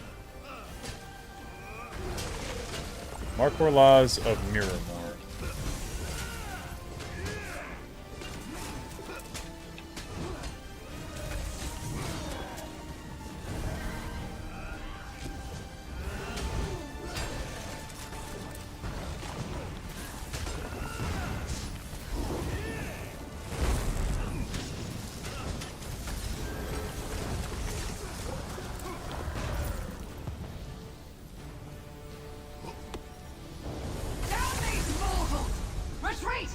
That closed the portal. Good work. Now, let's find a way out of here. Doke. This way, Tribune. Follow the tracks.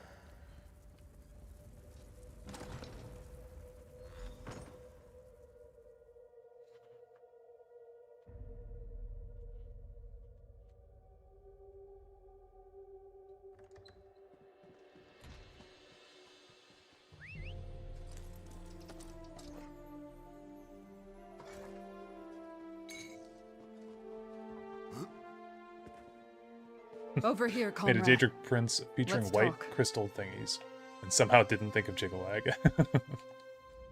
I know, it's kind of My repulsive. cohort almost completely destroyed. The Rustwall staff almost all dead. Even Shard Marshal Vargas managed to slip from our grasp. While we closed the portal and saved Skingrad, it feels like we failed, comrade.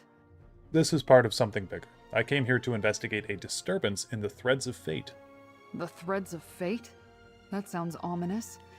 But after what we saw down there, I'll keep an open mind.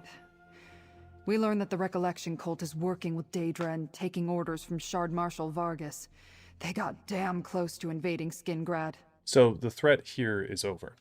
With the portal closed and the Daedra... Cool. Consider your temporary... Okay. So, very, very, very similar to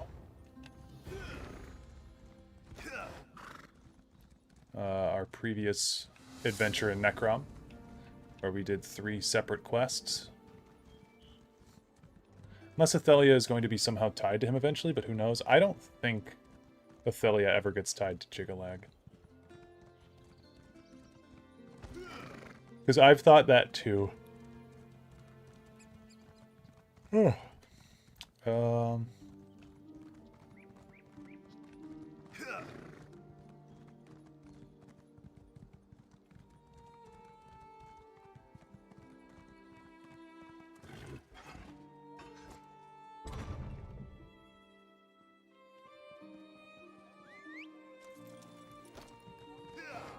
new forest worries me. Nothing natural ever grew that quickly.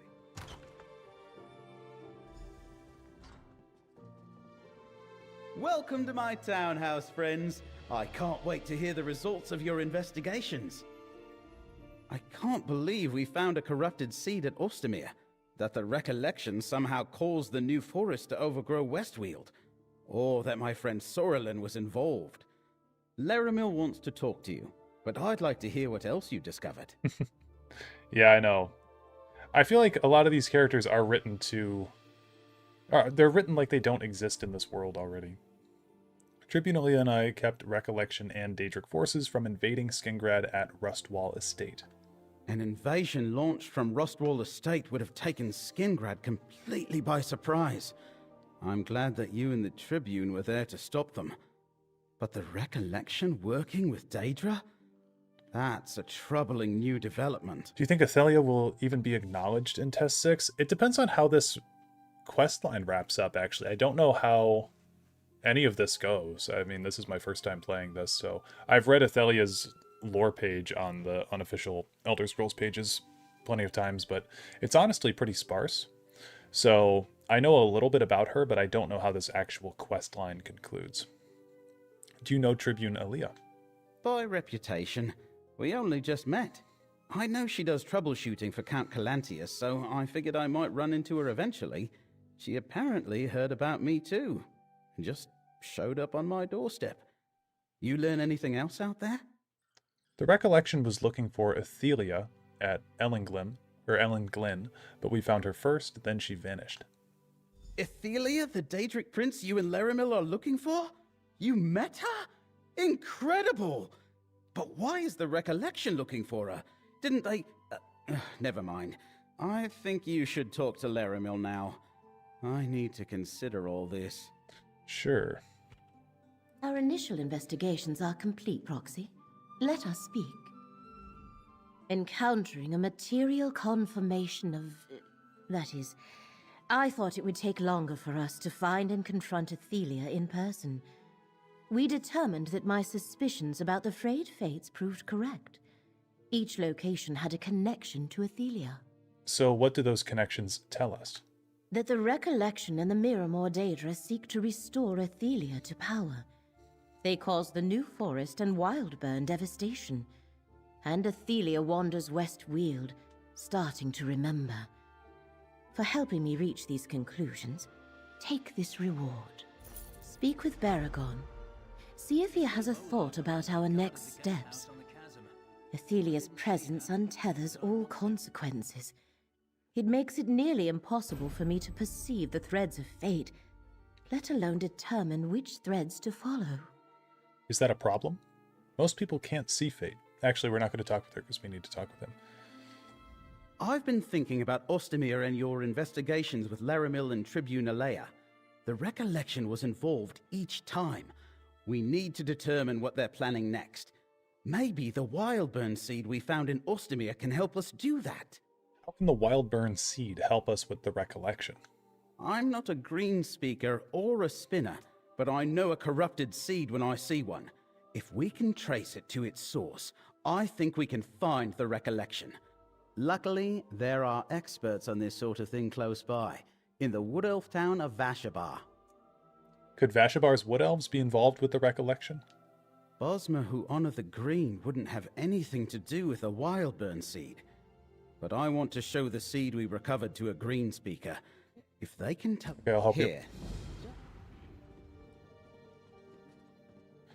It would be cool if, or it would be a cool part of lore that Athelia would be some form of Jigalag that could have been split from Sheogorath or something. She just doesn't really feel anything like. The new forest she doesn't really worries me. feel anything like Nothing Jigalag. natural ever grew that quickly.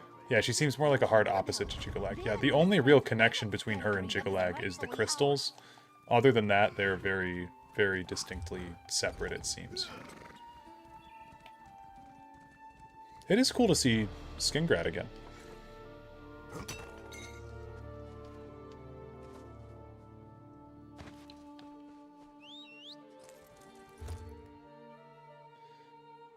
I do actually want to head up here, because this is an interesting region. Castle Skingrad is a player home that you can buy. What the hell? How's it going, Alfie?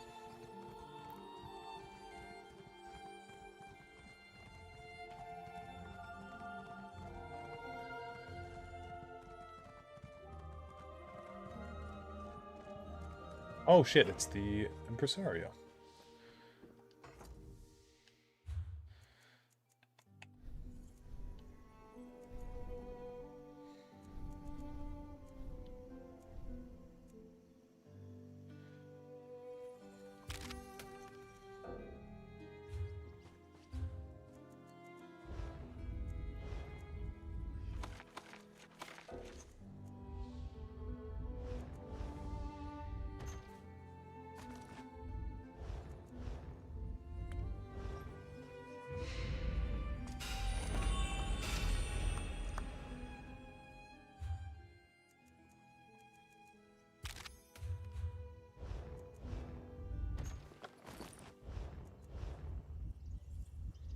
Getting all these items back that I had on my old account is kind of rough to see. People really like Skingrad and Oblivion. The west side of Cyrodiil had a lot of coated areas. The wheat-looking fields next to Anvil are so pretty. Yeah. No, the western side of Cyrodiil was awesome. I like Skingrad a lot. I think my favorite city is Coral. Anvil is a really close second. Honestly, Cheydinhal has been growing on me recently. I more find that city interesting due to its proximity to Morrowind and its like relation with the Dunmer. This is kind of a cool area too, this forest.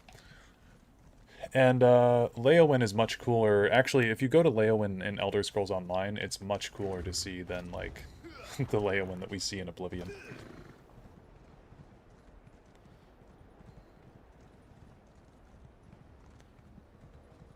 Oh, I need to go this way anyway. Cool.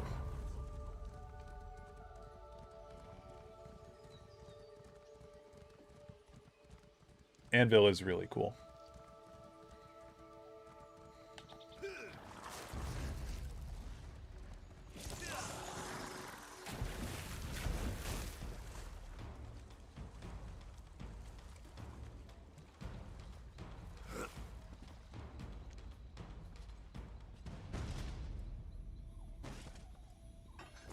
Kvatch is the goat. Kvatch and ESO is a really cool place. That's one of like the things about ESO that I think is the best, is that you get to see places that you couldn't see previously.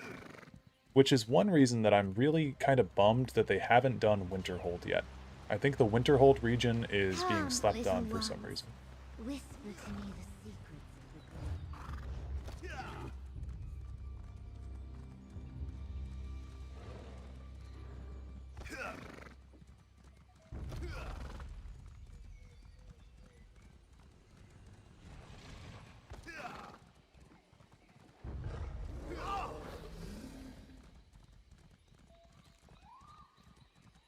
Yes, I think Skingrad is a top 3 city for me. Why is making friends so difficult? Green Speaker Dareloth. We're done here. Agreed, you arse. Here for his bones. Fine.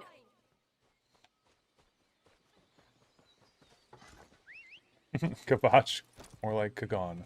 Couldn't agree more.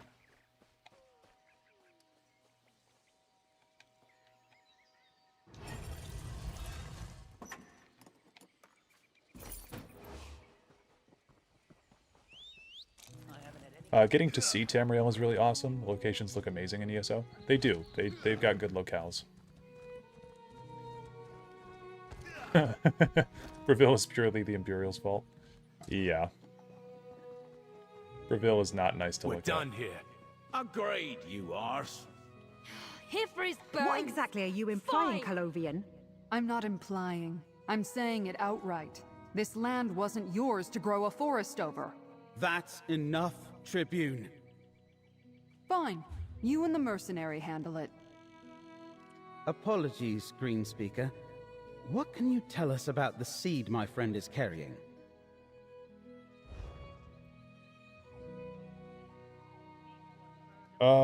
Who's your favorite and least favorite Elder Scrolls protagonist? Nerevarine Stan, and I'm not the biggest fan of the Vestige. Yes, I'm a Moro boomer.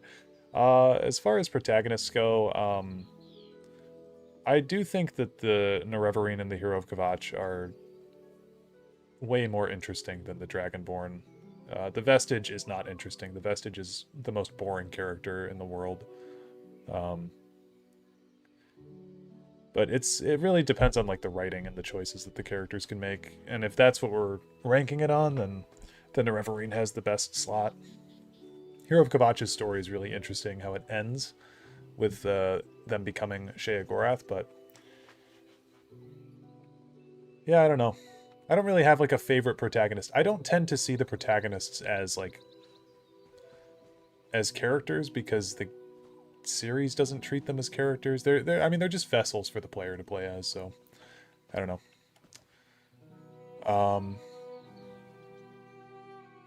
Did they restore Kavach after the Oblivion Crisis, or it's gone for good? I believe they restored Kavach. Yeah, my lost twin, Dareloth. The 3 pure Imperial cities, the Imperial cities, Skingrad and Breville, and they dropped the momentum off TOT. Yeah. The height differences are some of my favorite character design choices in this game. I'm very happy that they made the races distinct in this game. Like, you look at this woman. We're standing in a forest that grew overnight. This is an Imperial. You know, you can tell the difference between Imperials, Nords, and Bretons right when you look at them. And Wood Elves, no problem. They're super short in this game. You can even have horns for your Wood Elves in this game, which I think is super cool. A Colovian soldier can't just stroll into our town and throw around accusations. If not for Baragon, he may not be part of our settlement, but his good works are known to us. Well, what is it? I like that motif style a lot. We found this seed in Otsumir. Baragon thinks you might be able to tell us something about it. Does he? Well, let me take a look. This appears to be a greenspring seed, but it's unlike any that I've ever worked with before. It's infused with strange energy. What's a greenspring seed? Greenspring seeds are what greensingers use to grow new sections of forest and shape them into enclosures and settlements. We use some to create Vashabar, but this one is corrupted. Still, something familiar. Wait, I've sensed this before. That's kind of fucked up that they have enough magic with these greenspring seeds to just grow a forest wherever they want. Kind of crazy. You sensed something like this before? Where? I was out exploring. Dawnwood may be a blessing, but I'm curious as to its origin. and the devastated area troubles me. I ran into wood elves with a covered cart. There was a whiff of strange magic about it. It must have been one of these seeds. Where exactly did you see this covered cart? Here, I'll mark your map.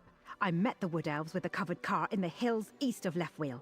If you find more of these corrupted seeds, burn them.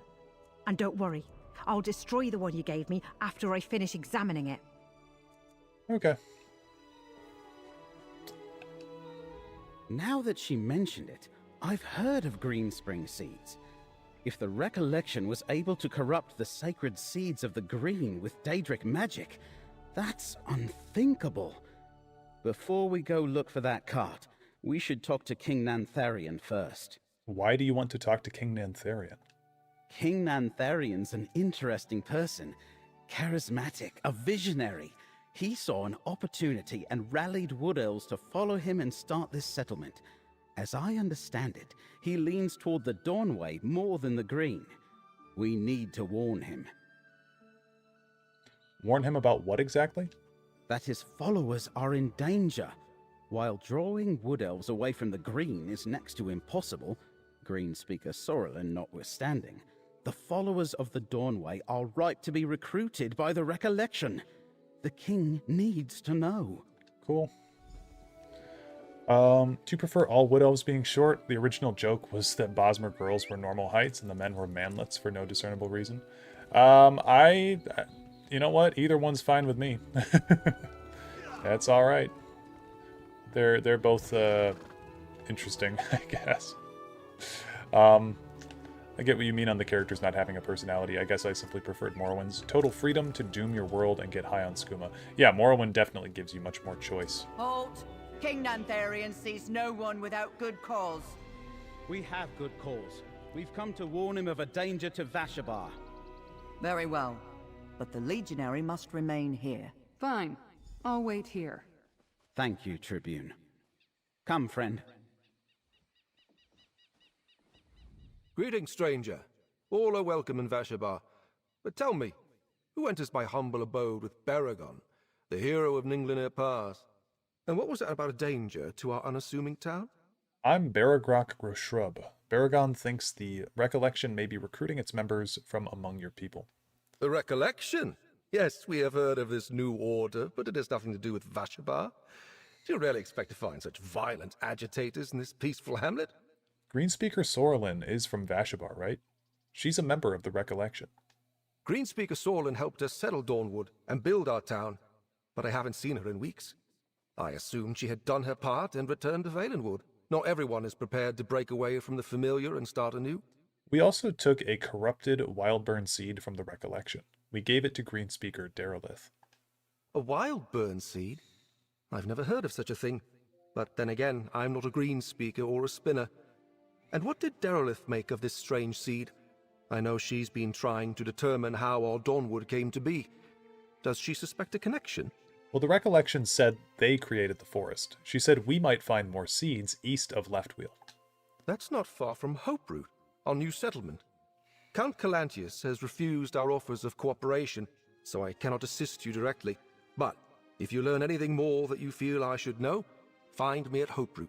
All right. Hoperoot lies to the north of... We'll meet you near Leftwheel, friend. If there's another seed there, we need to find it. Mm-hmm.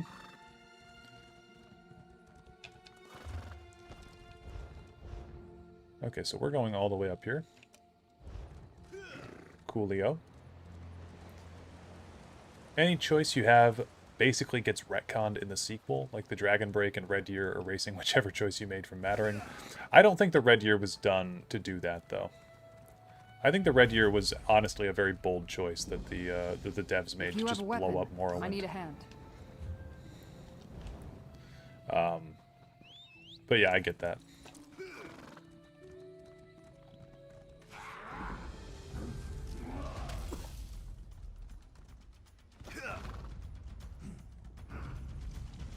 Do we think online will ever go to Akavir? Well, I don't think so, because this game is called Tamriel Unlimited, technically is the full title, I believe. Elder Scrolls Online Tamriel Unlimited. Sorry guys, it's getting a little bit hard for me to string my words together without slurring them. I've been going for 4.5 hours. But yeah, I don't think so, because I believe this game is fully called Tamriel Online, and they have a lot of different areas in Tamriel that they have not worked with yet. So I think Akavir probably will just remain as a mysterious location unless they really, really run out of ideas. I hope they keep Akavir mysterious, personally. I mean, they're gonna not do it justice if they do it. You know, there's some areas that, like, I don't know, Elder Scrolls should make more books. Some areas can only be interesting when they're described to you.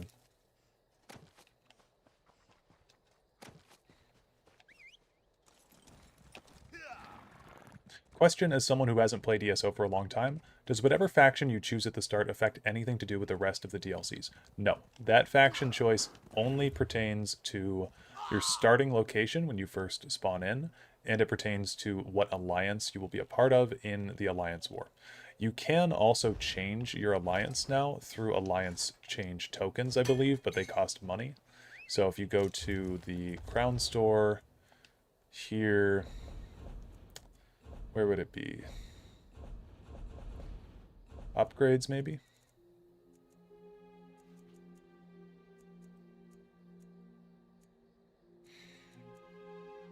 Alliance change token, yeah. 2,500 for an alliance change token, but you can change your alliance at any point. Yes, Elder Scrolls desperately needs more books. The two that we got were cool, but I would love more. Oh, just a gargoyle. Cool. Olive. Thanks. The failed expedition to Akavir would be a cool-ass anthology episode. See enough of the Seski and Akavir to want to see more. Yeah, I agree. That'd be really cool to see. Friend, destroy the seed. We'll hold off the recollection.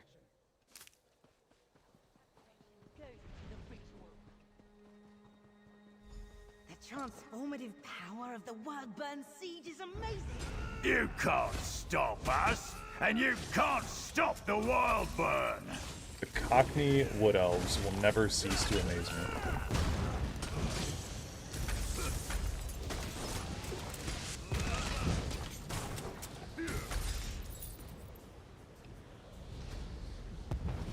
The Elder Scrolls needs romance novels.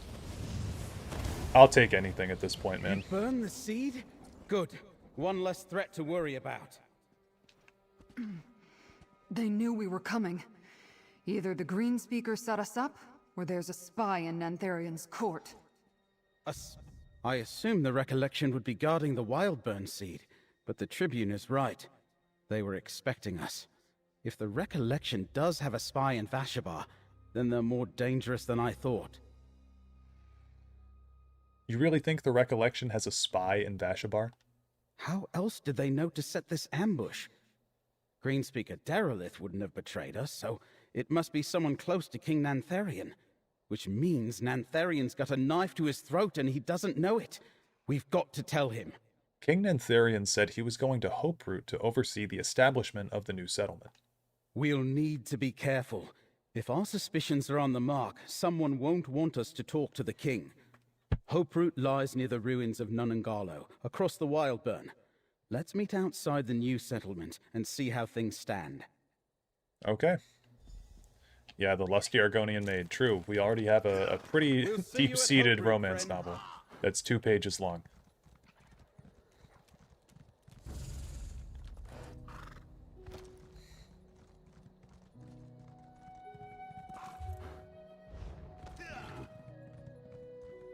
I need to eat my chicken leg.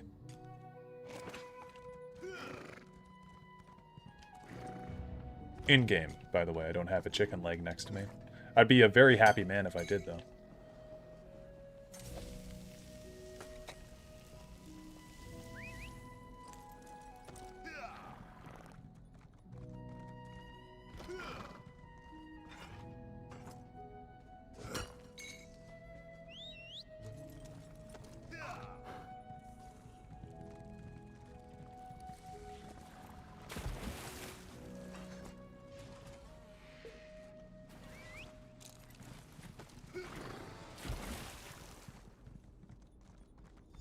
Over here. There's 1 second. Hoperoot. Something isn't right. The sentries wouldn't let us in. Where's Hoperoot? That's Hoperoot? I guess I don't know what Hoperoot is. Something funny is going on. Nantharian told us to come find him in Hoperoot if we learned anything about the Wildburn seed, but the sentries at the gate refused to let us in. Tribune Alea and I had to back off before it came to blows. So we have to fight our way in? That would be hard. This place is more of a fortress than a settlement. Fortunately, Tribune Alea came up with a plan. Not a particularly sophisticated plan, but I think it will work. Like, one thing with this game, like, I can kill anything in 5 hits. Like, a normal enemy, I can hit him with, like, a 5-button combo and kill them instantly. I just defeated Namira, like, an hour ago, or 2 hours ago. I think I can handle breaking into this place. It wouldn't be too terribly difficult. Although we don't have Meln's ghost sight, I will say. But I digress. What's the plan? Well, Tribune Alea crept back to the gate. She's waiting for you there. She lures away the sentries, then we run up and enter when they chase her. Which sounds ridiculous when I say it out loud. Okay, and once we're inside? Someone doesn't want us to get to the king, so make your way to the throne room and find Nantharian. I imagine it's in the upper levels of the tree fort. I've got a grapple bow. I'll stay up in the branches and scout for you. Got it? Meet Tribune Alea, get inside, go up. Got it. I mean, all Elder Scrolls is really terribly bad about your character's power skill. That's true, but I feel like they don't respect your power level as much in this game, given how powerful you are. Like, it's way more noticeable in this game than it is in the other ones. Hey, over. Be ready. I'm ready. going in. Stay here, friend. Let her clear the gate. Listen, you.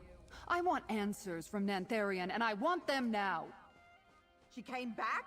Seize her! And that's the plan.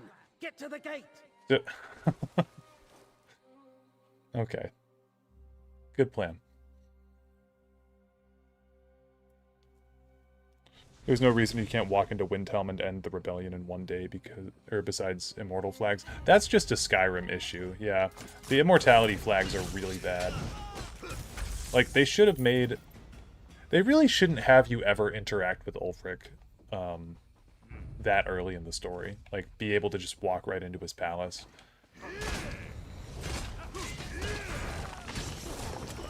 Like in the Outer Worlds, for instance, they've got that Dr. Phineas Wells.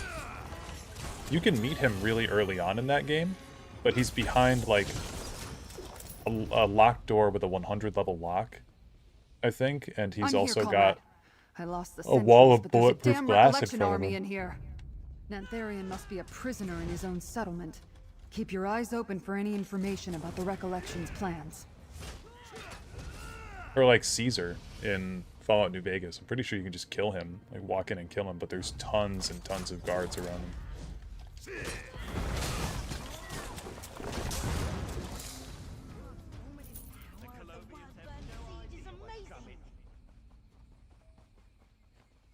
Which way do we want to proceed here?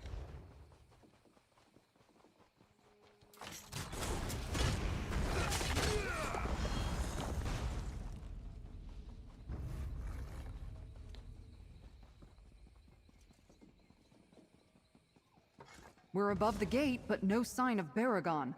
What's he up to? He's got a grapple bow.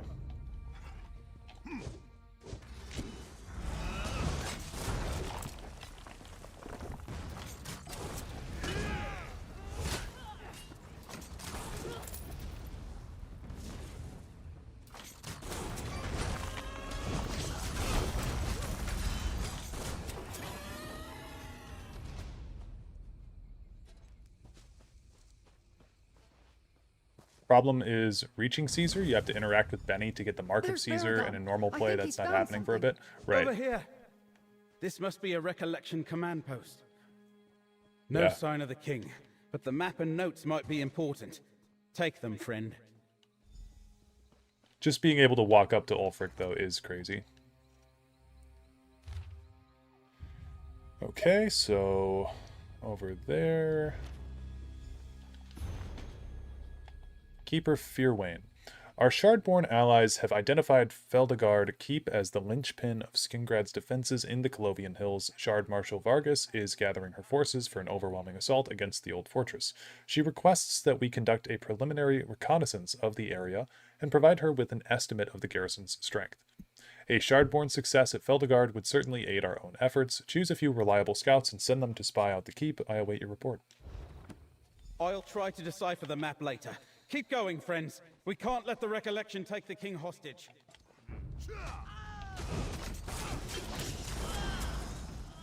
They probably already got him. I doubt Nantharian sentries could fight off a recollection army.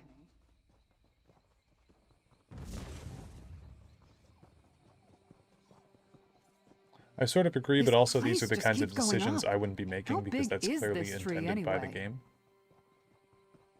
Well, like it's intended It's not for you to be just able to about go see reclaiming what was lost. Ulfric early. This is about our heritage.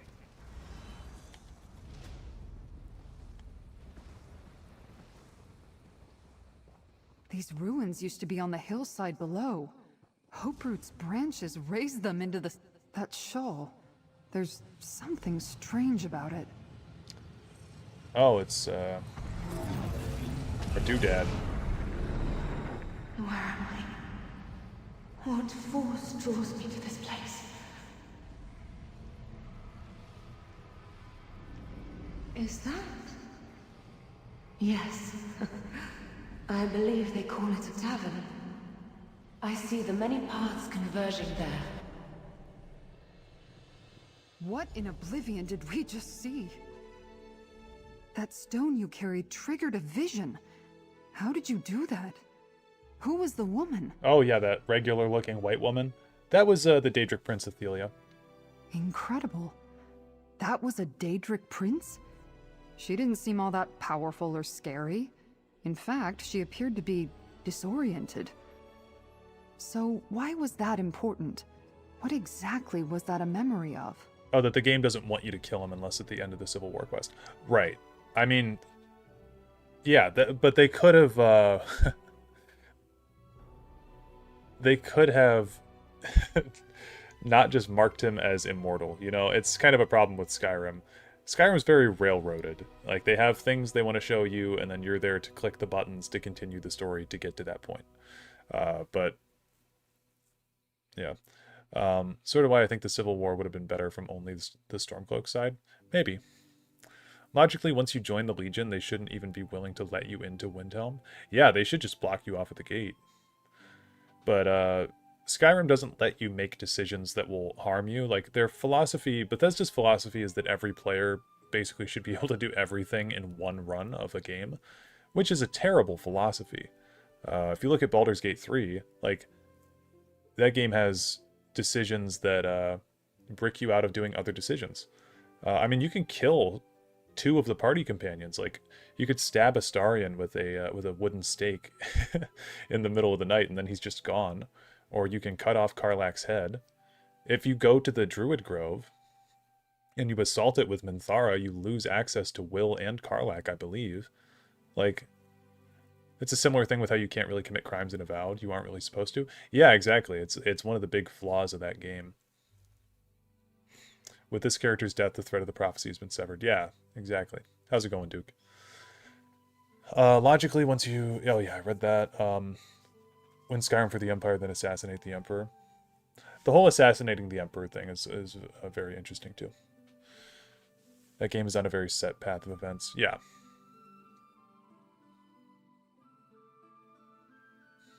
Athelia mentioned the many paths and a tavern where they converge. The many paths.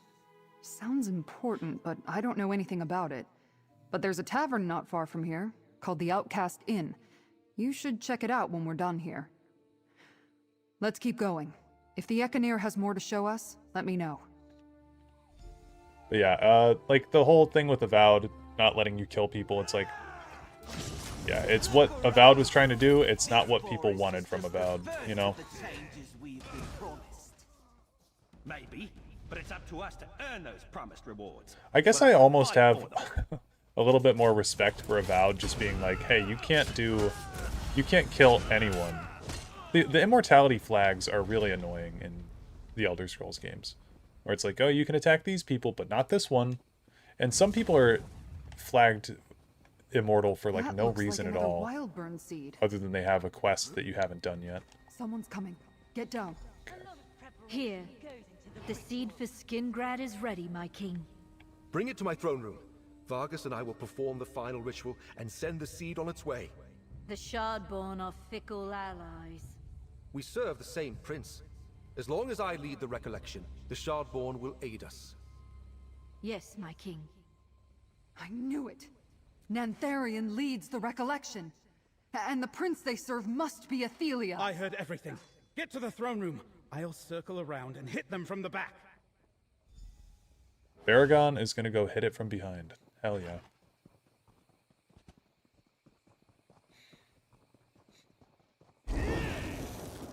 Now we know why Nantharion needed a living fortress. Let's find that throne room.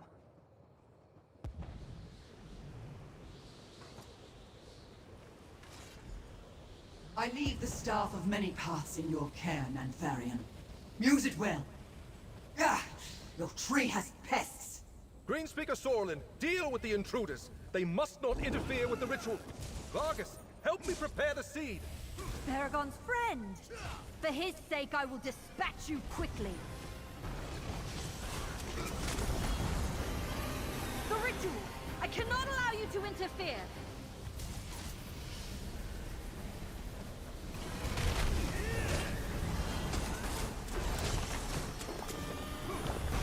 My pets! So be it, I'll kill you myself!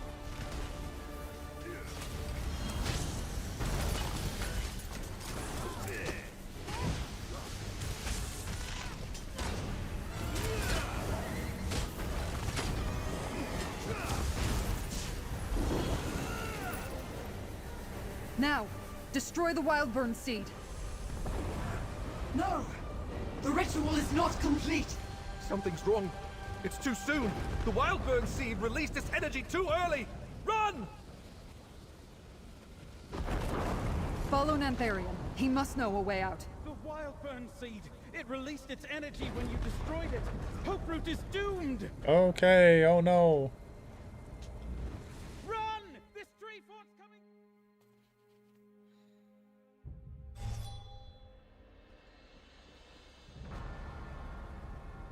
By the green, the Wildburn seed destroyed Hoperoot. Hoperoot? A pretty name for an ugly secret. And a grim tomb for Greenspeaker Sorlin. Friend, we should talk. In general, I think people only get really bad about wanting a different game if what's being offered isn't good. People complained a bit about Breath of the Wild looking different than realized Nintendo cooked. Yeah, I mean, there's always going to be critics of stuff, right? Just at the end of the day, like what you like, I don't know. The one thing that really gets on me is just people defending Bethesda for no reason. Like, when they release shitty products, that's what bothers me.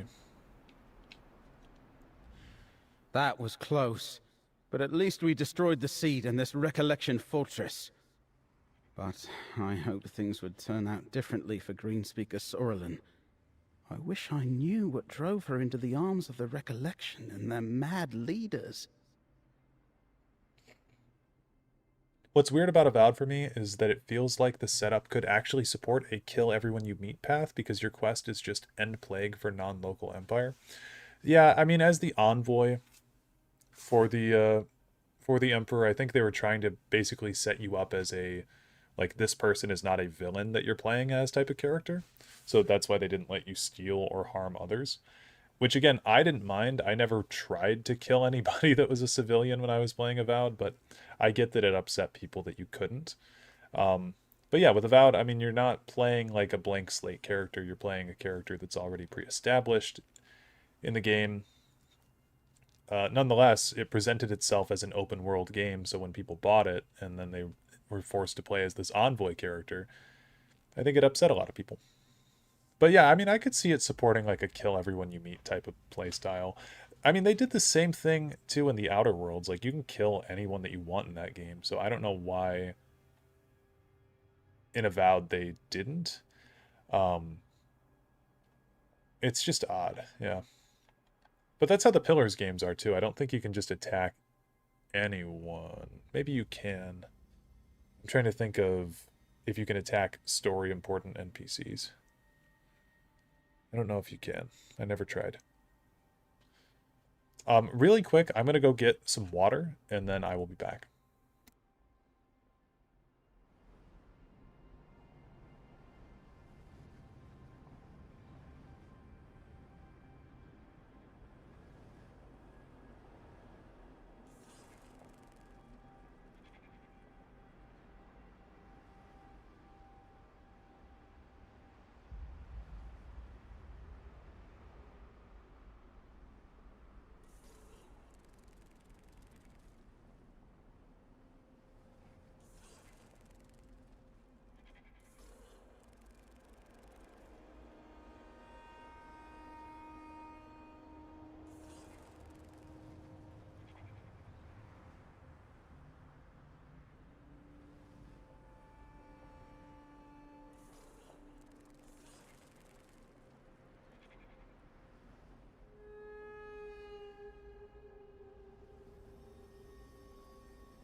Okay, hello.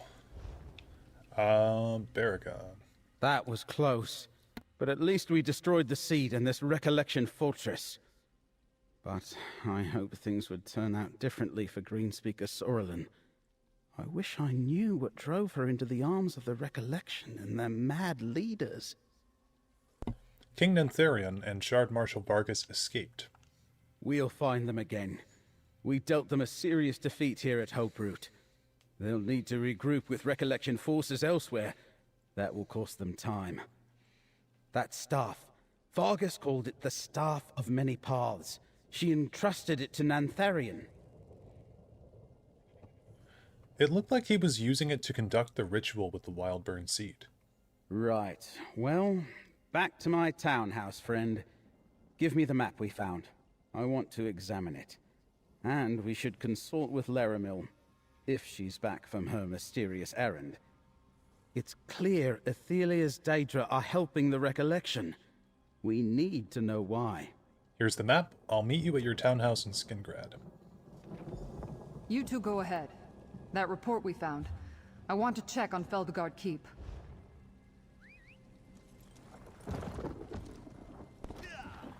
You lose the game if you kill Lady Webb in PoE 1, but I think you can complete PoE 2 if you go full Murder Hobo. That would make sense, because I think you can go factionless in PoE 2, so that makes sense. Yeah, it's just another thing, like, I mean, it's cool that you can attack anybody that you want. Come, Proxy. Things here are more dire than I suspected. Oh, no. I don't really want to do a side quest from you. Yeah, it's cool that you can attack Lady Webb. I just don't know what that would do. In fairness to games not supporting Murder Hobo as who goes full Murder Hobo. Yeah, I never do. I just find it, like, sucks all of the, it sucks all the content out of the game if you kill all the quest providers that are the NPCs, right? Like, one thing that my buddies always want to do with me, and I do think it'd be more fun in this game than any other, but they want to go on, like, a genocide spree, basically, in Baldur's Gate 3 and just kill every single NPC. It's like, I'm down to do that, but you're going to lose out on so much XP. The new forest worries me. Nothing natural ever grew that quickly. There's an urgent task for those wood elves. Valen with his strength. I wonder if there will ever be a test game where the main protagonist loses for change. It could be a great setup for the next game. Yeah, but then the next game would come out in like 8 years. I can't make sense of it. What do Athelia and her Shardborn seek to gain here? Why assist the recollection and allow them to use Wildburn seeds to transform Westweald? What are we missing, friend?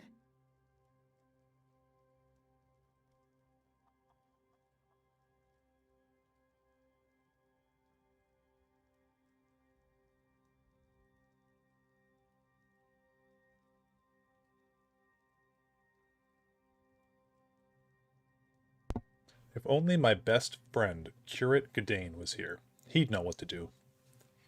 Tracking down Athelia was what brought me here. Maybe the answer is connected to her in some way. That might better be pondered by Laramil, but you're probably onto something. Both the Recollection and the Shardborn serve the Prince of Paths. Their goals must complement each other somehow. Which brings up another question. Where's Athelia? I saw an Econir vision in Hoperoot, a memory of Athelia heading toward the Outcast Inn. The Outcast Inn? I know the place. Not only did we stop Nantharion from sending a Wildburn seed to Skingrad, we found recollection notes pointing to Feldegaard Keep, as well as a memory of Athelia heading toward the Outcast Inn. And that's not all. That's not all? We exposed Nantharion as leader of the recollection. When Vashabar hears about this, they'll tear the crown from his head. He can lead the recollection, but he can't hide anymore. And we saved Skingrad from a Wildburn. Here, friend. You earned this. I genuinely think we could skip all the dialogue in these quests because they just give you a full recap every time you complete one in this game. We exposed Nantharion as leader of the recollection. When Vashabar hears about this, they'll tear the crown from his head. Like, yep, that's what happened in this quest. The map we found at Hoperoot contains a valuable clue. I just know it. Give me some time and I'll decipher the code and figure it out. One thing is already clear. King Nantharian and his allies aren't done with Westweald yet. Okay. Judge Dredd, howdy. ESO is actually the best place to do that sort of story. First DLC ends with a shock defeat to then wrap up the second DLC. Yeah, a whole Infinity War endgame situation. Yeah, the only use for those kinds of playthroughs are just funny videos on YouTube. Yeah, pretty much. Pretty much. We destroyed their fortress and Wildburn Seed. What else could they be up to? I won't know for sure until I finish deciphering Nantharian's notes, but Athelia is still at large. The Daedric incursions haven't stopped, and Recollection forces are thick as Horvors on Carrion around Ayleid ruins. They're looking for something. What do you think the Recollection's looking for? Sorry guys, I'm also eating pizza. When I think of Ayleids, I think of magic. Welkin stones, portals, ancient relics. Things that would be dangerous in the wrong hands. But how it fits into Nantharian's plans, I don't know. Think you could help me piece it together, friend? Mm-hmm. Tribune Alea and Laramil can use your help. The Tribune is worried about an attack at Feldegard Keep, and Laramil thinks it's important to investigate the Outcast Inn. See what you can do to help them, then come back here.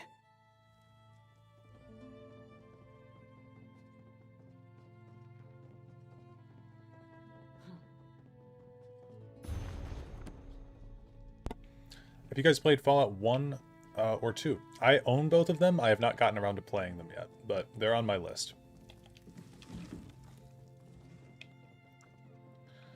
I really do need to start playing other games on the second channel.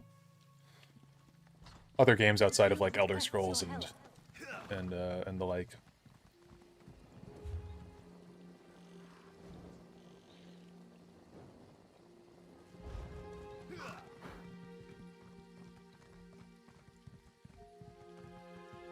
Did you hear? The King of Vashabar. He's the leader of the Recollection. I knew those Vashabar Wood Elves were to blame for all this.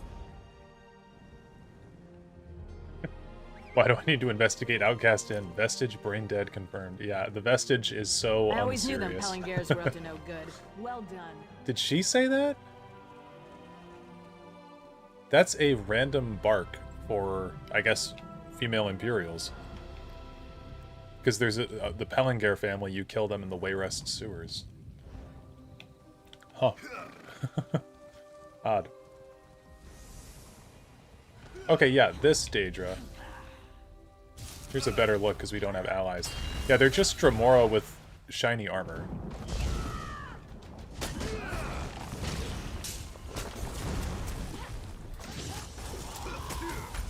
I do have a second channel. It's in the description of this live stream, actually. But I've hardly done anything with it in months since I uploaded some VODs on there.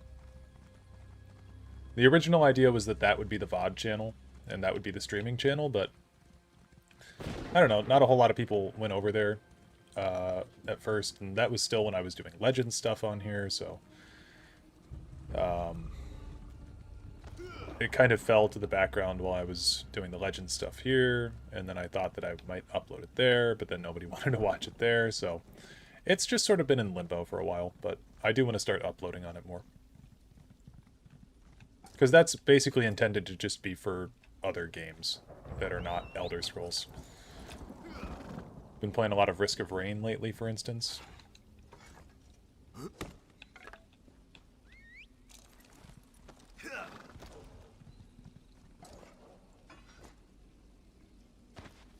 But yeah, we'll figure out something to do with that channel one of these days.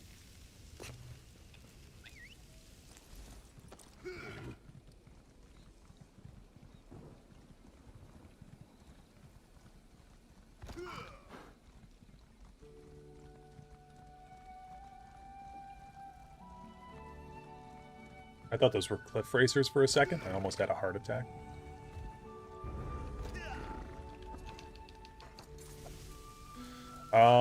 you should try Fallout 1 and 2. Best Fallout is the second one. That's what I hear from everybody. Like, literally everybody tells me that. It's between 2 and New Vegas is what people always say, but... yeah, I do need to check that out eventually. The Master is the better antagonist. That's the super mutant, right?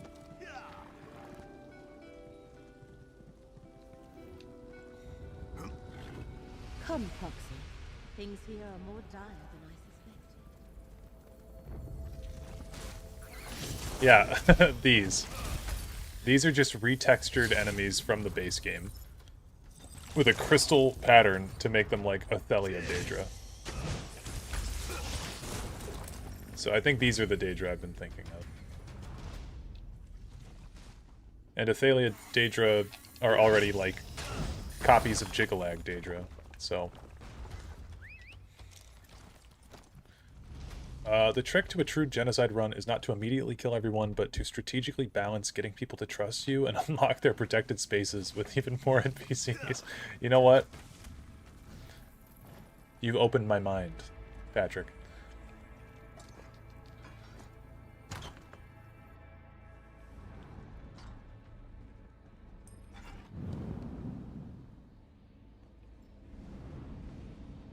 Horulia Lior.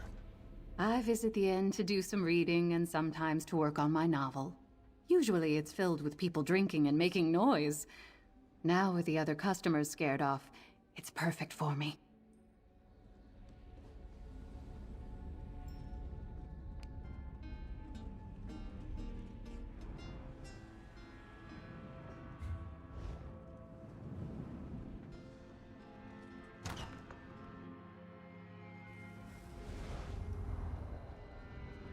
Come, Proxy. Things here are more dire than I suspected. I am glad you are here, Proxy. Threads of fate tangle around the Outcast Inn in an ever-expanding knot, fraying the bonds of cause and effect with each bend and twist. Should they snap, the results would be catastrophic. What's causing these tangles, Laramel? I cannot discern its origin. Hermaeus Mora gifted me an ability to perceive the threads of fate. This tangle painfully overwhelms that very gift whenever I try to approach the inn. Someone without such sight must act as my agent, namely you. So, Laramel the Wise has fate sight. Meln the Mouthless has ghost sight. Why do I not have any kind of special sight? This is bullshit. What do you want me to do? Pass through this tangle and enter the inn. Find the source of this disturbance. Stop it however you can. I cannot assist you in this. You shall stand alone against a force that tangles fate and unravels reality. Succeed and you shall be rewarded. Okay, I'll enter the inn and find the source of this disturbance. If we allow, as I understand, go where I cannot, Proxy. So, untangle this knot of fate. What's odd with this is it says there's 5 zone quests to this area, but this zone quest we're doing is actually this one that says investigate the Outcast Inn and investigate Feldegard Keep. And then this quest that I just clicked on is marked as a side quest, even though it's necessary to progress the main quest. So really, we've done 3 side quests so far that were a part of one quest, so that's 4 quests, and that's only completed as 1. And then we did that one for the king here, so that's 2. So really we're at like, we've done 4 quests, but it's marked as 2 in the upper left there on our map. And then we're going to have to do 2 more separate quests to finish this quest. Okay, what up, Dark Duds?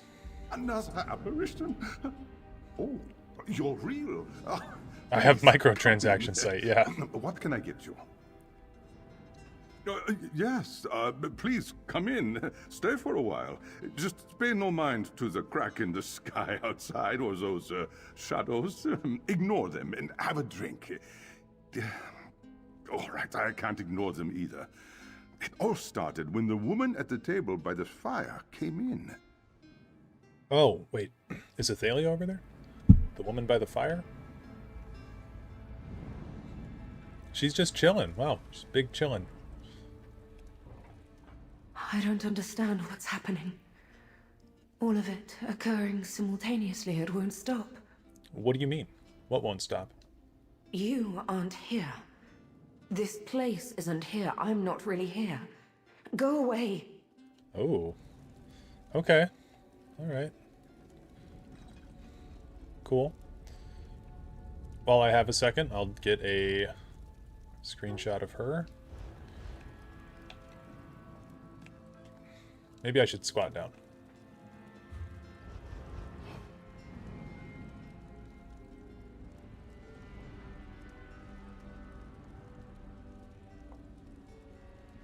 Cool.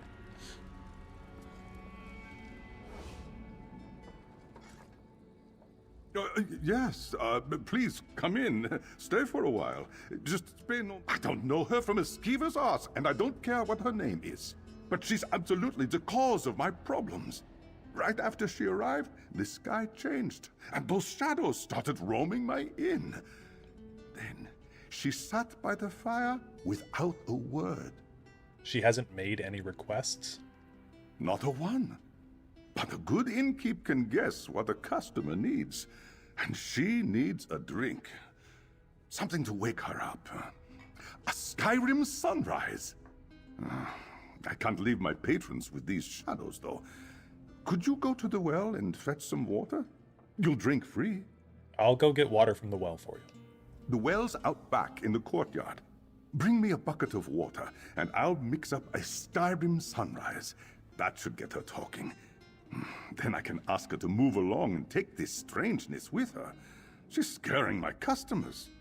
Did you try asking her to leave? All good innkeepers know when to leave someone alone and when to chat them up.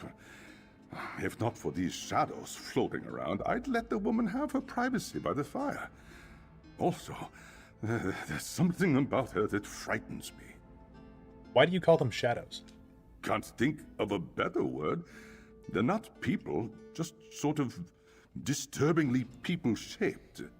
I think they want to speak, but they don't make a sound.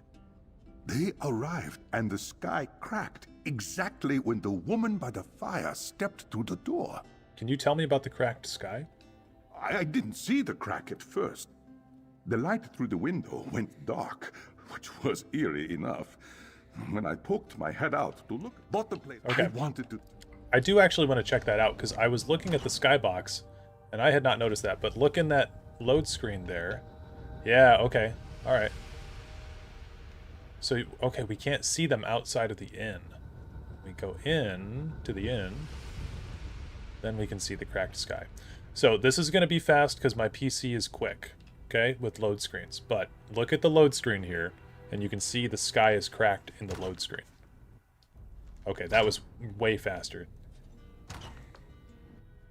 Wow, okay, well, if you want to go back and pause it, the screen in the background where the sun is cracked. It's been like that since we got here. So I was wondering if that would come up or when it would come up, or if it was just a stylistic choice. So get a bucket of well water.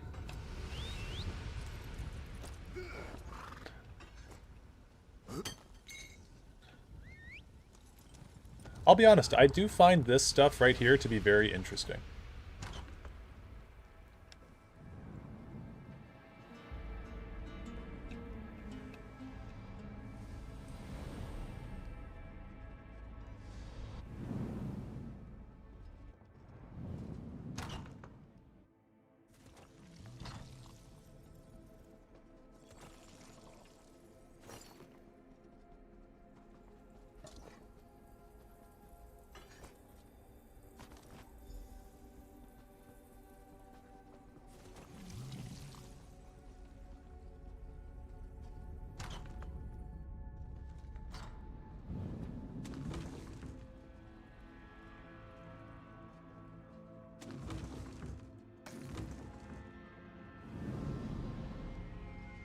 Mortal, help me. Please.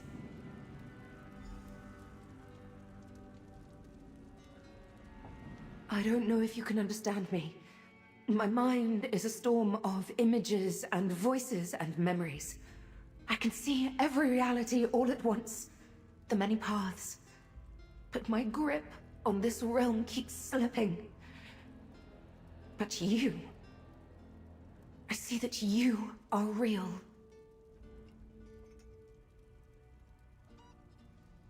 We spoke at Ellenglen.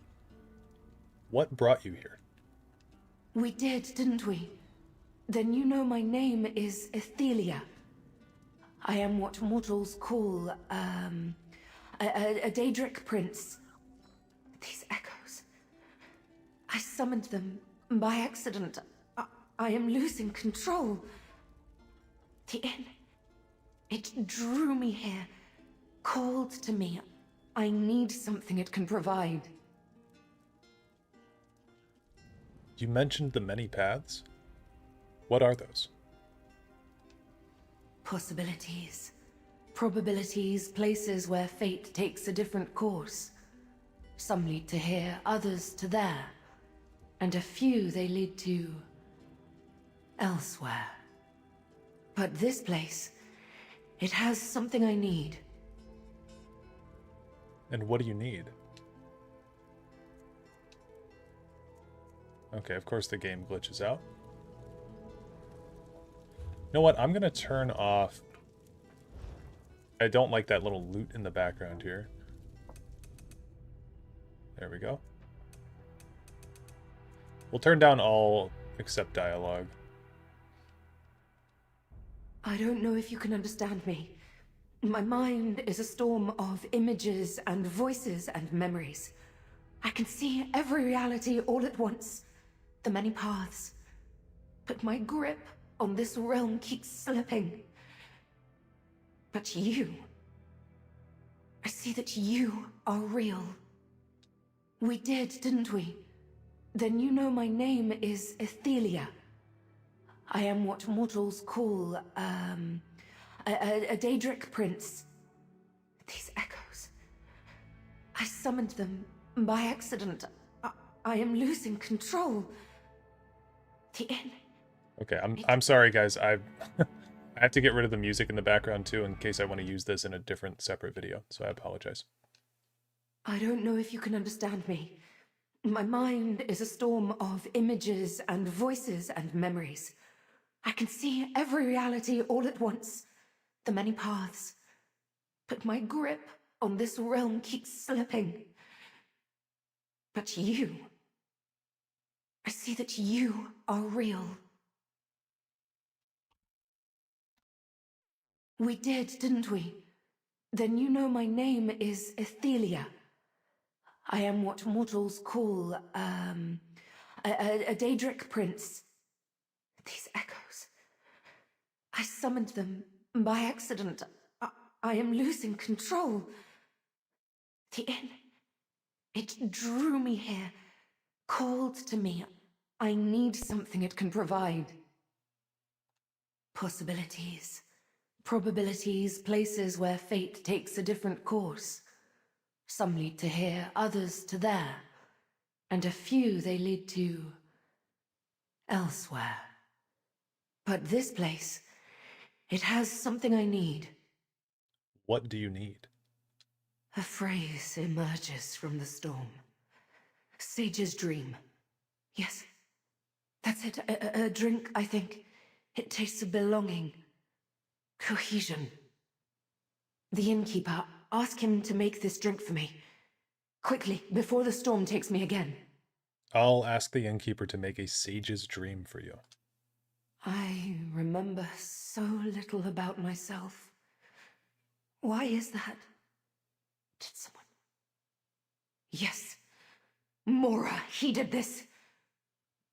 But Sage's dream... I know it can help me even as the details slip away. Please, ask the innkeeper. I feel certain he knows something. The innkeeper is Hermaeus Mora, confirmed. Tell me what you remember. I am Ethelia, the Daedric Prince of Paths, the mistress of the untraveled road. I am... confused. Sometimes an event surges into memory. Fear, anger, and resignation erupt all at once. And then I lose my grasp and forget again. You said the inn drew you to it? Remembering is a struggle. I cannot extract details from the chaos of converging realities. There is darkness. Then I saw a light in the distance. The light became this inn. It summoned me, but the reason was unclear. Until I recalled Sage's dream. These echoes, can you tell me about them? Echoes from other realities. My power drew them here, trapped them between this path and their own. They are confused, suffering. Until I gain control of myself, I cannot set them free. Anything I should know about the many paths? I wish to know more myself, but the storm fills my mind. The knowledge of the many paths comes to me in bursts as intuitions. They are possibilities not yet realized, realities close and distant. If I can calm my mind, maybe I'll understand. Okay, I'm going to keep my effects down just in case she talks again, because I want to have this audio raw for video editing purposes. So we'll talk to him. Well, at least she's finally talking.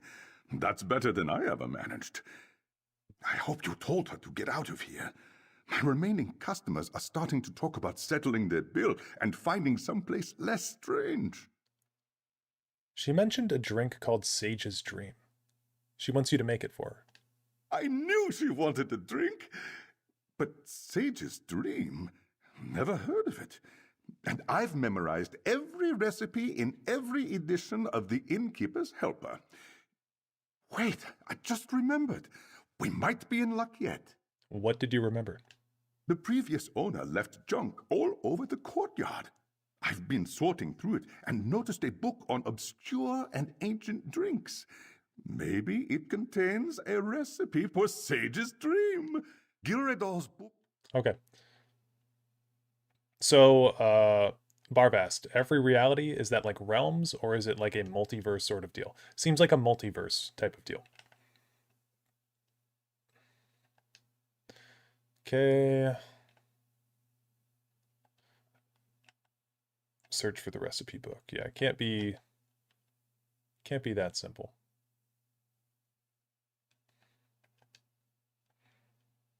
Old Monk's Diary, that's not it. Because I believe the many paths are essentially like an allegory for the prisoner and the player decision-making process.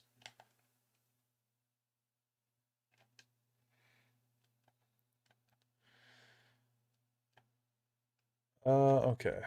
Sage's Dream.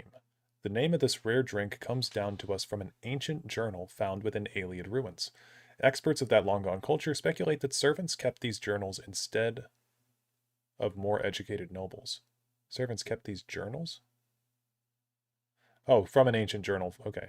Servants kept these journals instead of more educated nobles. While surprising, this makes sense when one survey... The homophones are crazy. While surprising, this makes sense when one surveys the contents. Quickly scribbled dinner requests from lords, sketched dinner table layouts, and ideas for new beverages can all be found within their pages. The most notable recipe was for the drink named Sage's Dream by the author. The description only states, "For our Lord of Fate," though which Ayleid king or queen that refers to has been lost to time. Unfortunately, the ingredients have long gone extinct from Tamriel, which makes reproducing the drink impossible. Substitutions can be made if one wishes a distant approximation. The journal describes the drink's taste as sharp on the tongue when it first enters the mouth, then it mellows into an intoxicating sweetness. Underneath the primary flavors rests a bitterness that rounds out the experience. Okay. I feel like she might turn against the player when she remembers who she is. Maybe. She doesn't seem malicious.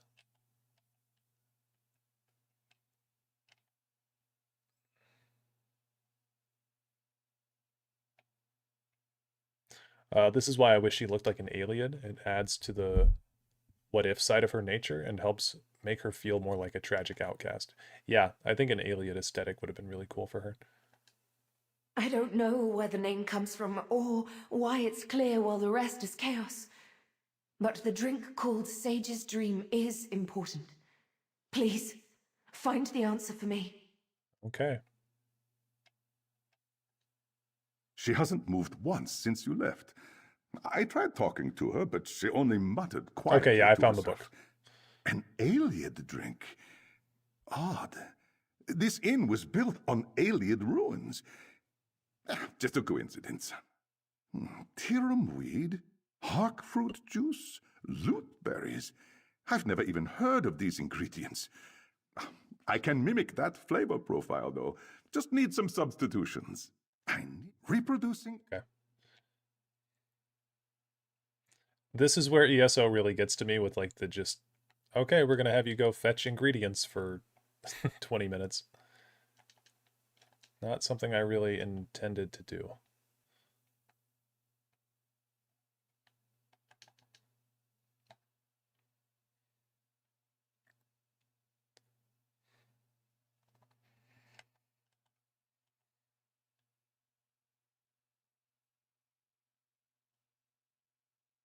Something hides here. I feel its hatred thick and sour. Perhaps I can call it to us. Oh, she followed me. This horrid relic rose from the ground.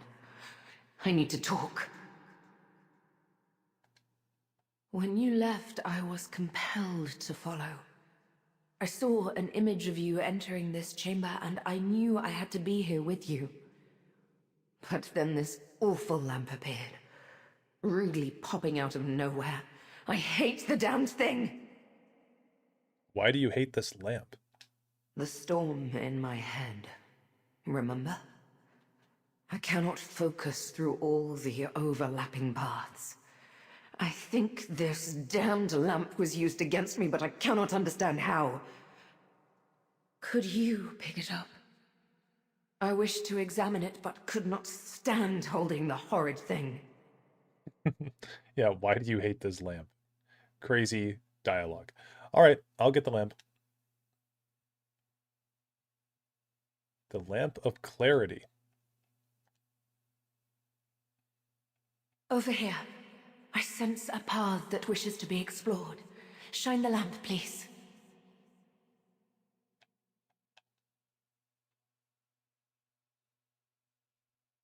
I know this. A doorway to the many paths. Step through and I will follow. Okay.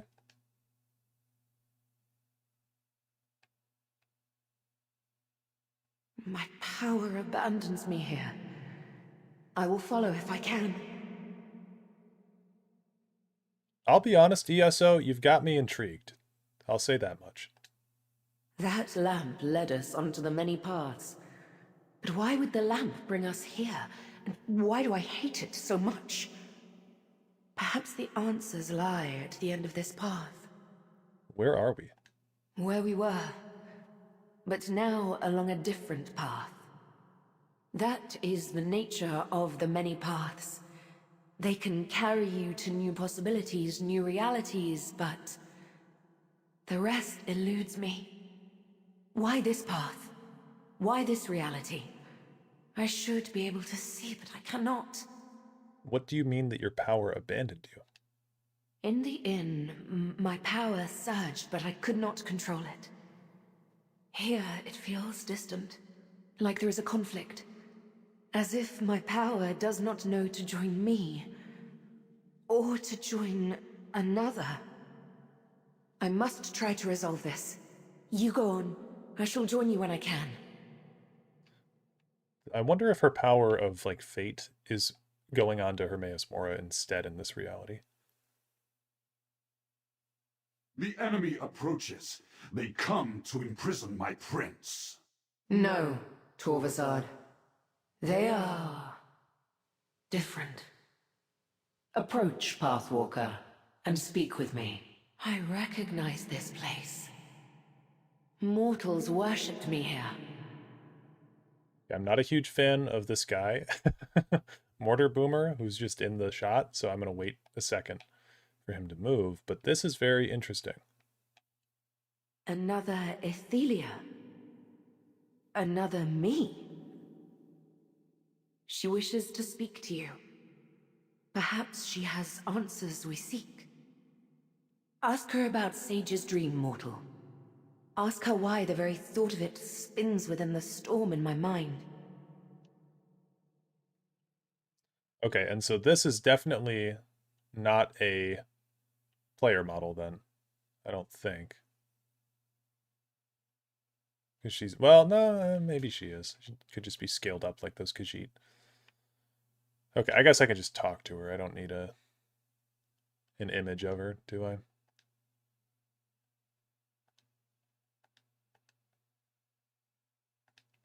I don't know. I'm curious to hear your guys' thoughts. What do you guys think of this so far? Oh, he moved. Cool.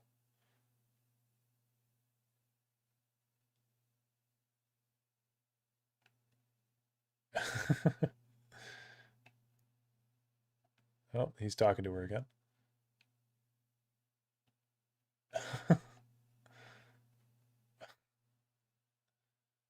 Why do you hate this lamp?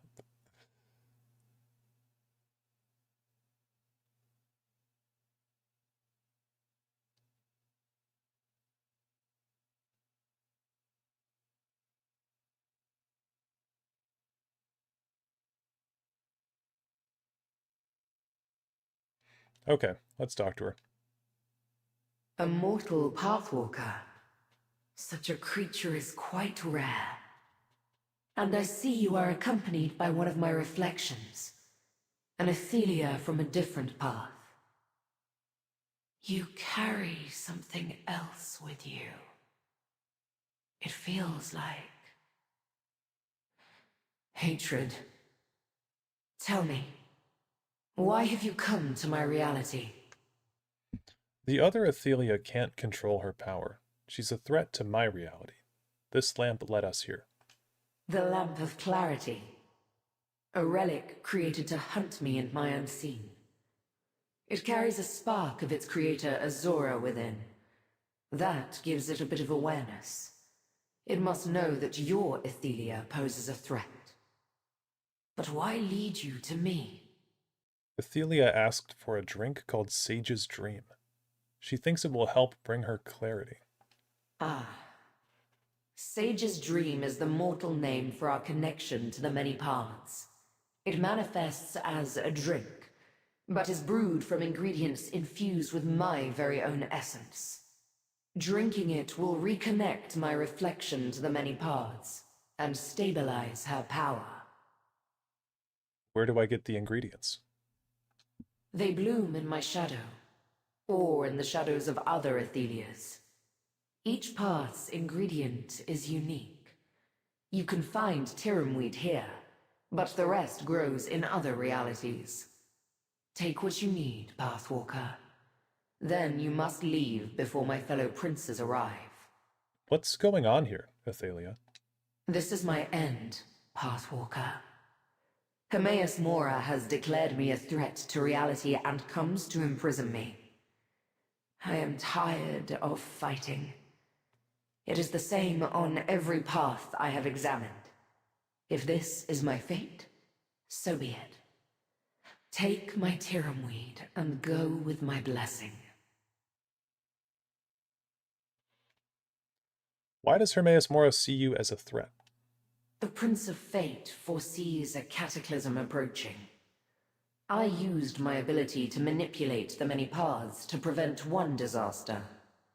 But now Mora sees my efforts as the predecessor to something even more terrible. He feels he must imprison me. And I agree. Why would you agree to being imprisoned for something you haven't done yet? Do not fear, mortal. I have a plan. My scions will one day set me free, after I have had sufficient time to figure out how to avert the disaster Mora predicts. Okay. Can I ask you about the many paths? How strange. A mortal who walks the many paths without understanding them. Between that, keeping company with my reflection, and bearing the lamp of clarity, you intrigue me. Very well. Ask your questions. Can you describe the many paths? Not in any way your mortal mind would understand. I do not wish to drive you mad. An analogy, perhaps. Picture a diamond that somehow formed around a spiderweb, interweaving lines within a grander, fixed shape. That is the many paths. A diamond that formed around a spider web, interweaving lines within a grander fixed shape. That is the many paths. Okay. How do they work? Possibilities scatter across the Orbis, each defined by distinct choices, with unique outcomes that lead to new realities. The many paths are the web that binds them. Some can traverse these connections, as you have done here. Interesting. And you control the many paths. Control? No. But I have the power to see them, to follow their threads and alter their fates. It is one of the things that Hermaeus Mora respects about me. And the one thing he fears the most. Okay. What's strange about a mortal entering the many paths? The mortal mind is limited, intentionally so. Comprehending the many paths should overwhelm you, and actually traversing them should be impossible. I can barely do that. You are unique among your kind. Thus the title I give you, Pathwalker. The amount of plot armor that the Vestige has got to be weighing him down. What do you mean intentionally so? Mortals are servants, performing tasks to maintain reality. Every field plowed, child born, or war fought keeps the Orbis stable by design. This fact is kept from them. The slaves should not understand the Master's plan, lest they seek to undo them. That does get back to being a prisoner. There's that Dostoevsky quote, I believe it comes from him, which is the best way to keep a man imprisoned is to never let him know he's there, or something like that. Why did you call the Athelia from my path a reflection? Each reality bound by the many paths contains a version of an entity, mortal or Daedra. They each differ in some way, but each springs from the same seed. I am no different. She and I are the same, but distorted, like an image in a cracked mirror. Azura would hate Athelia. She's very much about preordained fate. Yeah. Azura would try to convince Boethia to eat her. To eat Athelia or to eat Azura? I'm curious about a different topic now. Most mortals quake in fear at my presence, or demand one boon or another. But all you seek is knowledge. Interesting. Ask your questions then, Pathwalker. Can you tell me anything about the Athelia from my reality? I suppose so. If she's lost control of her power, then she needs someone to stabilize her. It seems she chose you for this task. The more information you have, then, the better. Help me understand the Lamp of Clarity's purpose. Once Hermaeus Mora chose my fate, he recruited other Daedric princes to aid in my capture. Azura answered his call by creating the Lamp of Clarity. Its light exposes my location on a path, or, as you have seen, reveals doorways to the many paths. Why would it aid me now? I am as curious as you. Perhaps it does not aid you, but only appears to. Azura's essence may have a purpose of its own, and you are only along to see that purpose fulfilled. I hope you find your answer as you continue your journey. Can you explain more about the Sage's dream? The many paths connects all Athelias across all realities. This bond can weaken over time, causing distress to an Athelia. We developed a means to reintegrate called Sage's Dream. It manifests as a drink to consume, but this is only an illusion. Alright, peace out, Alex. What do you mean? The ingredients grow in an Athelia's shadow. They form from our essence. We each produce only one ingredient. Mixing these ingredients melds the essences from many Athelias. When imbibed, we take in the power of our reflections. Okay, wait. Ingredients grow in an Athelia's shadow. They form from our essence. We each produce only one ingredient. Okay. How will this help the Athelia from my reality? When she drinks Sage's Dream, she takes in the combined essences of her reflections. She gains their understanding of her power. Your Athelia will reconnect to the many paths and regain control of her power. Why would an Athelia lose control of her powers? An extended separation from the many paths, perhaps. Oh, yes, I see it now. Your Athelia already suffered Mora's punishment. Her power was stripped from her when she was locked away. She needs to calm the storm as her power seeks to return to her. Okay, so here's what I understand about the many paths right now. They're not temporally connected because the Athelia in this realm, we've not only gone into a different reality, we've either gone backwards in time or it's second era 582 and this Athelia is still around in this reality. So we've either gone back in time and also into a new reality, or we've just sidestepped into a new reality where for some reason Mora did not seem deemed to punish her until second era 582.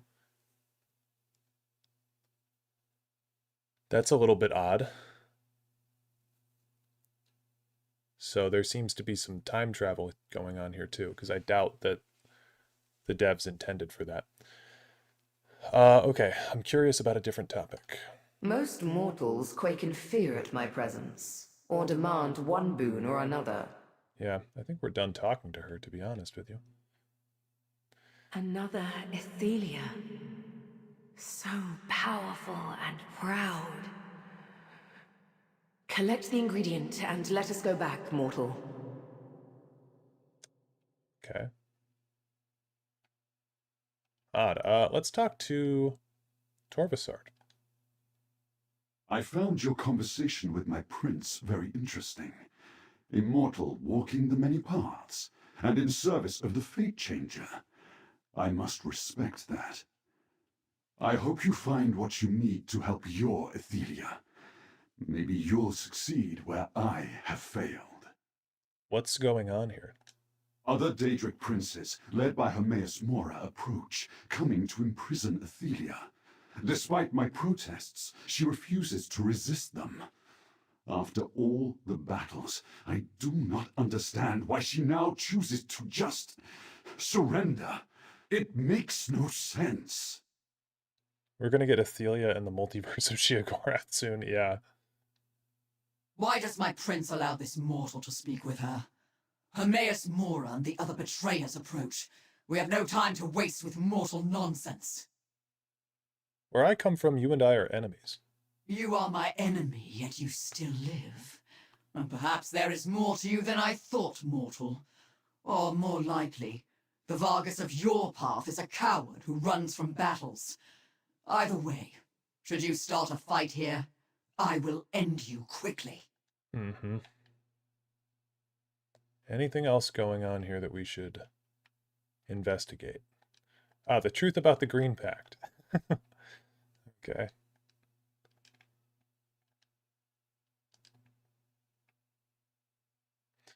Makes sense. Each reality comes about because someone made a different choice. Yeah, I mean, it's like branching realities type stuff.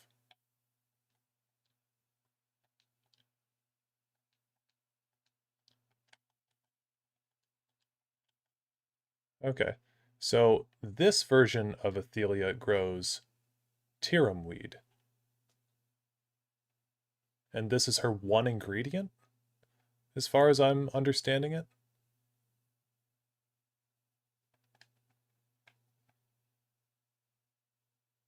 Here, I offer you a path home. Take it with my blessing.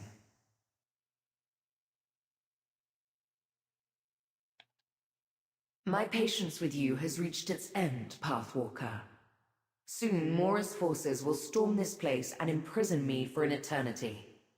I suggest you not be here when they arrive. I see how my reflection opened a path, and I understand. The many paths are mine to control. Perhaps I open a doorway next time. Let us return to our reality, mortal. Okay.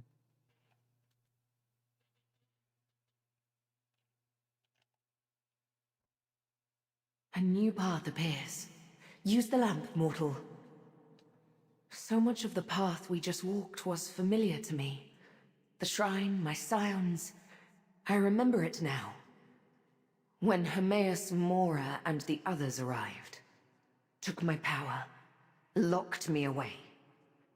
I had a plan as well, but I do not remember just surrendering like that. Rasul, she is a Daedric prince.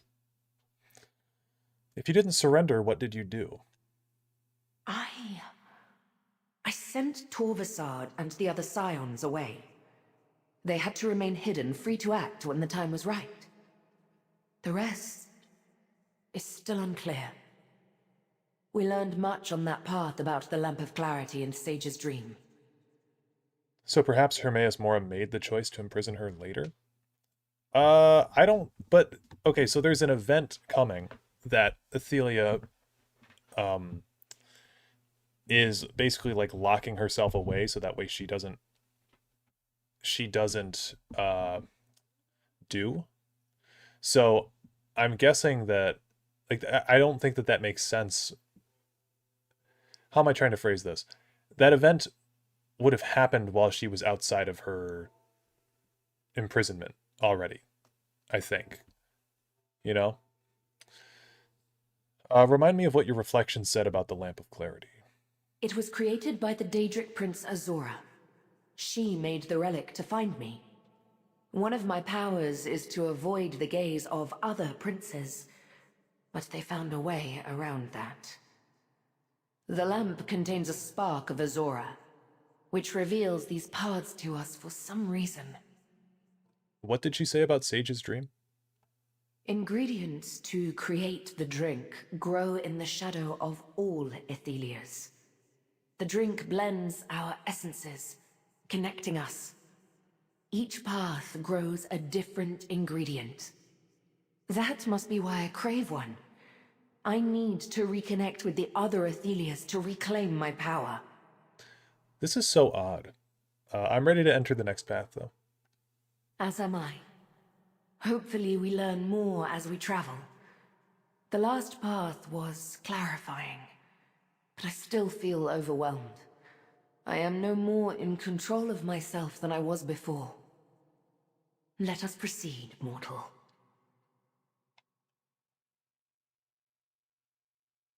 Step through. Let us see where this path takes us.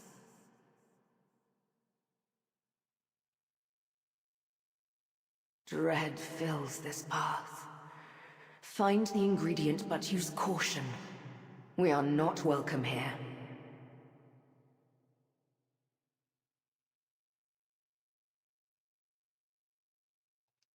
The lamp led us to the same location as the first path, but in a much different reality.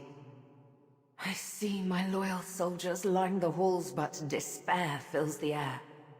We are not welcome here. Tread carefully as you search for the ingredient we need. Okay.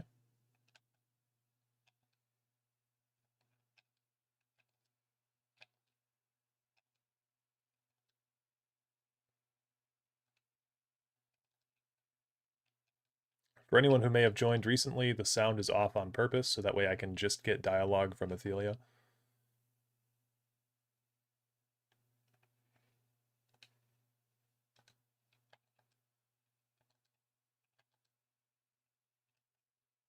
My Shardborn. They always served me well.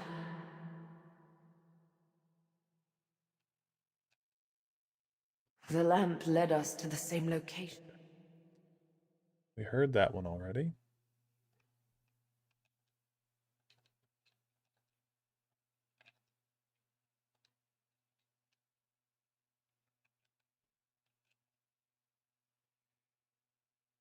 These shelves were full in our reality. Not ransacked like this. The lamp led us to...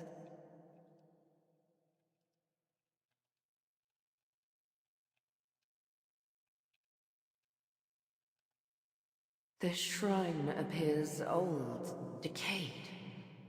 What happened here?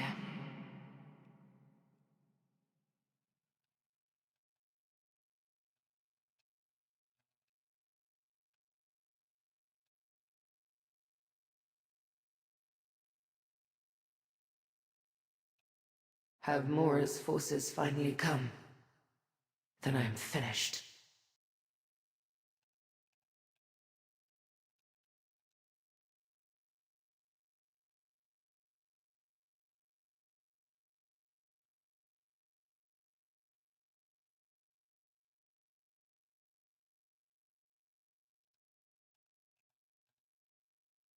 No, you do not belong here, but a reflection of the Prince of Pards travels with you. Have you come to revel at my defeat? To watch Hermaeus Mora imprison me? How shameful that I attract a mocking audience. Get on with your gloating then. We're not here to gloat. I need a sage's dream so the Athelia of my reality can control her power. Of course she lost control of her powers. All Athelias are fragile creatures.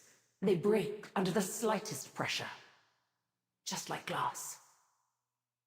How did you get here, if my reflection cannot control her power? How did you walk the many paths? This lamp of clarity opened the way. It's leading us to Sage's dream ingredients. My Shardborn should gut you. Whether you intend it or not, this humiliates me even more. An item of my ruin born by a reflection who walks free. If it will get you to leave, I have Hark Fruit, one of the ingredients for Sage's dream. Take it and go. Okay, I'll get the Hark Fruit. Azora's lamp is not a friend to Athelia, Pathwalker. All the relics work to subdue us. If it helps make a sage's dream, it is not to empower my reflection. No matter. My fate here is sealed, so what do I care? Take your Hark Fruit and leave me. A different reflection of Athelia accepted defeat. You seem not to be taking it as well. Accepted? All that I am will soon vanish from reality. How could I possibly be comfortable with annihilation? No. I feel dread. Resentment. Anger. And totally ashamed by my obvious weakness. What brought you to this point? When word arrived of Hermaeus Mora's plan for me, I crumbled. My followers are loyal, but they couldn't face down the combined might of the other princes. What resistance we presented was quickly crushed. Another testament to my weakness. What happens now for you and your followers? Mora's army has surrounded the shrine and will soon pour in. I will have no choice but to let them imprison me. My followers may be locked away as well, or scattered across oblivion. It does not matter anymore. Let them come. Okay. This reflection seems resigned to her fate. Quite different from the other. Let us get the ingredient and go. This reflection has given up. But she has no plan, no hope for the future as the last one we met. The many paths show the consequences of every action, every choice. Gather some hark fruit and we will leave this wretched path.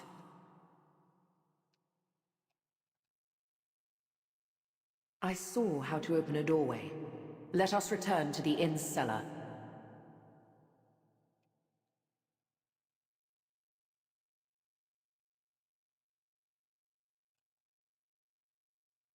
I sense this is the last path calling to me. Use the lamp here, mortal. Like before, this path stirred up memories. I experienced the same dread before Hermaeus Mora's forces arrived. But I did not collapse like a coward. I commanded my Shardborn to resist, and they obeyed. The struggle, I recall, was epic. It was epic. You remember more of the events leading to your imprisonment? I remember the armies of the other princes pounding on the doors to my shrine. My loyal Shardborn readying their weapons. The sounds of unrelenting battle. I recall the princes standing in judgment over me. Then, blackness. The last Athelia claimed that the Lamp of Clarity wasn't actually helping you. She is correct. I should not trust Azura's lamp. But it led us to 2 ingredients needed for a sage's dream, and now we have Tiramweed and Hark Fruit. 1 more and we can make the drink. And then I can regain control of my powers. I'm ready to explore the next path.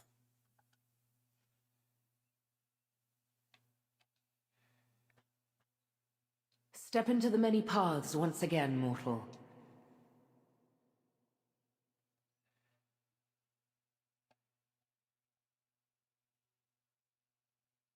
Where's she at? Unbridled anger fills these halls. We have entered a war zone. Find the last ingredient, but be careful. Mora's forces breached the shrine on this path. These Shardborn battle for their very existence, and the Athelia of this realm's anger fills the air. I am safe from harm. But a mortal like you can die even when walking a different path. Be warned. Okay. Yeah, the struggle was totally epic awesomeness.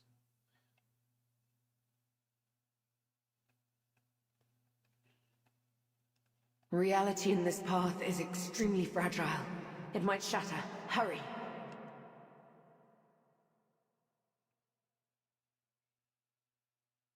I remember this as a place filled with light and joy. This is not that place.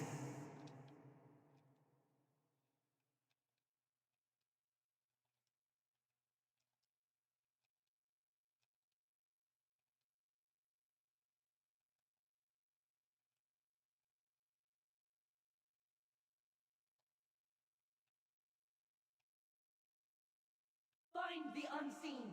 Don't stop searching.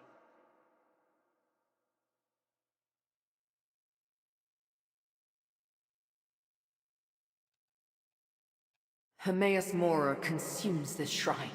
His response to the savagery of Athelia's defense. Oh shit.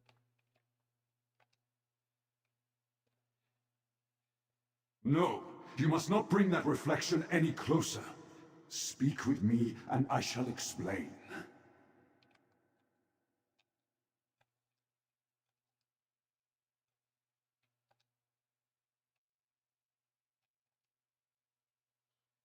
Your Athelia, does she not sense it? The Athelia of this path, my prince, has lost herself. She has become the monster that Hermaeus Mora foresaw. If she cannot regain control, this reality is finished. Why does a mortal walk beside an Athelia? I need to make a sage's dream so my Athelia can control her power. Then I hope you succeed where I have failed. I tried to get my prince to calm down, but she lashed out at Mora's forces with her full fury. The more she fought, the more lost she became. Perhaps there is still a chance for you. How can I help? The Lamp of Clarity led us to 2 ingredients. I think the final ingredient is here. Why would... Oh, I understand. Azura's lamp wants to preserve your reality. By helping your Athelia regain control, she can be safely imprisoned again. The ingredient you need is close by. Loot berries. Hurry and take them before it is too late. Thanks, Torvasard. Flee while you can, mortal. Save your own life. Just spare a thought for this doomed path, if you survive. I suspect we will not last much longer. I suggest you take the loot berries and run. Good luck. What did you mean that your Athelia has become the monster Hermaeus Mora foresaw? Athelia is the fate changer, the unweaver. She has power unlike any other Daedric prince. The power to shift existence itself. Mora long suspected that Athelia was dangerous, but full of uncontrollable rage. Reality itself unravels around her. What happens then? The unimaginable. Can you contemplate what happens when reality shreds like parchment beneath a saber cat's claws? Nothing remains when existence ceases to be. Okay. I sense this realm will not last much longer. The binds of reality have begun to fray. Hurry, mortal. Gather the loot berries and I will open a way out of this place. Okay.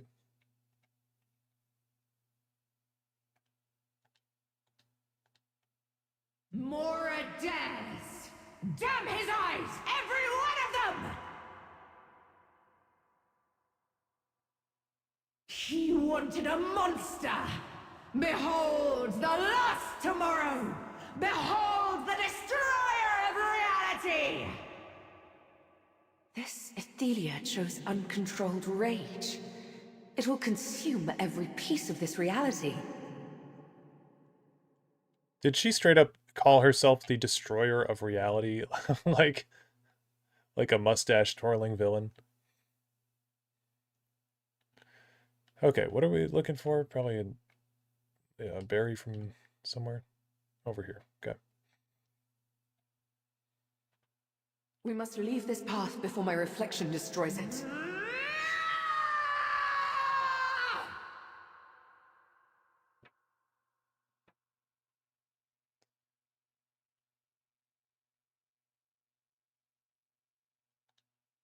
If you have the ingredient we came for, then we need to go. Now.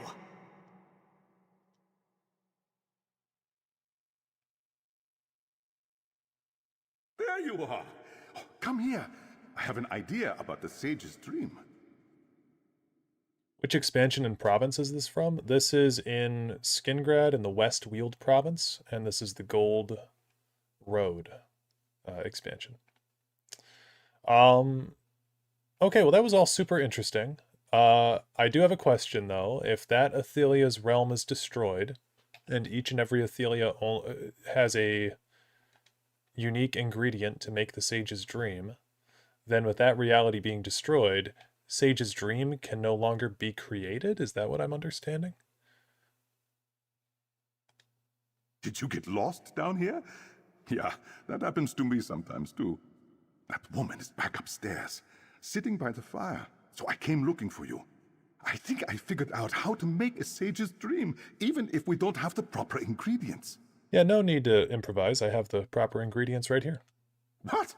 You do? Well, that makes things easier. I'm not sure where you got ingredients that no longer exist, but the good innkeeper knows when not to ask questions. Can you help me make the drink? I'll read from the recipe book while you do the rest. What should I do? I turned my alchemy stove into the finest experimental drink maker in Tamriel. You can be the first to try it. For each ingredient, we'll need to get the temperature just right. I'll call out for more or less heat. You turn the appropriate valve. See, this is an instance where they could have just had this guy turn around, make the drink, and hand it to me, and I would be fine. First, place the Tirum weed in the apparatus. This quest has been going on for a very long time. Slowly apply heat to steep the Tirum weed. Okay, I'll click A again. Oh, I'll click A again.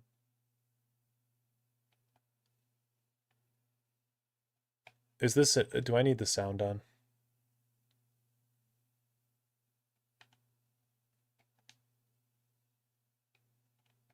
What do you want me to do? No one ever wanted to try one of my experimental drinks before. Yeah, I didn't consent to this. I thought you would just make the drink behind your bar, dude. Okay, let me turn the sound on.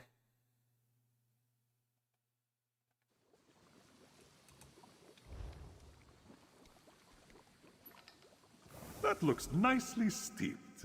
Next, place the hawk fruit in the apparatus. Apply heat to liquefy the hawk fruit. Again, not too hot.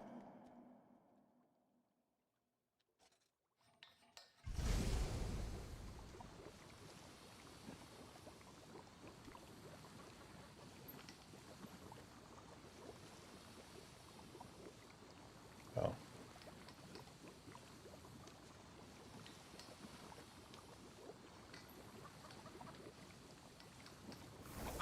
The hawk fruit looks properly reduced. Now add loot berries to the apparatus. You should chill the loot berries without freezing them. What do I need you here for, dude? Okay, we should chill them. Okay. It Click needs A. to be cooler. It's getting too cold. Don't freeze them. Perfectly chilled. Now to blend the drink. 2 parts steeped Tirum weed and hawk fruit juice for every 1 part of chilled loot berries.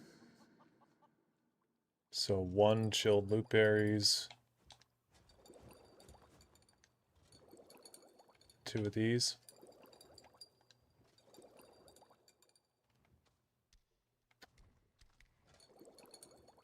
That's the exact amount of loot. That's too many loot berries. What? We'll begin again.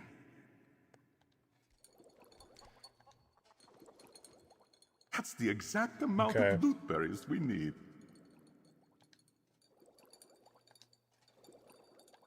That's the perfect amount of Tirum weed. Don't add any more. Looks like a perfectly blended sage's dream. Pour the finished drink into that carafe. Now, grab the drink and take it to that strange woman. I'll meet you upstairs. That was so unnecessary. Such a waste of time. If Azura is guiding you to create the drink, then perhaps she's guiding you to some of the Athelias where it's still possible. It's still possible. It sounds like a near infinite type multiverse thing to me. I mean, I think what Torvisard said is that Athelia is... I mean, this is like the fate of reality unraveling, and Azura has a vested interest to keep reality alive as, you know, being a part of reality herself, so that's why the lamp is helping us here. Is this drink quest seriously still going on? Yes, it is still going on. Granted, we have been listening to a lot of dialogue, but yeah. Sage's dream. Do you have it?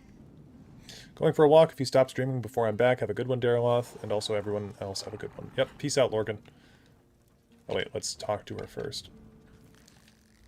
We walked the many paths together and learned much, mortal. Oh, hold on. Gotta turn the effects off. We walked the many paths together and learned much, mortal.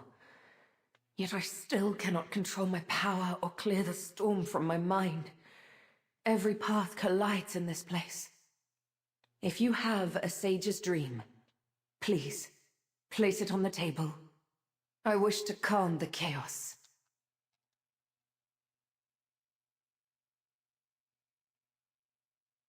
Duh.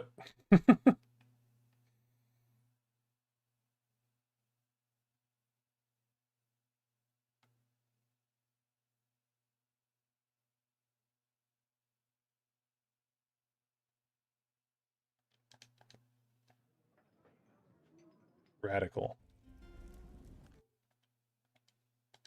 Finally. The storm abates and I can clearly see the many paths. I can discern one reality from the next and my mind is clear. I am myself again. I am Athelia, Prince of Paths and Mistress of the Untraveled Road. How would he know what a perfectly blended sage's dream looks like? That's exactly what I was thinking, yeah. What about the echoes and the other strange things around the inn? I shall set things right. The echoes I dragged from disparate paths are free to return to their own realms, and allow me to untangle the threads of fate and restore balance to this reality. I thank you, Pathwalker. And I am jealous of you. You're jealous of me? Why? Is it because you have to be imprisoned for the rest of your life in a scary crystal ball or something? And I get to run free? And not have to deal with any of this? We learned that every Athelia is dangerous. A broken creature that ends up hunted. We cannot change who we are. But mortals, you choose your paths. You don't need the powers of a Daedric prince to alter your fate. I envy this. Goodbye, Pathwalker. So this is implying that only mortals can make decisions? Only mortals can choose their own paths? That's odd. Athelia, wait.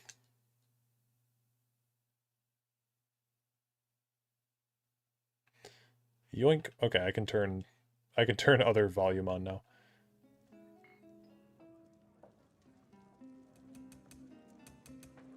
I don't need cinematics.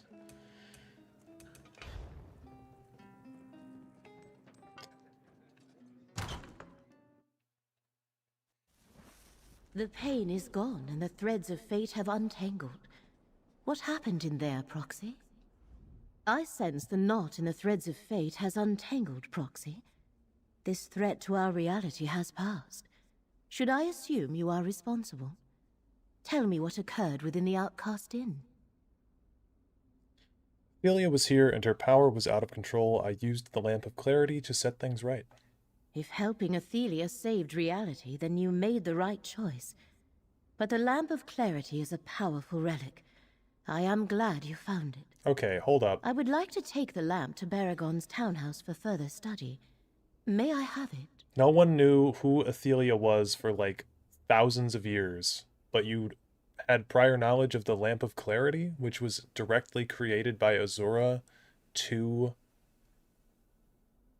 check Athelia's power? You can have the Lamp of Clarity. You can have it. I predicted that the tangled threads of fate were related to Athelia's release. But how could I know she was the direct cause? You have served the one who knows very well in this effort. Here is the reward I promised. Yeah, thanks. I must contact Hermaeus Mora and inform him that Athelia has regained at least some of her power. Do not take this as a slight against you. Helping her saved many lives. It was the correct thing to do. What will you do with the Lamp of Clarity? Take it to Skingrad for study. Azura's lamp was designed to hunt down Athelia and her minions. Knowing how best to utilize it must be my next priority. Please find me there when you are able. The Chosen of Fate still has much to do. Okay. Well, on that note of the quest that lasted for like an hour and a half, that was still a side quest as a part of this major quest, I think we might call it there. Once I get back to Skingrad. But this has been interesting. Much more interesting than I thought that it would be, to be honest with you.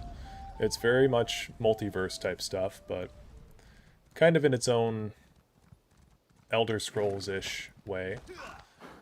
Athelia is definitely an unnecessary Daedric Prince, though. They could have easily had this be Jigalag's thing. But Maybe that Daedra and gods in general are bound to their domains, while mortals don't have the limitation that personifying something takes. Maybe. I think it was odd that she said that, you know, all, like, Athelia's, or whatever, she talks about mortals having free will, but her and the other Athelias not having free will. But then all the other Athelias chose different options than she did. So that implies that those Athelias did in fact have free will, right? I mean, I don't get what... It feels like an oversight in the writing. Very much so to me. So, I don't know. I mean, for what it is, I can enjoy it, but definitely gonna nitpick the hell out of it. Definitely did not need a Daedric Prince for this quest. Yeah, I would agree. Feels a bit unnecessary. Fine goods at fair prices. Yeah, it could have been an Aedra.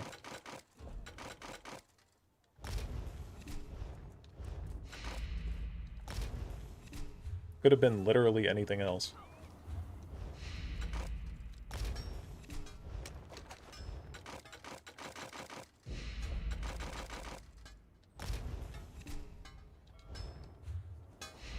Buying, selling, trading.